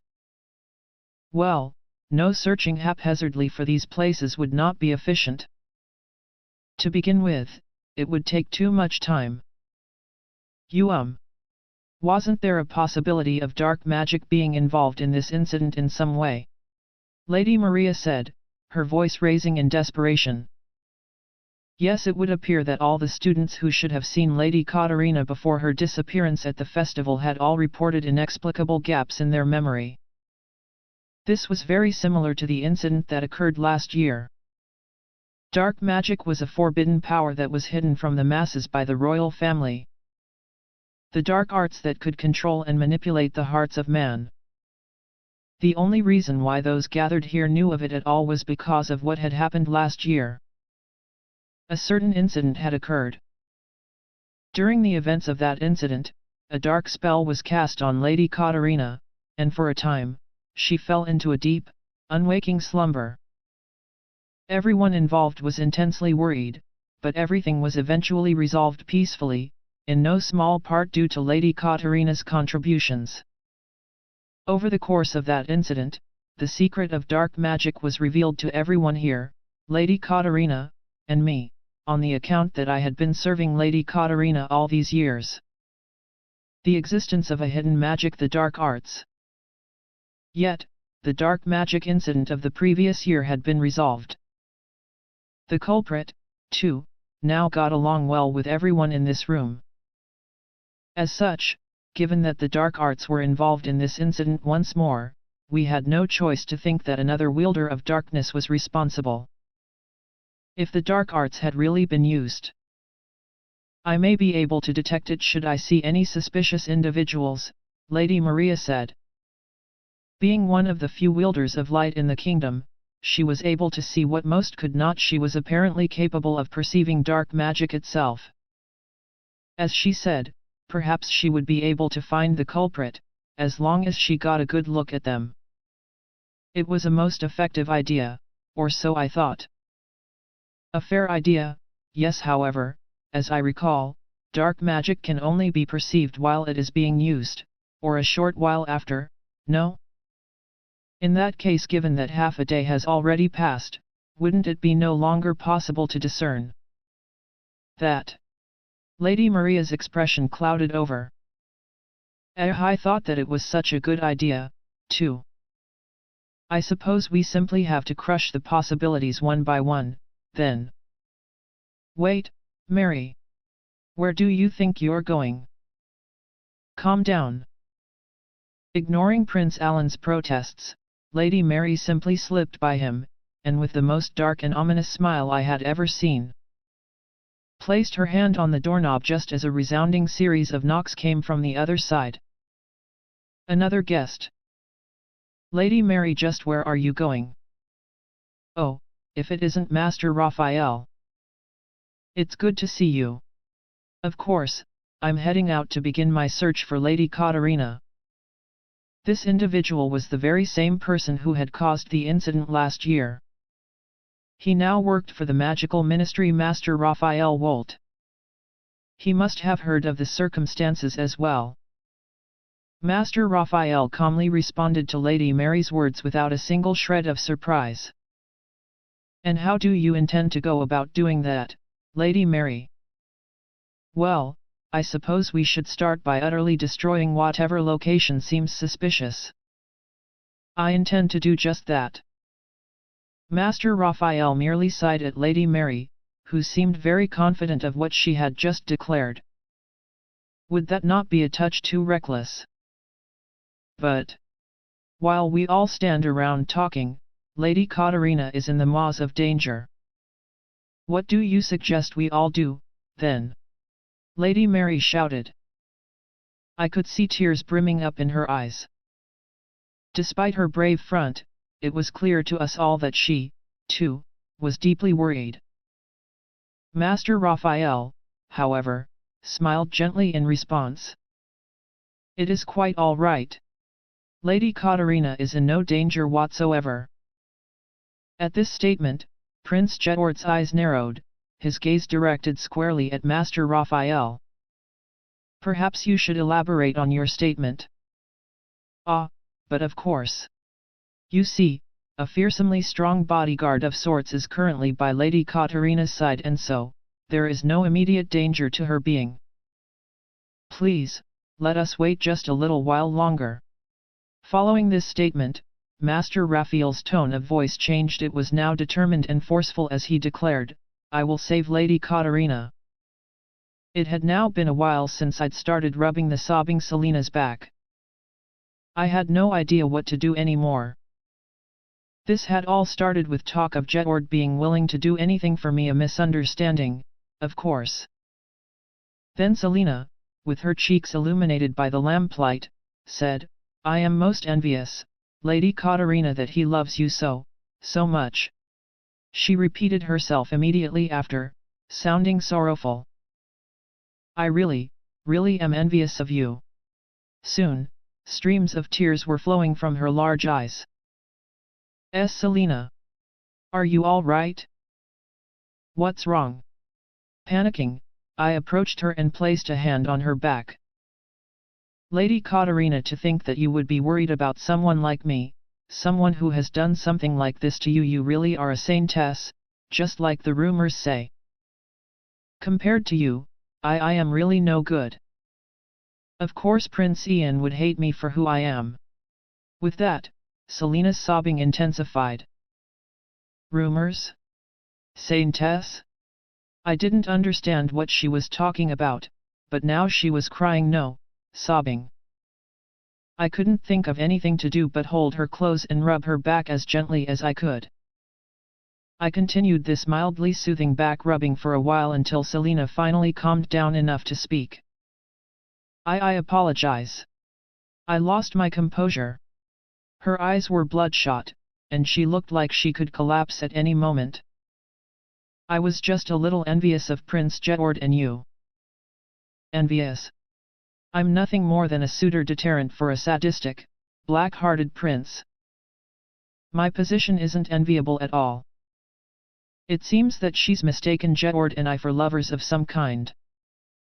Yes, the way you and Prince Jedward love and support each other is truly wonderful. Yes, a complete misunderstanding on Selina's part.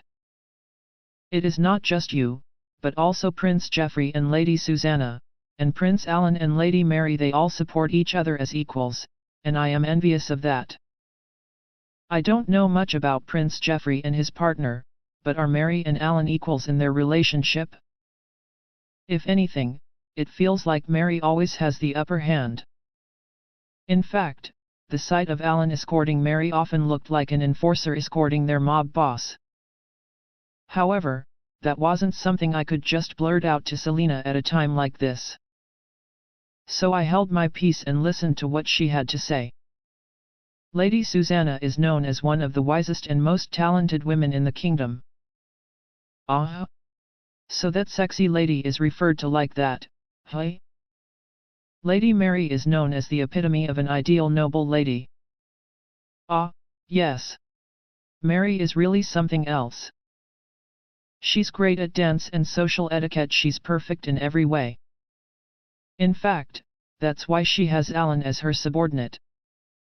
Lady Katarina is known as a saintess, accepting and gracious.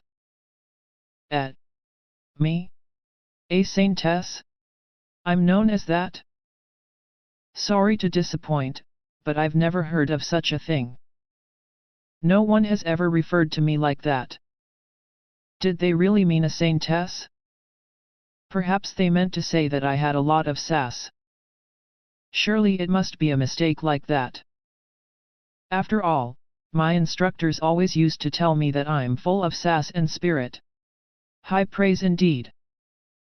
Compared to everyone else, I am good at nothing. Good for nothing. My magic is weak and I am not very smart. I could hardly hope to support Prince Ian. I am nothing more than baggage for him, a failure of a fiancé. Selina said, tears returning to her eyes.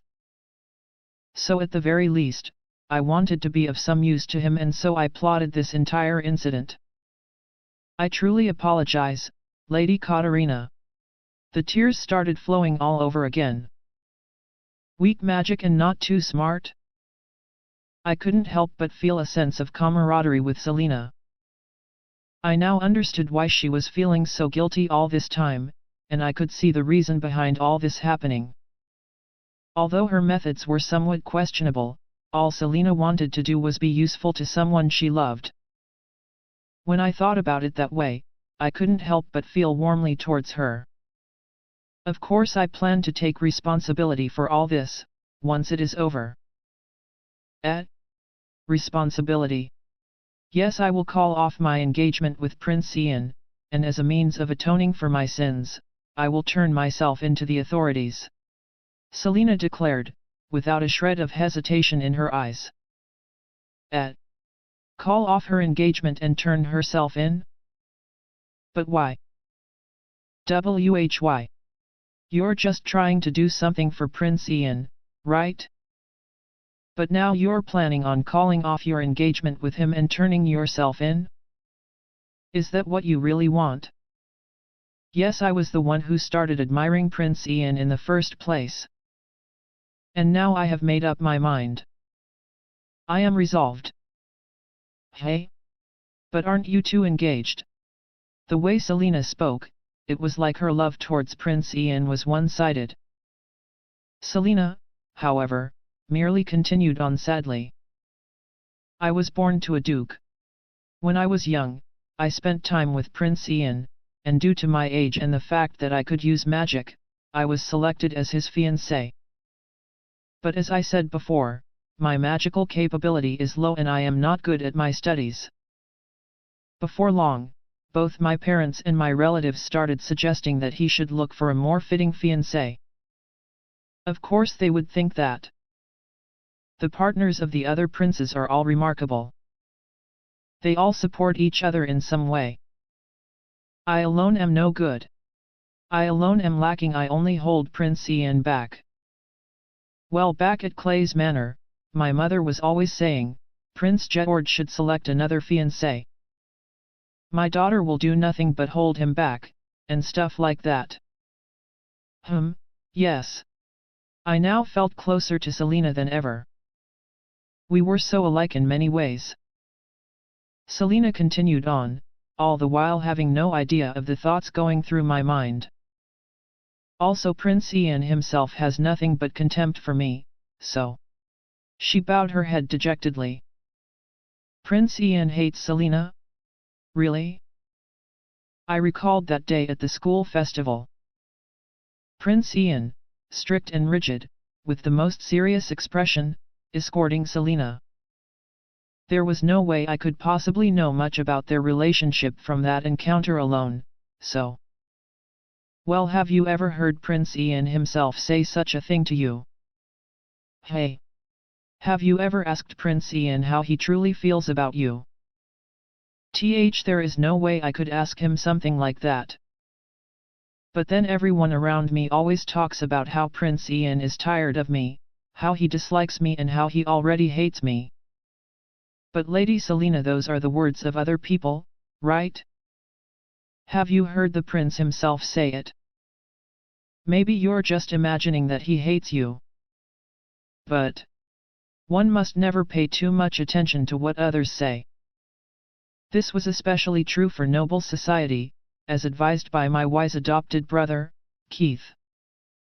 Insults and slander are common occurrences in noble society, big sister. Pay them no heed, he would say. If one were to believe those slanders and lies, one may actually believe that I was some splendid and amazing noble lady, well loved by Prince George, when the opposite was true. And so, someone's emotions can only be known by that person themselves, right? So, Lady Selina, if you wish to know the truth, you have to ask Prince Ian, and that's that. Ask. Selina raised her bowed head. Yes, speak to Prince Ian about it, or at least try. After all, nothing would happen without an actual conversation on the matter. In fact, this was the case with Selina herself. It was only through talking to her now that I developed a deeper understanding of her. Selina opened her large, round eyes wide, her brown irises staring straight at me. Say, Lady Selina. You've been saying that you were no good, that you are lacking, just now, and I don't think that is true. Honestly speaking. Given the lack of magical aptitude and academic ability that Selina was concerned about, we were not very different. After all, we just happened to be in an academy where there was a disproportionately high amount of high-spec individuals. More importantly, you were worried about me, a complete stranger. You were worried if I could rest well. And you even have the resolve to get captured and sentenced, all in the name of helping someone you love. That kind of bravery would be impossible for me. And on top of that, she mustered up this resolve all while under the assumption that the person she loved disliked her. Compared to me, who had come up with a variety of contingency plans like realistic projectile snake toys in case Jedward ever attacked me, the difference was stark. I returned Selina's gaze, looking deep into her brown eyes. To me, Lady Selina, you are gentle and strong. There's not a single bone in you that is lacking or no good. I think you are a wonderful person. Selina's eyes widened in surprise, and for a while, she only stared.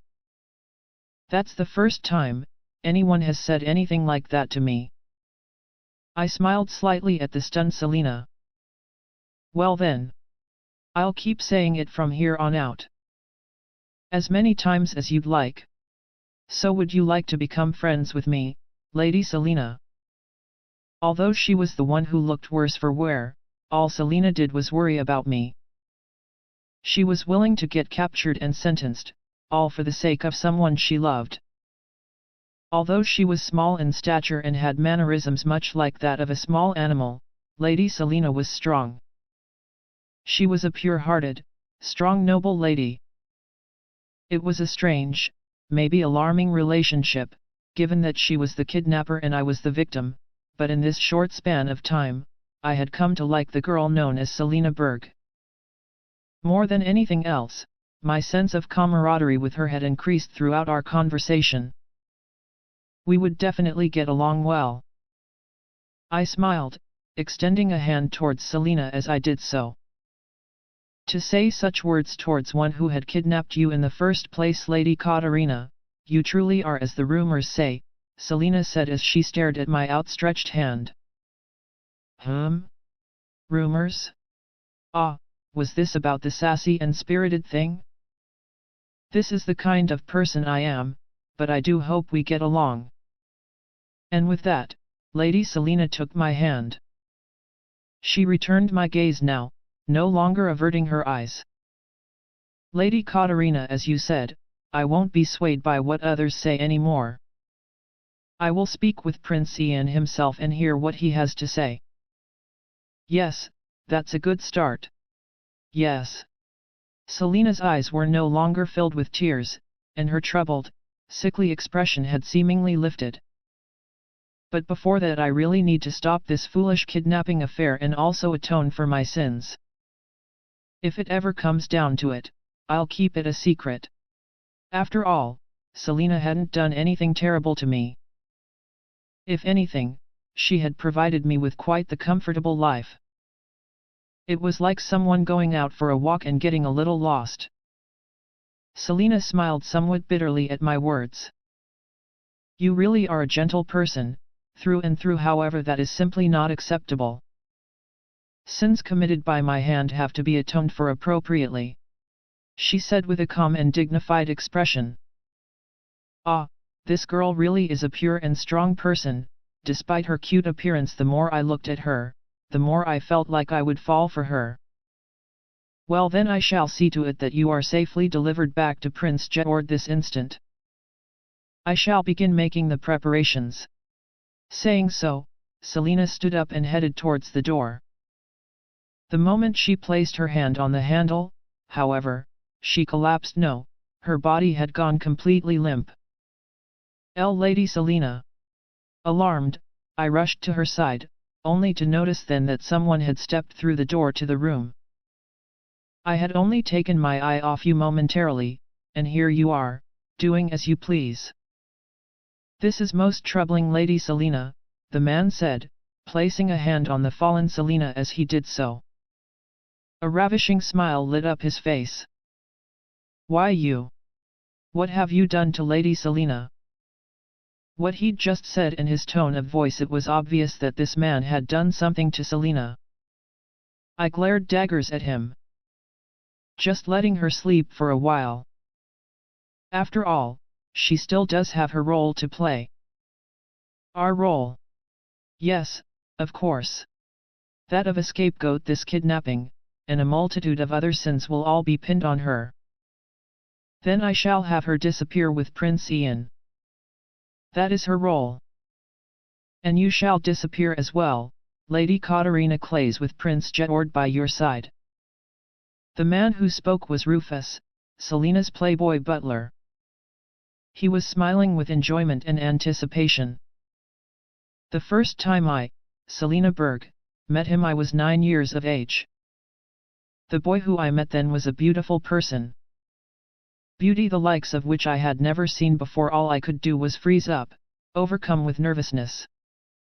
It is good to meet you. My name is Selina B. Berg. It is a pleasure to make your acquaintance.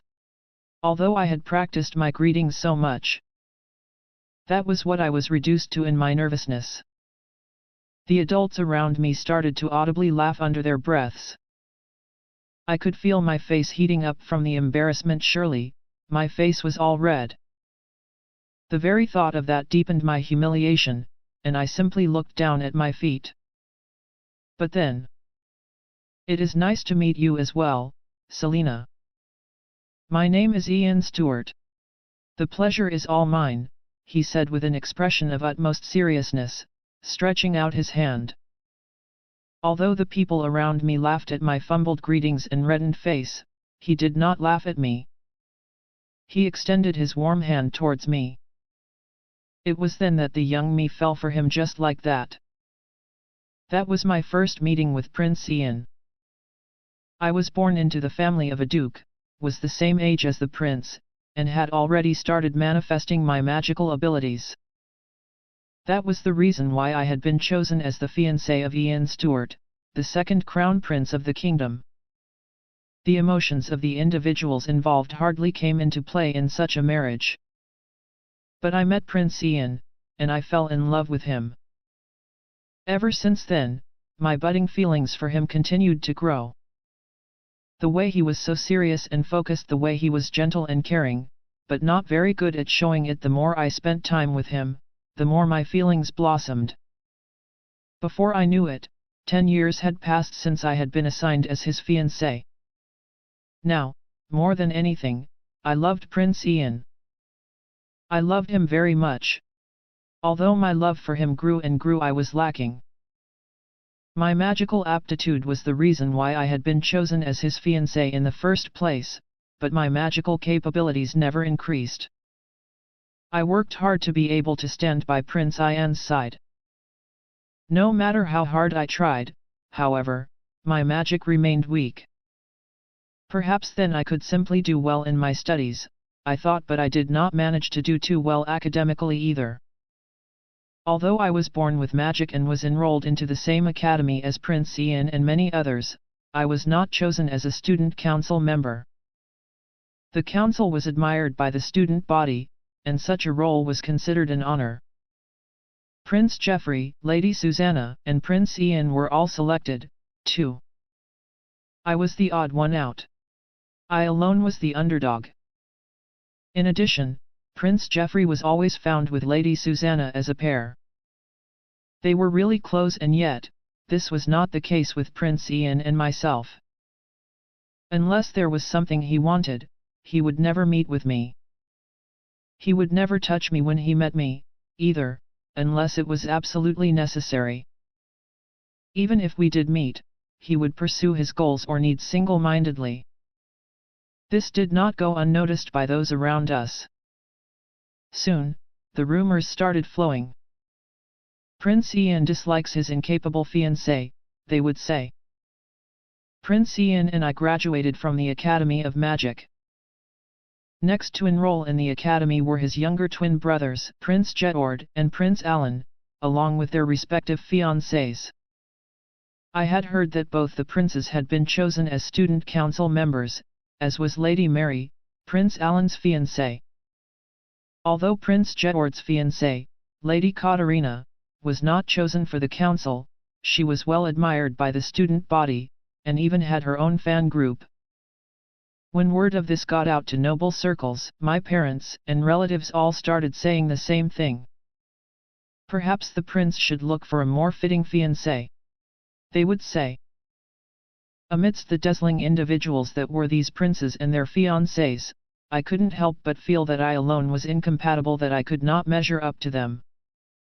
Why was I so inept? Given that I could never be better than the average person no matter how hard I tried, of course it would be a given that Prince Ian would come to dislike me. Even so, I still wanted to be of use to him. Anything was fine. Anything. If it meant that I could do something for him to make up for all the trouble I had caused up until now. As those thoughts filled my mind and my heart, that person appeared before me. Allow me to assist you with your wish. With that, he began telling me exactly how I could be of use to Prince Ian. When I entered her room, she had already awoken, and was staring in my direction with her aqua blue eyes. I see you have awoken safely, most reassuring, I said, feeling relieved from the bottom of my heart. When I had brought her into the manor, there was hardly any strength left in her, she was barely conscious. Although we had only used a small amount of the sleep-inducing drug on her, I remained worried. I simply had to see with my own eyes that she was all right. After affirming her safety, there was something I absolutely had to tell her now that she was awake. Lady Katarina, I sincerely apologize for having to employ such uncouth means. However, as soon as the relevant affairs are settled, you will be allowed to go, unharmed. Please, do stay here until then. I apologized, and then bowed deeply to the fiancé of Prince Jetord. Lady Katarina Clays. Even if it was all for Prince Ian's sake, me bringing an unrelated noble lady to this place was an unforgivable transgression. I understood that. That was why I thought I should apologize first, precisely because I had done an unforgivable thing to Lady Katarina. Upon hearing my words, Lady Katarina was momentarily silent, as if deep in thought. And then, her lips parted. Kidnapped. I was terribly surprised. How could this be? Nothing had been explained to her, and yet, she had already realized that she had been kidnapped. According to the rumors, Lady Katarina was spirited and strong, but yet one who possessed a deep well of compassion. In reality, it would seem like she was a very capable person as well. I truly apologize. I promise, absolutely, that no harm would ever come to you. I apologized once again, though I knew that I would not be forgiven either way. Lady Katarina began to think once more, a serious expression clouding her features. Well then, how much would the ransom be? She said. Ransom. I did not understand the meaning of this word, and simply repeated it back at her. Lady Katarina leaned in ever so slightly with a somewhat grave expression. Yes. The amount of gold you want in exchange for my safety. How much would it be? Ah, no. We do not have any intentions of asking for a sum of gold. Lady Katarina had apparently assumed that we had kidnapped her for money. I denied it as quickly as I could. It's not gold you were after? Then why did you kidnap me? Of course, she did not know why she'd been taken. Surely she was unsettled by this, and would be unable to feel at ease until she knew the answer. That is, I got her involved in all this. I should tell Lady Katarina about the entire affair. I started to speak, wanting to explain the situation, but then... Lady Selina. You have already ascertained Lady Katarina's safety, have you not? Please, let us return to your quarters. Rufus placed a hand on my shoulder and then... Yes. That's right, I felt like I simply had to return to my room. Rufus, yes. Yes, let's. Well then, Lady Katarina, I shall return to my quarters. Please wait. I do apologize, Lana, please take care of her. Lady Katarina, if you are wanting for anything at all, please inform Lana of your needs. We will aim to provide for you as best as we can. With that, I returned to my room, with Rufus guiding me, but there was still a lingering sense of unease in my heart. After returning from my visit to Lady Katarina's quarters, I felt blank, for some reason. I could feel some vague gaps in my memory. I stayed in a haze for quite some time. Before I knew it, lunch had already passed, and I was unable to present the meal to Lady Katarina properly. When I found out that she had her meal in the room she was confined in, I felt incredibly guilty. She had been suddenly brought to this strange place without knowing why, and then was confined in that small room. Lady Katarina was surely worried and uneasy. She was spirited and strong like the rumors had said, but she could very well be putting on a brave front for me. For all I knew, she could be crying this very moment. When I thought about that, even though I was the one who had decided to do all of this to begin with, my chest began to hurt. At the very least, I wanted Lady Katarina to feel comfortable, even if it would only be a small consolation. I decided that only the finest ingredients should be used when preparing dinner. After the relevant preparations were complete, Rufus and I returned to Lady Katarina's room, only to find that she was already sitting in a chair. Lady Katarina, are you feeling all right? Yes. Sure. Thanks to your hospitality. I sincerely apologize I was unable to make the appropriate preparations for breakfast, and I feel poorly for you, having breakfast in that tiny room. I bowed once more, apologizing for the way Lady Katarina had to take her lunch. Oh, no, please don't worry. I am absolutely fine, she answered without wavering in the slightest. But she had been locked in this room and informed that she had been kidnapped. There was no way Lady Katarina could possibly be fine. Surely she was pushing herself to put up a brave front for my sake. I could feel the pain in my chest intensifying. I sincerely apologize for these trying circumstances. All I could do was apologize, time and time again. I could not do anything else. How pathetic of me. As we began having our dinner, Lady Katarina showed no signs of distress. She continued pretending that she was completely fine. I grew even more worried about her. It's quite all right, Lady Katarina, you do not have to force yourself to eat it, I said, only for her to respond to me with a gentle smile. Then she unexpectedly asked after me, noticing that I did not have very much to eat. Are you okay, Lady Selina? She asked. She asked me that, even though she was clearly the one who was in a more painful, distressing situation. Lady Katarina really was a saintess. After the final courses of dinner had been served, Lady Katarina questioned me once again. Lady Selina? May I know why I was brought here? You mentioned before that I would be released as soon as certain things were settled. What exactly are these things? But of course, there was no way Lady Katarina wouldn't be bothered by this. She must have been uncertain and worried all this time. And yet, she tried so hard to appear calm and collected. It hurt. The pain in my chest intensified yet again. I felt so remorseful. Perhaps it was best to tell her now.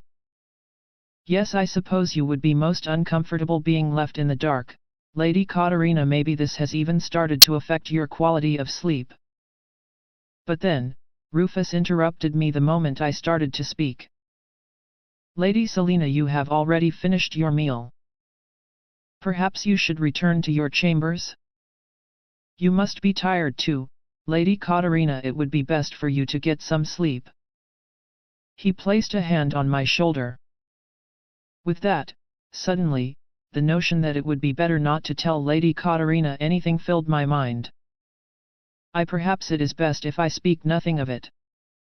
I had to return to my room, just like Rufus said. I had to listen to him. I simply had to.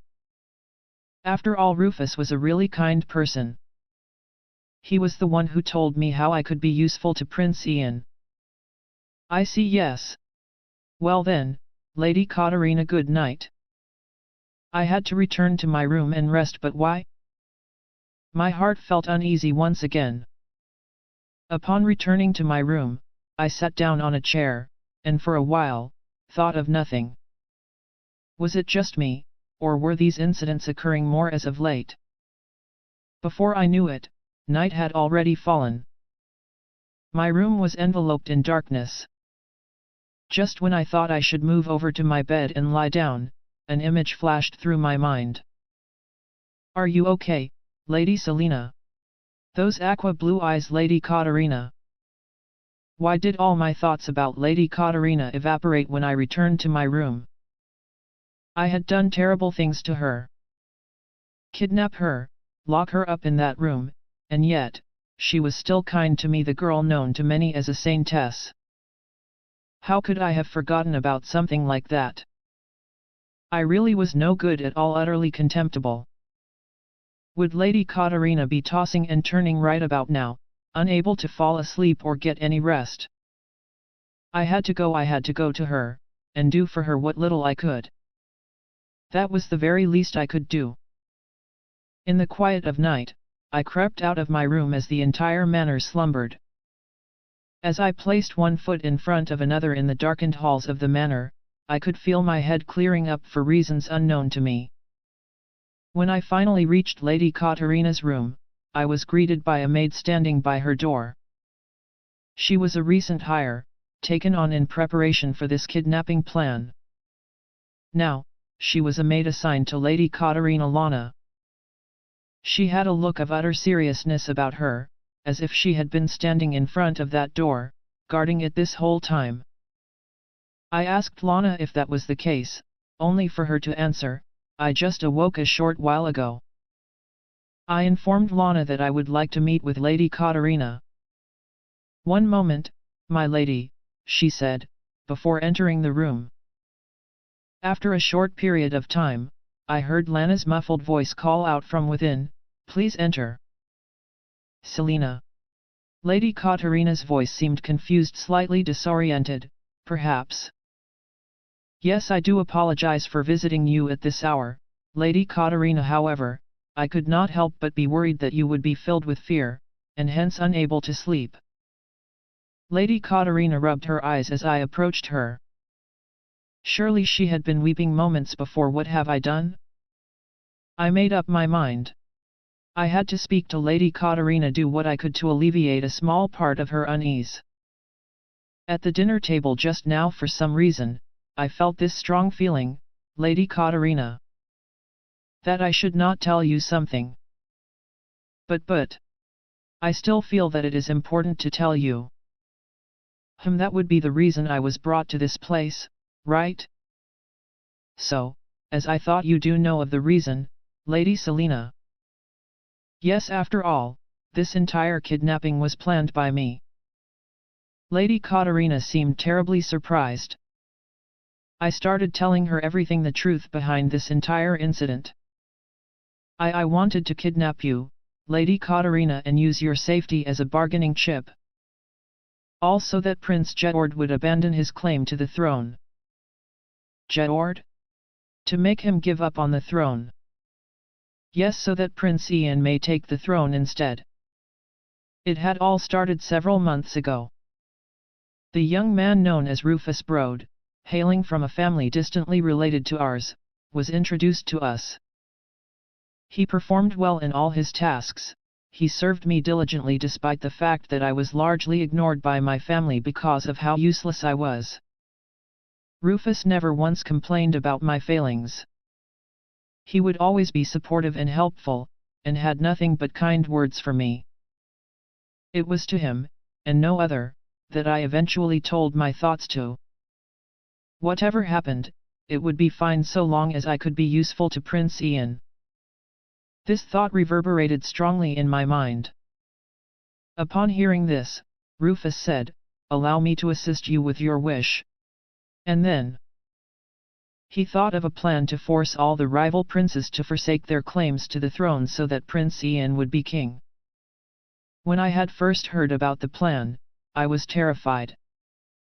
I felt that it was all but impossible for me to do such things. But then, Rufus reminded me it is for Prince Ian.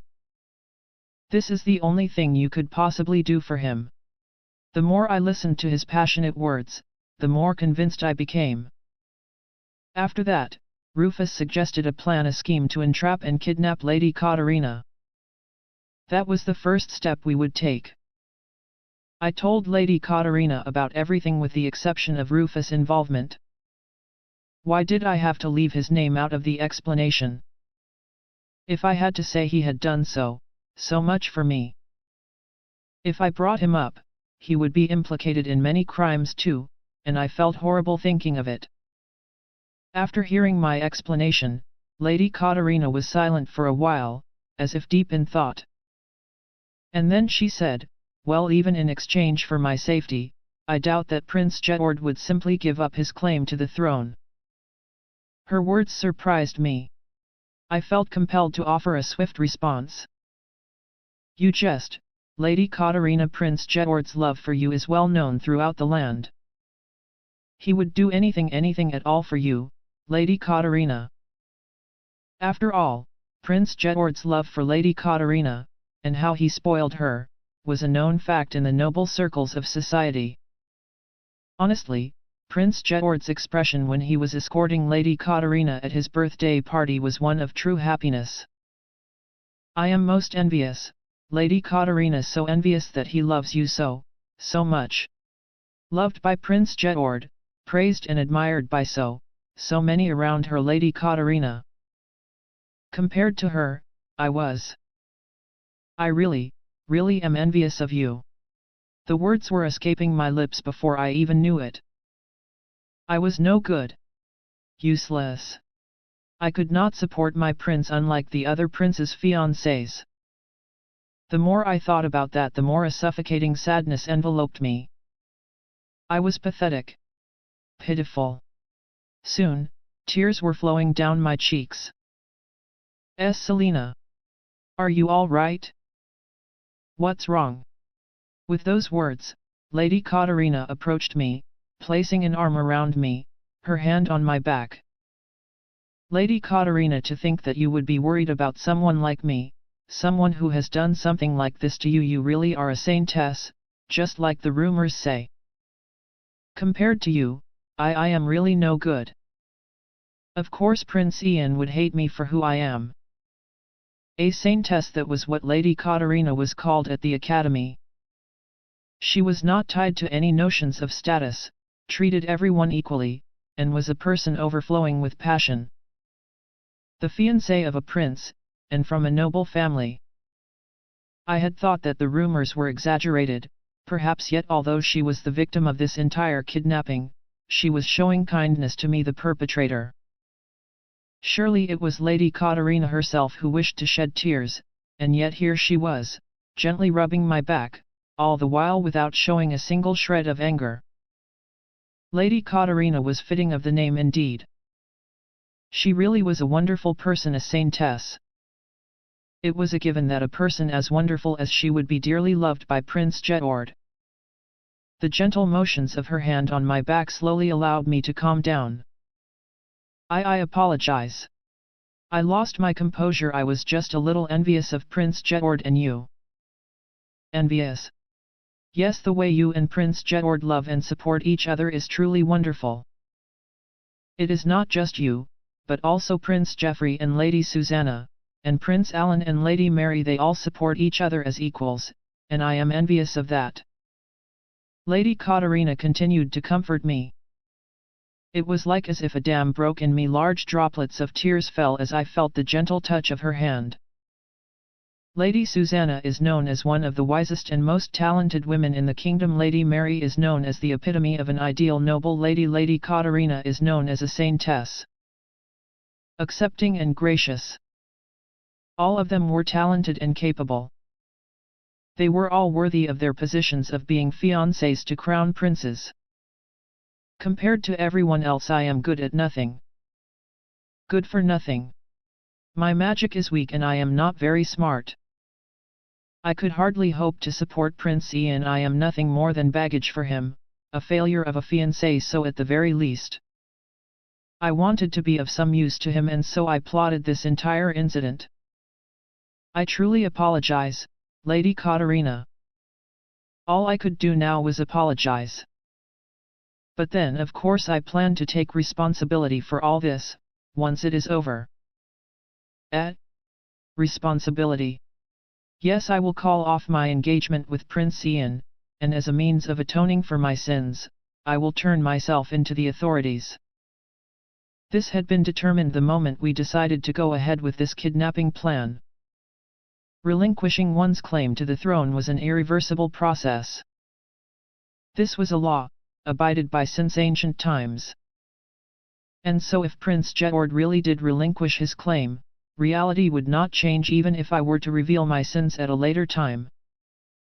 That was why when this all ended, as long as I had been of some assistance to Prince Ian, I had long since steeled myself that I would live as a prisoner, a sinner for the rest of my life. Why? You're just trying to do something for Prince Ian, right? But now you're planning on calling off your engagement with him and turning yourself in? Is that what you really want? Lady Katarina asked, the surprise plain in her voice. Yes, I was the one who started admiring Prince Ian in the first place. And now I have made up my mind. I am resolved, I answered without hesitation. Hey? But aren't you two engaged? My chest ached at Lady Katarina's words. That's right, I was still Prince Ian's fiancé as of now. But I was born to a duke.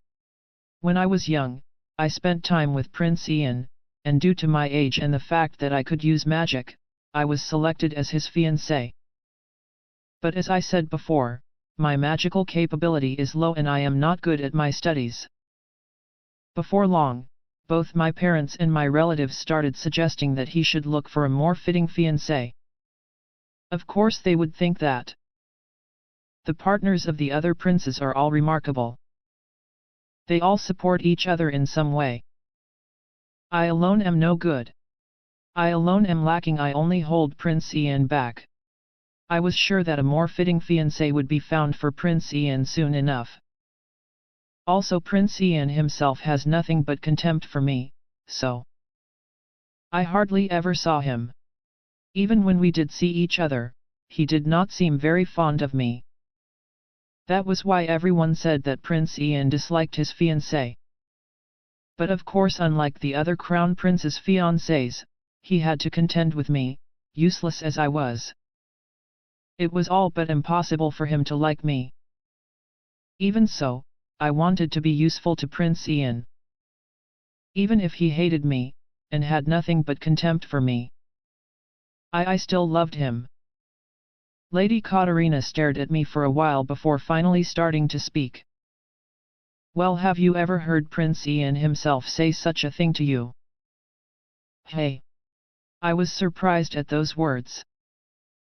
I had never thought of such a thing before. Have you ever asked Prince Ian how he truly feels about you? There is no way I could ask him something like that. But then everyone around me always talks about how Prince Ian is tired of me, how he dislikes me and how he already hates me. After all, that was what everyone else said. They couldn't be wrong, so why? What was Lady Katarina saying? But Lady Selina, those are the words of other people, right? Have you heard the prince himself say it? Maybe you're just imagining that he hates you. But this was something I had never thought about, up until now. I was terribly confused, bewildered. Is it just my imagination, then? That Prince Ian isn't fond of me? Are all those voices wrong? Someone's emotions can only be known by that person themselves, right? So, Lady Selena, if you wish to know the truth, you have to ask Prince Ian, and that's that. Ask. Yes, speak to Prince Ian about it, or at least try. I won't know his true feelings on the matter if I don't ask. I should speak with Prince Ian? Can I really do such a thing? Is it okay for someone like me to? I raised my head and found Lady Katarina's aqua blue eyes, her azure eyes staring straight into me. Say, Lady Selena. You've been saying that you were no good, that you are lacking, just now, and I don't think that is true. More importantly, you were worried about me, a complete stranger. You were worried if I could rest well. And you even have the resolve to get captured and sentenced, all in the name of helping someone you love. To me, Lady Selena, you are gentle and strong. There's not a single bone in you that is lacking or no good. I think you are a wonderful person, Lady Katarina said with the gentlest gaze. I am not lacking or no good, I am a wonderful person. That's the first time anyone has said anything like that to me. I muttered, stunned. I had been called useless and lacking up until now. Praises were rare, if I ever received them at all. Even if someone did praise me, it felt like nothing more than a pleasantry, the politically correct thing to say. However, Lady Katarina was not lying. I knew this. Her piercing, honest gaze did not hide a single shred of malice or falsehood. Slowly, I felt the warmth of her words spread through my entire being. Well then. I'll keep saying it from here on out. As many times as you'd like. So would you like to become friends with me, Lady Selena? I could only look on blankly at Lady Katarina's outstretched hand. Perhaps this person before me really is a saintess. To say such words towards one who had kidnapped you in the first place, Lady Katarina, you truly are, as the rumors say. I felt a fire in my chest. I felt that if I took her hand, something would change. This is the kind of person I am, but I do hope we get along. Saying so, I held Lady Katarina's hand in mine. Her hand was warm. Lady Katarina, as you said, I won't be swayed by what others say anymore. I will speak with Prince Ian himself and hear what he has to say. I had never thought of it that way. No one had ever spoken of me or to me in such a way. Even if I did have such thoughts, I would surely be paralyzed by fear. I would have remained stuck in place, ruminating endlessly about the what-ifs. But now I felt like I could do it. I felt a sense of strength flow into me from Lady Katarina's hand straight into mine. Yes, that's a good start. Lady Katarina was still looking straight at me. Yes. In a single breath, I felt all my hesitations evaporate. I nodded earnestly. Well loved by everyone, the girl known as the Saintess. She was a mysterious person. It was almost as if a strange power dwelt in her words and in her straight, unwavering gaze. But before that, I really need to stop this foolish kidnapping affair and also atone for my sins. That was where I would start. Even if it meant that my engagement with Prince Ian would be broken off. Even so, if I spoke with Prince Ian personally, just like Lady Katarina suggested, then surely something would change. If it ever comes down to it, I'll keep it a secret. The Saintess was truly a compassionate person indeed. But you really are a gentle person, through and through. However, that is simply not acceptable. Sins committed by my hand have to be atoned for as appropriately. I would atone for my sins, and speak with Prince Ian. Well then, I shall see to it that you are safely delivered back to Prince Jedward this instant. I shall begin making the preparations. I headed towards the door. The painful, binding sensation in my chest was gone. Now I felt like I could do anything.